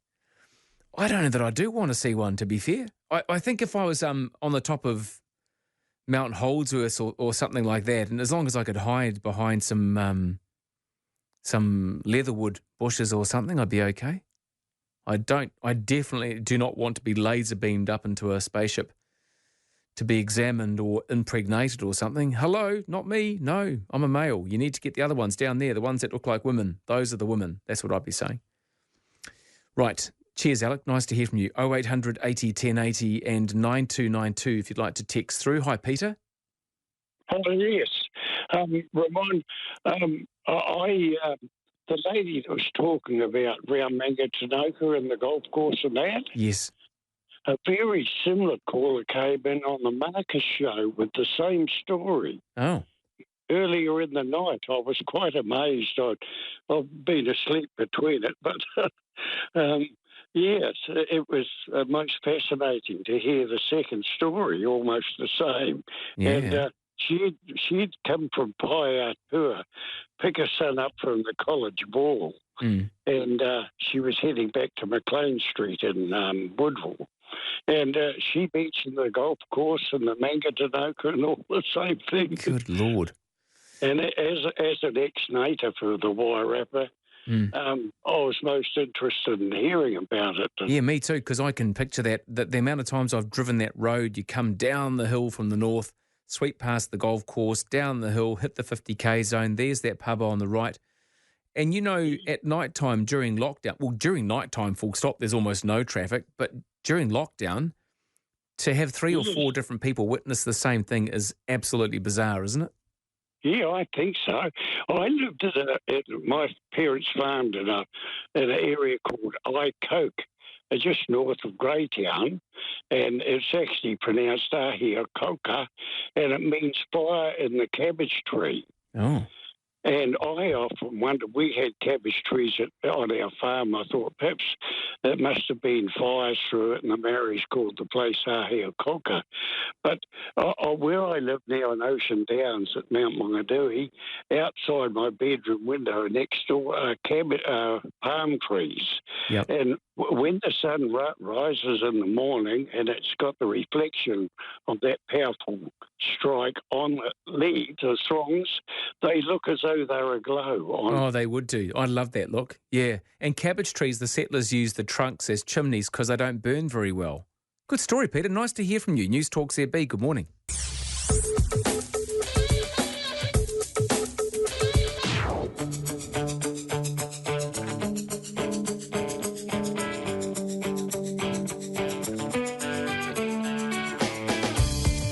Kia ora, New Zealand. How are you doing, world, out there on iHeartRadio? Good to have you along. Roman Travers with you through till 5 on Newstalk ZB.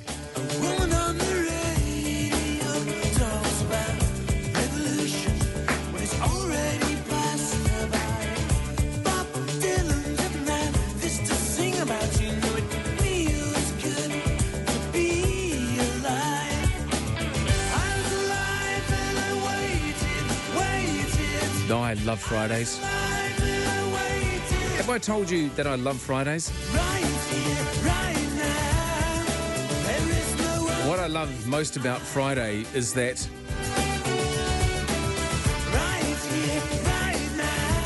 actually, I don't know. It's just nice to know there's a weekend coming, and I love to think of people having weekends off, and I live vicariously through other people having weekends off. 0800 80 1080 is the free phone number. Any phone you've got, that'll work. The text is ZBZB or 9292, the small charge. And my email is roman@newstalkzb.co.nz. Catch up on all the shenanigans, behind the scenes action and all sorts of things you'll never see on the radio by going to the Facebook page Roman Travers on Newstalk ZB. Also on Instagram.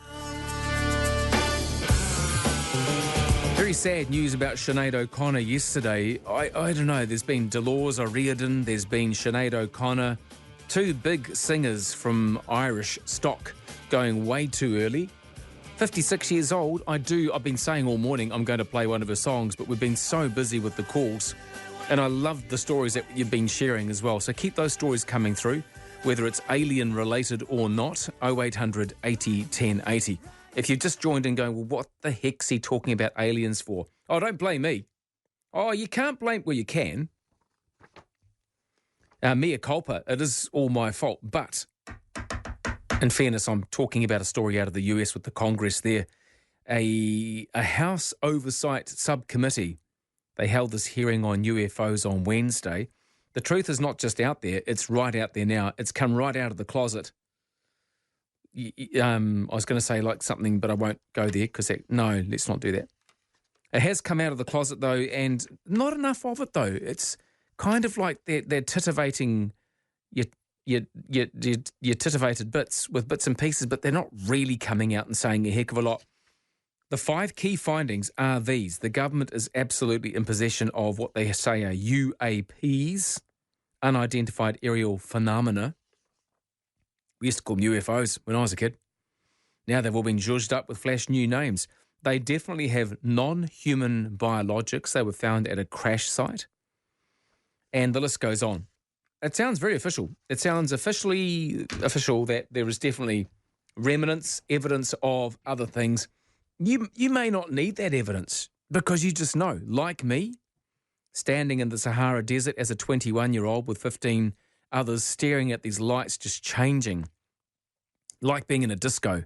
The change was brilliant, stunning. We were told later on it was atmospheric conditions. Whatever. And I do wonder if you share the same sentiment I have about taxi drivers, not all of them. Uber drivers, not all of them. But the ones that are aliens, the ones that just stop in the middle of the road and put the hazard lights on a busy city road. Ka-dink, ka-dink, ka-dink. I'm just going to sit here with my hazard lights on because that makes me safe until my fare comes out of the building. Just bizarre. You don't have a separate license. You don't have separate rules. You can't just stop on a medium strip with your hazard lights going. Couriers do it as well. I've had some very interesting discussions, with inverted commas, with courier drivers in the past who just sit there blocking a road until they've finished uploading or offloading. You're thinking, like, you don't have the easiest job in the world, I get that, but you're making everybody else's worlds a whole lot more heated for no apparent reason other than we all need to bow to your superior being, knowledge, driving skills, all of the above. So there's that. And also on this day back in 1914, World War I began. If you've got stories relating to any of that, I'm very happy to take the call. 0800 80 10 80 to make that call. G'day, Alex. Good morning, Roman. How are you? Very good, thank you. First of all, I'd like to say, I am absolutely blown away by what has been presented to the US House, with the biological findings of all of this. It's one of those things, as a believer in aliens and UFOs, you sort of say, finally, they're giving up some evidence and saying, yes, we actually did do something and find something. But my first interaction or sightings of a UFO was about 17 years ago here in Hastings and Hawke's Bay. And it was funny enough, it was on a New Year's Eve. And to put it bluntly, I had not touched a drink of alcohol at all. And we were sitting out the back of my property, and all of a sudden this bright ring floated over the top of Tomato Peak. Mm-hmm. And there was 9 of us sitting there, and we were all staring at this thing saying, what's that? And it was certainly disc-shaped. It was a glowing orange ring underneath it. And we couldn't believe what we were looking at because it was below the clouds. It was actually below the height of Tomato Peak by this time. And I thought to myself, well, this is I'm actually viewing a UFO. So I actually thought, if what I'm seeing is real, I actually want people to be able to see this. So I ran across to my neighbor, literally over to my fence, screamed out to my neighbour who came out, and he looked at it too, and he's a fairly old gentleman. And I said, what are we looking at? And he said, well, I'm buggered if I know what that is. He said, it's moving too differently to be... He said, it might be a satellite. I said, it's under the clouds. And we sat there watching this thing for a good 40 minutes before it just literally did a 180 turn and went up and went until we could not see it anymore. And it was there at this time where I'd run inside and grabbed a camera to take photos of it. And being New Year's Eve, we took photos after and had a great night. And it wasn't until the next morning we went to view all the photos. And every photo I took of this thing was undeveloped. Could not see it. Could not make out anything. Like it was literally just static on a screen. And it was a case of how the hell can every photo before it, and then every photo I took of it is static, and then every photo after it is perfectly clear. Wow. And it was an absolute amazing thing. And it ended up going into the local Hawke's Bay paper because people had said, oh, look, we were letting off lanterns on New Year's Eve. Maybe one of them floated over. And so they all got, there was about 20 of us that had viewed this thing that night. And they all got us together in this park and let it off. And we said, no, this is nothing like that. This was a clear red burning light underneath in a circle over the top of a disc. And it was absolutely, to this day, I still vividly remember what I saw. I wonder if it's the colours. They talk about when you're looking at the Aurora Australis or Aurora Borealis, you can't photograph all the colours because cameras don't see. I think it's red that's not easily photographed, and therefore they have to be enhanced. So I wonder if that was something to do with the same thing with your photos of this thing. Could be very, but I mean, the whole thing was static. Like it was as if you'd pulled your signal out of your TV and just gone to static. So all the photos, and we took about 10, 15 photos. Yeah. And every photo before it was perfectly fine, and every photo after it, which went into darkness, were perfectly fine. But these photos that we took of this object were not there. They were just... That's weird. And did anyone in a camera shop have an attempt to try and explain what they were looking at on the negatives, or was it a digital camera? Or it was a digital camera. So we just quickly snapped all these photos, and nothing came up. And it was really weird. It was sort of like, how can? And even the next night, we took a photo of exactly where we were standing at exactly the same time. Yeah. And we took a clear photo of Tomato Peak and clear photos of everything else. And it was just really, really strange that these 15 photos we took of this thing just didn't develop. Yeah, yeah. But there's a possible alien sighting who actually had taste, because there's some lovely vineyards around Tomato Peak. The one at Mangatonoka got it completely wrong, hovering behind a pub that was closed, when just across the road there was the Mangatonoka Tui Brewery. I wonder...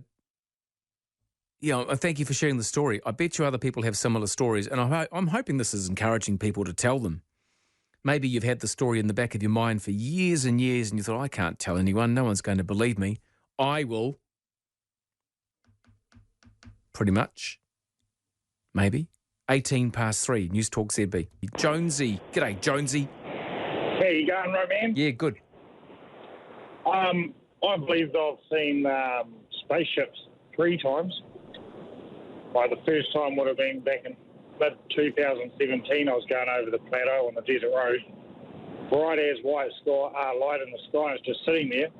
And then all of a sudden it went warp speed and just lost sight of it, which I found quite bizarre. And then about 3 years later, going over the desert road again, and I was taking some photos of the mountain in actually colour on my iPhone, and I switched it over to black and white and took some more photos.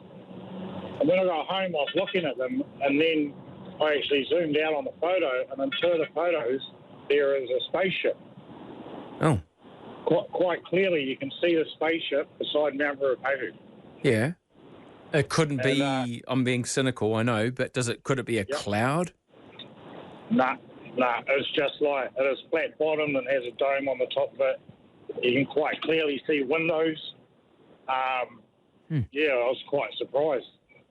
And then last year in October, Bathurst weekend, I was up Sunday morning, beautiful morning, and happened to look up in the sky, and there was it had to be a UFO. It was making a line, but it was so squiggly and just all over the place, like it was out having a bit of a party on a nice morning. Yeah. Because a plane would leave a straight line. But this was just... I watched it and then took a photo of that as well, and thought that was quite bizarre. Did you have the ability at the time to take video rather than still shots?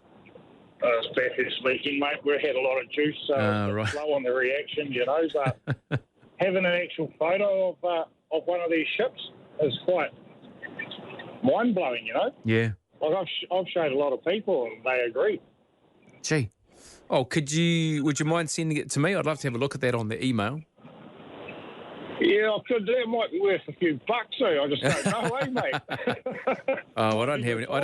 I actually don't have any money, but it's the thought that counts. But what a great story, Jonesy. Whereabouts are you driving at the moment? Just thinking of possible alien sightings. I'm actually about to go past your dream house just south of Huntsville, mate.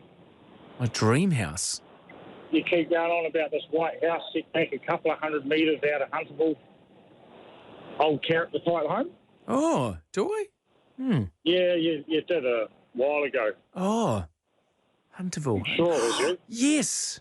Sorry, I'm thinking somewhere else. I was thinking Huntley. Hunterville, yes. It's a lovely old stone-looking cottagey thing. Yeah, well, I thought it was that one. If you actually go about 2k out, on the left-hand side up on the hill is the original farmhouse there, and it's got a Queenslander type house with all the decks around the outside and the roofs in there. Oh, you're talking right posh, right proper. No, the one I'm thinking about is if you were heading from the north into Hunterville, on the right-hand side, about 400 metres before the boundary of the town, there's this beautiful. It looks like something out of Italy, like a stone house, and it just looks. It's behind the ponds, isn't it? I don't know. It just looks so out of place. Like what's that doing there? It doesn't look like New Zealand at all. Well, I'm not sure. Maybe Lord of the Rings got lost. Yeah, well, that's right. You just never know. Maybe it's an alien's house. Jonesy, nice to catch up with you. I think I don't know if it would terrify me or not, seeing something that definitely wasn't anything recognisable, helicopter, jet aircraft, big lumbering top dresser. If I saw something moving unusually in the sky, would I be frightened? I don't think I would. I wasn't frightened in Africa in the Sahara, but that's because I wasn't on my own. If I'd been on my own, I probably would have dropped to my knees and started saying the rosary flat out. But you have this confidence when everybody else is going, oh, what's that? Don't know. And then walking. We were walking as a mob, 15 of us, up the sand dune, up towards where this bright light, we thought we'd get a better view. And it was still miles and miles away. It was just a whole lot closer than any of the stars in the sky. Anyway, I've told that story. It's about time I heard yours. I'd love to hear your weird and wacky UFO/alien/supernatural kind of story. It's all going the US. They're bringing it out of the closet.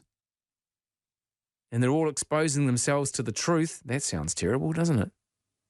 0800 80 1080. Newstalk ZB, 26 past 3. Only 3.5 hours drive from Christchurch, Punakaiki is an unforgettable experience. Boasting spectacular scenery, magical sunsets, and the world-famous Pancake Rocks. Punakaiki is the perfect base for the popular Paparoa track and ideal for travellers, adventurers, weekend trips, weddings, meetings, and more. Book your Punakaiki adventure today with scenichotelgroup.co.nz. Kiwi-owned and operated, they're your West Coast specialists.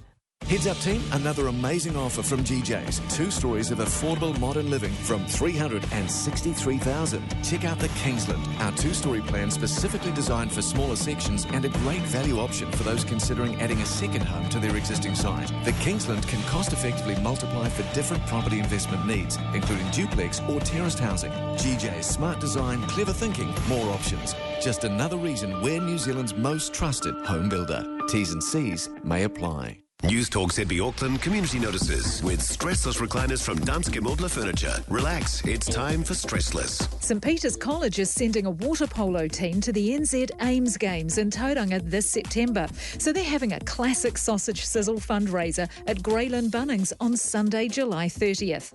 Enjoy gourmet organic sausages and support the water polo team in its fundraising efforts. All proceeds will contribute to the cost of the trip. Caring for our community. Newstalk ZB and Danske Mobler Furniture.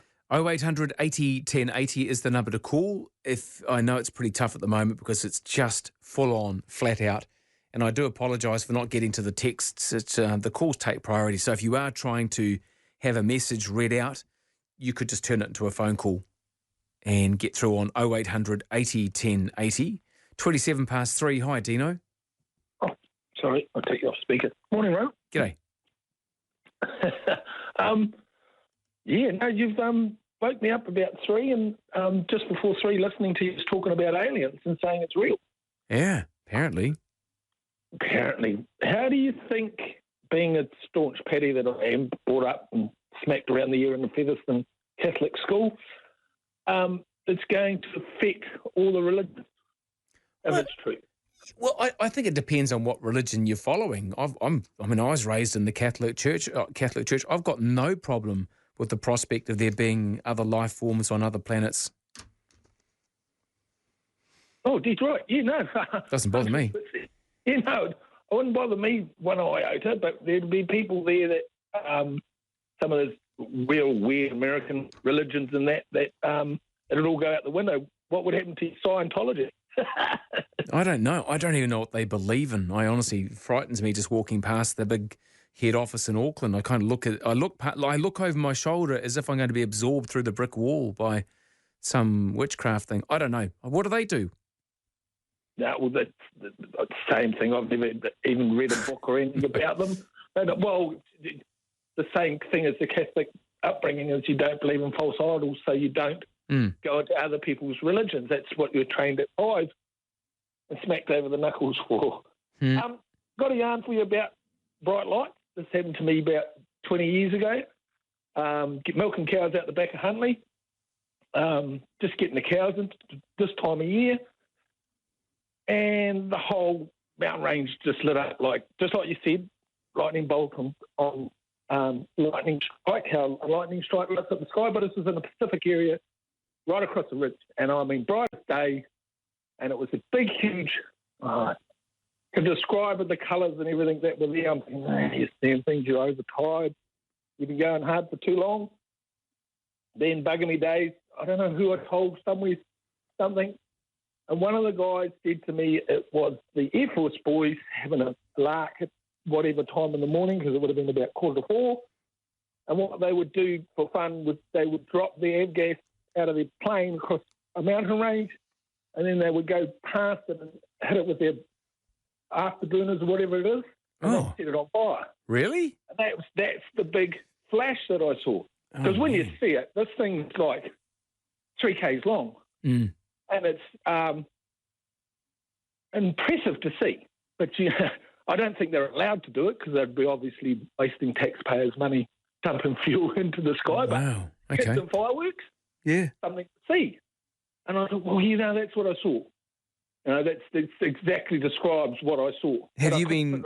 So who explained to you about that dumping of the fuel, then going back with your afterburners? That sounds dangerous. Wow. I can't remember who. Oh, okay. I know it was a plausible explanation for what I saw. So I was thinking, well, okay, that makes a lot more sense than just some random bright, because it's dead still morning. There's no thunder, lightning, or anything around, because that would be the only other thing. And the colours that came off, it would be like petrol avgas being lit for miles, because it was all the blues and the yellows and the oranges. No, it's not lightning, not doing that. Well, though, Dino, what you've done is you've just absolutely ruined all of our stories, and you've given it a very... Thanks for that. Yeah, thanks. So here's a scenario for you. If you were confronted by something that was totally unexplainable, you're rolling through everything in your head going, have I seen this? No, this doesn't make sense. It's moving oddly. Let's say you saw something land and people getting out, as we've had described by a hunter or the friend of a hunter. Would you be scared? Oh, sup, bro, would be the first word, wouldn't it? Oh, no, see, I think if I actually saw people getting out, I would probably be quite petrified and just go very quiet and sit still and possibly close my eyes, because that always helps, doesn't it? I just don't know. I don't know how I'd react to that. Anything else is just curiosity, like the flashing lights that we saw in the Sahara. As spectacular and captivating as that was, I didn't feel threatened. No one got upset. No one was saying, oh, this is God, or I've just read a book about God. It's called the Bible. Here he comes. No one said anything like that. It was all very, wow, look at that. And someone ruined it by saying, oh, that's just atmospheric. It's when the Sahara gets hot during the day and stuff lifts up, and at night time you get this reaction with the ionosphere and the... Oh, shut up. Really? Come on. There's one ball in the sky flashing like a disco? Come on. Atmosphere. My butox. Honestly, really? 27-4, Newstalk ZB. Auckland Sounds is an exciting new one-night music festival for February. The Human League. Go West. Nick Kershaw. The Mockers. And the Choir Boys. Auckland Sounds, the music festival of Auckland's summer. Tickets are on sale now and selling fast. Secure yours today at soundsnz.co.nz and Event Finder. Life is sweet, so start something new by starting with something old. Because you just get better with age. Just like a glass of port from a bottle of Taylor's. Taylor's Port, since 1692. The Nick Scarley half-price lounge sale has been extended till Sunday. Save up to 50% off leather and fabric lounges. That's up to half price during the Nick Scarley lounge sale. Wairoa Park, Mount Wellington and St Luke's. I'm here to clear the air. A heat pump isn't home ventilation. A DVS system, on the other hand, is home ventilation. Yes, DVS means fresh air in, stale air out. And yes, DVS stops windows crying condensation. So for a drier, healthier home, say yes to the people who know ventilation best. The heart of a healthy home, DVS. Auckland, 89.4 FM. Call 0800 80 1080 to have your say. It's Overnight Talk on Newstalk ZB. Roman Travers here. It's great to have your company, 2624. Now, earlier on, Stuart, a regular truck driver, one of our regular, well, we call them truck drivers. They're actually undercover Met Service and Waka Kotahi agents like Alan, Stuart, lots of you that call them. Stuart said he had a bit of an accident with his arm, and as a result, he woke up and there was blood on the sheets. And I thought he was going to say that he'd slept with an alien and something weird had happened. But no, it wasn't that exciting, unfortunately. And he wanted to know how to get rid of the blood. How do you get blood that's dried into sheets? And I had all sorts of wonderful ideas. So I thought, I need to get hold of Stuart again. So I thought I'll just give him a call. Hopefully he answers. No, I'll just try him again. No, he's not answering. Anyway, Stuart, I hope you're listening, because a text did come in to say that you use blood temperature water. Blood temperature water. Don't we call that lukewarm, not blood temperature? Where does the word what that's saying, lukewarm? Anyway, blood temperature water for soaking the sheets. That's the advice that's come through. And that's come through with hundreds of texts, which I do apologise I haven't been able to catch up with. So, shivers, I'll self-flagellate later on. 0800 80 1080 is the number. G'day, Matt. Hey, morning, Roman. Morning. Yeah, what if Luke was cold-blooded? It's a weird saying, all right? It's a very strange saying, yeah. Yeah. But this will put a frog in your sock. There's no beer at the Tui Brewery apart from the craft beer they brew to show the tourists what to do. Oh. Yeah, I worked there a couple of years ago doing the groundskeeping, and I was like, well, what's in this big main building? Oh, nothing but old machinery and storage. Huh. So, yeah, that's probably why the old spaceship didn't stop there. Gotcha. And, isn't there like a big function room underground or something? I don't know. I never saw that. Oh. But there is a weird little building in the middle of the bush area there, and there's no stairs in the tower either, which is another weird thing about the place. Oh. I found out. Yeah. But I got a couple of sightings. I don't know what they were, but one I was just at home in Taurua, and I just saw a satellite cruising along, like normally. You know, if you've seen a satellite, it looks like a dull star cruising along slowly. And I was just thinking it'd be weird if you moved and it did. It kind of changed its direction. And I thought, wow, okay. But the main thing I saw was down in Levin, 2001. I just finished watching a movie at my mate's place, and the bottom of the foothills in the fog, because the Tararus were covered in fog that morning. Afternoon it was. There was just like a massive, long, pulsing light there, and it stayed there for hours. And people were saying, "Oh, it's the army doing an exercise and all this," but we were like, "Oh, come on, it doesn't look like anything like that." Just weird stuff we've seen. Yeah. And have you, in recent times, have you been driving and gone, I know this road, I know what I'm used to seeing, that's really weird in terms of lights or shapes or anything like that? About 2 weeks ago, I saw some really intense lightning up in the ranges in the Rohini's. And I saw a post on Facebook with people saying, "Did you hear those explosions last night?"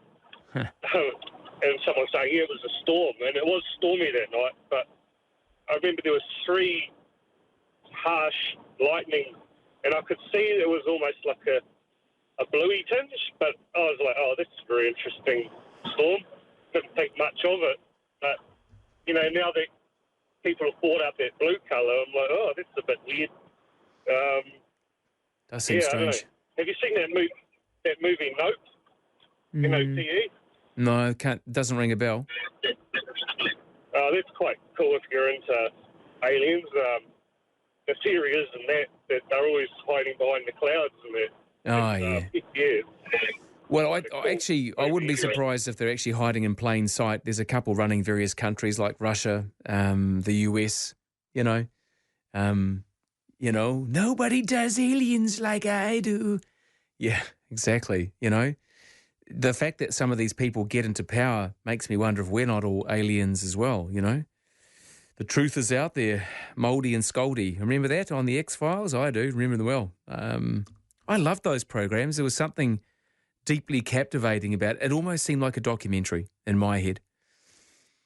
Right, 0800 80 1080. If you've just woken up and joined in, you've jumped in the truck or you're jumping in your spaceship, whatever you're doing today, I'd love to hear. This is all highly plausible. This is not whack job radio. Excuse me. This is quality. Quality with a capital K. And I'll tell you why. Because the US Congress, they have let it all out of everyone's come out of the closet when it comes to aliens.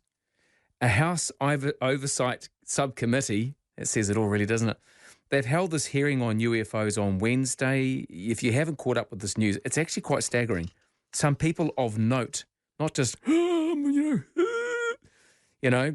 on the streets drinking kerosene. Not these people. These are people of note from military organisations within the US submitting evidence. Anyway, upshot is, yes, committee, blah, blah, whatever. So the upshot is that the sheer numbers of reports, whistleblowers and stories of unidentified stuff, phenomena, should raise real questions and warrant investigation and oversight. And that's why we're here today, said this top diplomat, Robert Garcia, on the subcommittee. Although everyone gets excited, oh, here we go, we're going to open up Roswell, there'll be tours and you can have a Roswell burger and a Roswell flat white. No one's brought up Roswell per se. But these UAP, get used to that acronym, it's going to be out there. It's unidentified aerial phenomena. Forget UFO, that's all last year. These UAP sightings, experts say, might be attributable to balloons, drones, optical illusions, or even the blinking lights of a commercial airliner. Oh, good Lord. Seriously? No. They're always trying to fudge us, aren't they? They're always trying to keep the truth in the closet. The Pentagon has said that they've seen no evidence linking these UAPs to alien activity, though they have not ruled out the explanation. Let's be honest. It's always going to be locked away. No one's really going to tell us if they're working with aliens. No one's ever going to tell us if Trump is actually an alien in an oversized man's suit or anything like that. So, good luck, I say. Putin's definitely an alien, but, you know, he actually does look like an alien. Oh, I shouldn't say that. He could be listening. 17 to 4, Newstalk ZB. Only on Newstalk ZB.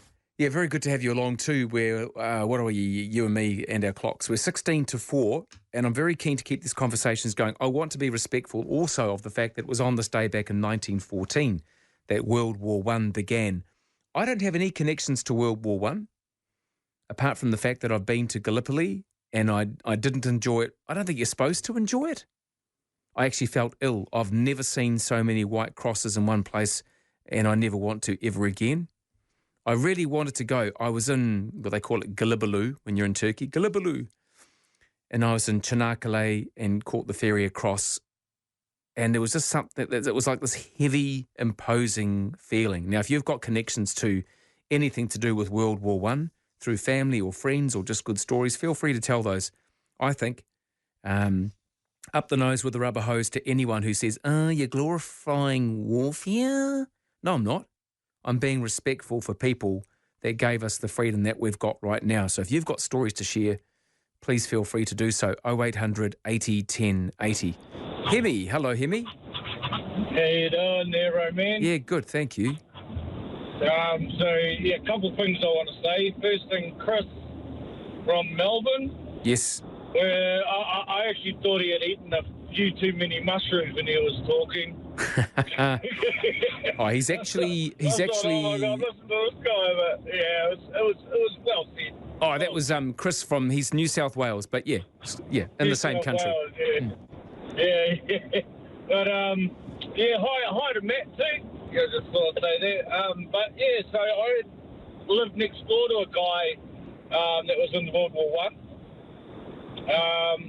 He was 98, I think he was, when he passed away. Wow. And he had a grenade go off beside him. So he was very, very deaf. Just destroyed all of his hearing stuff or whatever it is in his ears. But he was a really nice person, in himself. So it was really cool. But back to this alien thing. Yeah. That blue flash that those boys seen down in the Manawatu, I actually seen one in Taupo last year. But I don't think it was an alien, but it was like exactly what they were explaining. But it lit up the whole of Taupo. Like I was coming in down through Wairaki, and it lit up the whole of Taupo, and it only lasted for about like a second. But it was amazing, eh? It was absolutely amazing. See it, eh? What do you mean? How did you explain it to yourself at the time? Well, how did you justify what you were seeing? You couldn't. Like I had another truck in front of me that seen it as well, and we just obviously think it's just a transformer exploding, because they'll make that sort of bright light and light up the whole sky, and so it's only for a second or two. So I mean that's all we thought. So it was just a transformer, as most people will think when they see a light like that. But it was a blue light, and it just lit up the whole sky, lit up the whole of Taupo. It's really, really, really, really cool. And for how long? Was it a flash as long as like a clap of lightning and thunder, that kind of a chum, or was it longer? No, it would have been like a lightning, flash. It wasn't long at all. It's like it was only a couple of seconds.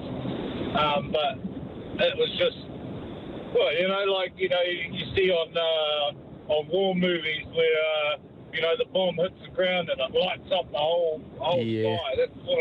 That sort of length of time. It was just, Gotcha. Yeah, it was quite short. But when I was about 10 years old, there was one of the hosts. I don't know if it was Today FM or if it was ZB. They were talking about ghosts one time, and I rang up and I told my story. But now you're talking about aliens. Wow, that changes everything. So me and my two brothers, we used to get the swimming hole, which was about 2 kilometres from our house. And we were biking back to our house, and we're about 1 kilometre away from our house, and we stopped up the top of what we call the Jakey's Hill, because the Jakeys, that was their last name, Jacobson. They used to live on that hill, and they owned all the land there. And this was in Upper Tarka in Golden Bay there, and we stopped up there, and my older brother goes, "Did you hear that?" And I was like, "Nah, didn't hear that." Then all of a sudden, it was like claws just slamming into one of the trees, like, because there was a lot of forest around us, and it was like claws slamming into the tree, and the one tree out of all the trees moved. You know, the big pine trees. And, like, we all seen it, all three of us seen it. And, that was us, we just... I tell you, there was fire coming off our wheels. That's how fast we were riding home, mate. It was crazy, yes. But, you know, and to this day, you know, like, when they rang up about the ghost thing, it's the only time I've ever mentioned it until now as well. Yeah. So it's just something that, you know, nobody would believe that sort of thing, you know, like these pine trees were like almost ready for harvesting sort of thing. That's how big they were. And one tree, like, there was no wind or anything, one tree just started moving side to side after we heard this, like, it's like weird a claw noise that hit the tree, you know. It's crazy, Hear me, why do you think, you're no different to anybody else, why do you think we care if people believe us or not? I don't know. It's just like people think that you might be a nut job or something, you know. It's like, oh, listen to this nut job. He's talking about trees moving and claws hitting the tree. And so true. It's just like, oh, no, I just keep that to myself, you know. Yeah. Yeah, no, It's crazy, yeah. It is, but you know what, it doesn't matter. It's your story, it's your truth, and that's all that matters, and that's what I love about the discussions we've been having. G'day there, Mark. How are you doing? Mate, I'll just go quick, and I'll get to Sinead if I can at the finish. But there's special houses, there's an genuine Italian villa in Papakura. Oh, yeah? Genuine Italian villa. The Desert Road, I was up to Kino Ski Field in 1992. Te Kino is the ski field on the eastern side of Mount Ruapehu. Turoa and Whakapapa are on the western side, and this is the private ski field, and it's accessible only by four-wheel drive. You drive up you turn off on the Desert Road and you just go up the hill. It's incredible. And we were lucky enough to see the A4 Skyhawks before they were disbanded drop into the valley and strafe it with very high, trace ammunition, everything, because they have all the cars that were piled up in there. It was an incredible sight. I bet. Unmarked military airplanes flying in and out of Hamilton Airport. Now, I've often thought that they'd Operation Deep Freeze, the Americans coming up off the Arctic. That base is usually out of Christchurch that they access it. But those are interesting, and they're sophisticated airplanes that we don't have. That are often around. So let's go. Oh, Arapuni. If you want to have a look into the sky and see the International Space Station, Arapuni, which is down the far end of Lake Karapiro, is the perfect spot in the Upper North Island to view it from. It does sound lovely and good recommendation there, Mark. Mark, we didn't get to your Sinead O'Connor comment, and I know how much you love your music, so if you do want to hold on, I'll come back to that as soon as I can. Newstalk ZB, happy Friday to you.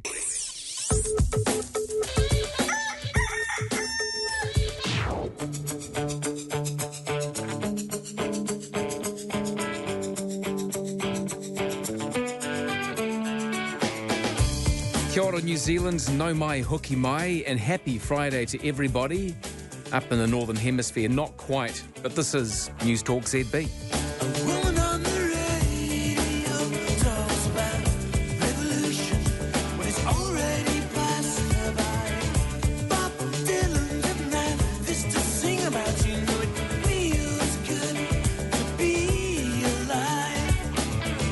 As always, on Fridays and every single day of the week, the free phone number works, 0800 80 1080, whichever phone you have, cell phone, landline, it doesn't matter, your phone, somebody else's. The text has a small charge, 9292 or ZBZB. That charge is determined by your cell phone carrier. And the email address, roman@newstalkzb.co.nz. And the Facebook page and on Instagram. Instagram, just my name, and the Facebook page is Roman Travers on Newstalk ZB. Very happy to continue the stories that have been coming through in dribs and drabs about, on this day, World War I began on this day back in 1914. And of course, the big news out of the US with them opening up the big can of worms with that Congress meeting, looking at all the evidence that is purported to be real from some very credible people with military backgrounds talking about their experiences or opinions based on the facts that they purport to have on alien stuff, UFOs. They're not calling them UFOs anymore. They've changed that. It's all kind of been zhuzhed up to unexplained aerial phenomena. So if you hear that acronym UAP, there's not a parcel at the door. It's actually, which it does sound like the delivery company, doesn't it? It's about sightings and things. There is some credibility there. And the Congress findings show that, yes, there are non-human biologics that were collected from a crash site. And a lot of the other stuff just points to people being taken more seriously, that there is a stigma associated with sightings and therefore you're just a whack job and no one's going to listen to you, where clearly there is evidence that needs to be taken more seriously. So you can talk about that as well. And the other thing I didn't really get any... G'day, Francis. Yes, hello. I'm just ringing up to say I've actually seen an alien in spirit. In spirit, like whiskey? Vodka? I wish it was. Yeah. That wouldn't have been so scary. Tell me your story, Francis. I was actually studying on the internet all about a man who gets messages from an alien from Andromeda, and they were really interesting, all about space and all that. And I was, each time I'd sort of go to the library and on the internet, I'd study about this alien from Andromeda. Anyway, one time when I was sleeping, this alien appeared to me. Now, he has a normal head like a human, not the alien head we're thinking about. And he's completely naked and not a hair on his body. Good Lord. And he's just got a hole down where the genital area is. And I felt like it was a he. Excuse me? Wow. And it see that felt like it was like a dark room, and he was at a length away from me, about 12 feet away from me. And it felt like when you're at the movies and it's very dark and they're sort of wanting to lead you up and then turn you around the corner to the seats.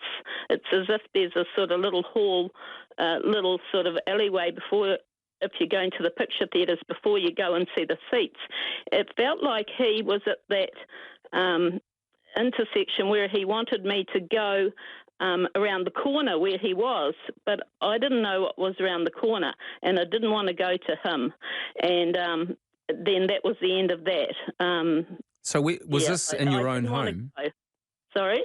Was this in your own home? Yes, it was.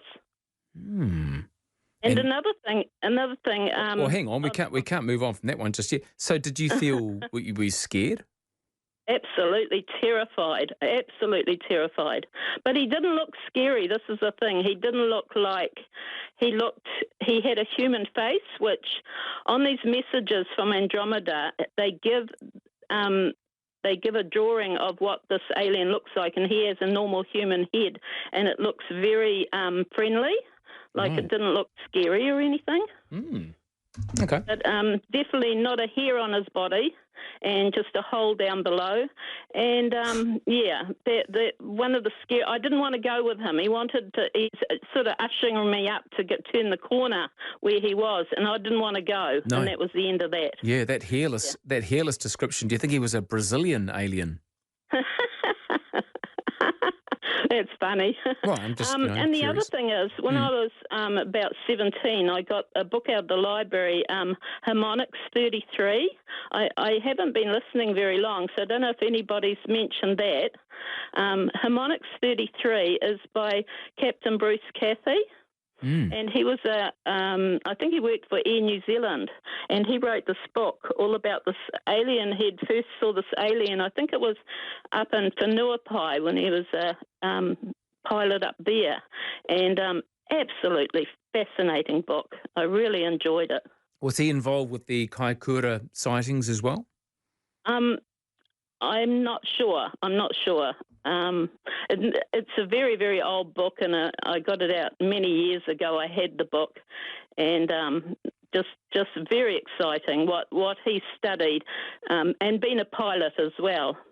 Yes. I actually asked one of the pilots that I know just a few years ago. I said to him, look, when you're up in the sky, do you see these aliens?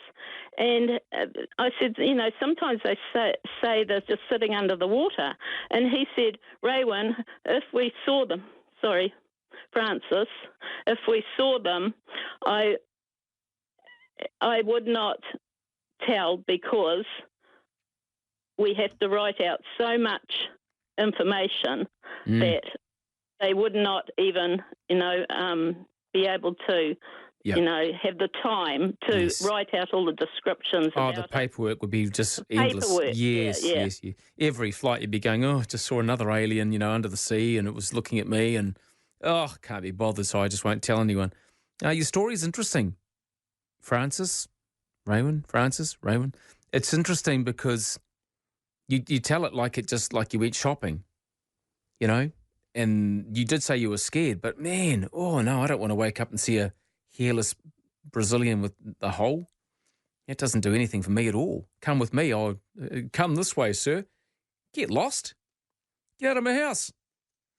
I've got a taser. I'm not scared. I'm not afraid to use it. I'm actually terrified. That wasn't a bad story. This whole Andromeda thing. Fill me in on that one, because Andromeda's an old Greek god, isn't it? It's also a galaxy. So it's got a lot of it's a goddess, right? In Greek mythology, the beautiful daughter of King Cephasus or Cephasus. Yeah, anyway, I'm not really into my mythology that you can tell, right? What's the time? 4:27. 0800 80 10 80. Thank you, Francis. Newstalk ZB. Yeah, good to have you along. Just having a chat there with Hannah, Kate Hawkesby's producer. Kate will not be in this morning, but we have the pleasure of early edition with Francesca Rudkin this morning. 0800 80 10 80 and 9292 is the text. Always, but I just find these kinds of discussions incredibly interesting, because, like I've said to just about everybody who's called in with an alien story, we're reluctant to share them, aren't we? You kind of think, if I go and tell my family what I've just seen, they're going to go, ooh. Clearly you need to have a long weekend and a big long sleep. And yet so many people are convinced about what they've seen. I'm not sure about the hairless Brazilian in the bedroom with the unusually placed hole. But I've seen, like I've said it, if you've just woken up, I stood in the Sahara Desert with 15 other people and watched an amazing light display that no one could explain. And in the end, someone said, that'll just be atmospheric conditions. Whatever. Isolated to something the size of a soccer ball at about, 100 kilometres away, much closer than any of the stars. It's hard to describe. I hope I'm doing that justice. I can still see it in my mind's eye, and the way that we walked towards it, trying to walk up a sand dune to get as close as we could to it. Weird. No one was scared. And I've had so many stories like that over the past 3 or 4 hours. Been incredible. And thank you too for sharing your stories on text about this day back in 1914 was the very first day of World War I, which has that intrinsic link straight away. You'll be thinking about probably great uncles, grandparents, that kind of stuff. Or maybe if you're old enough, you'll have memories of that yourself. It is a very long time ago. So if you want to share those stories, feel free as well. And the other thing I was talking about, look, I haven't had any traction on it whatsoever, but regarding the aliens, hi there, man, I agree that they could walk among us. Is Steve Zuckerberg an AI? Well, who knows?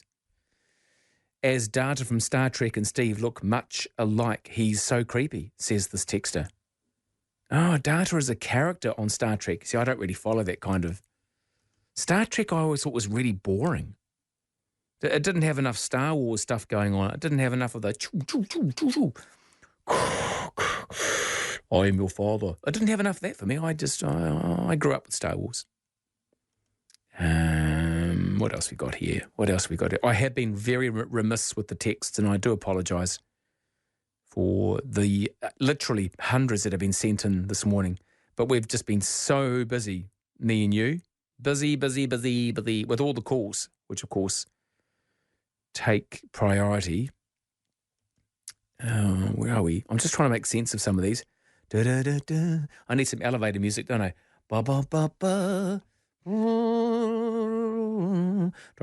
Actually, some real elevator music. That could be quite good. Yeah! Happy Friday!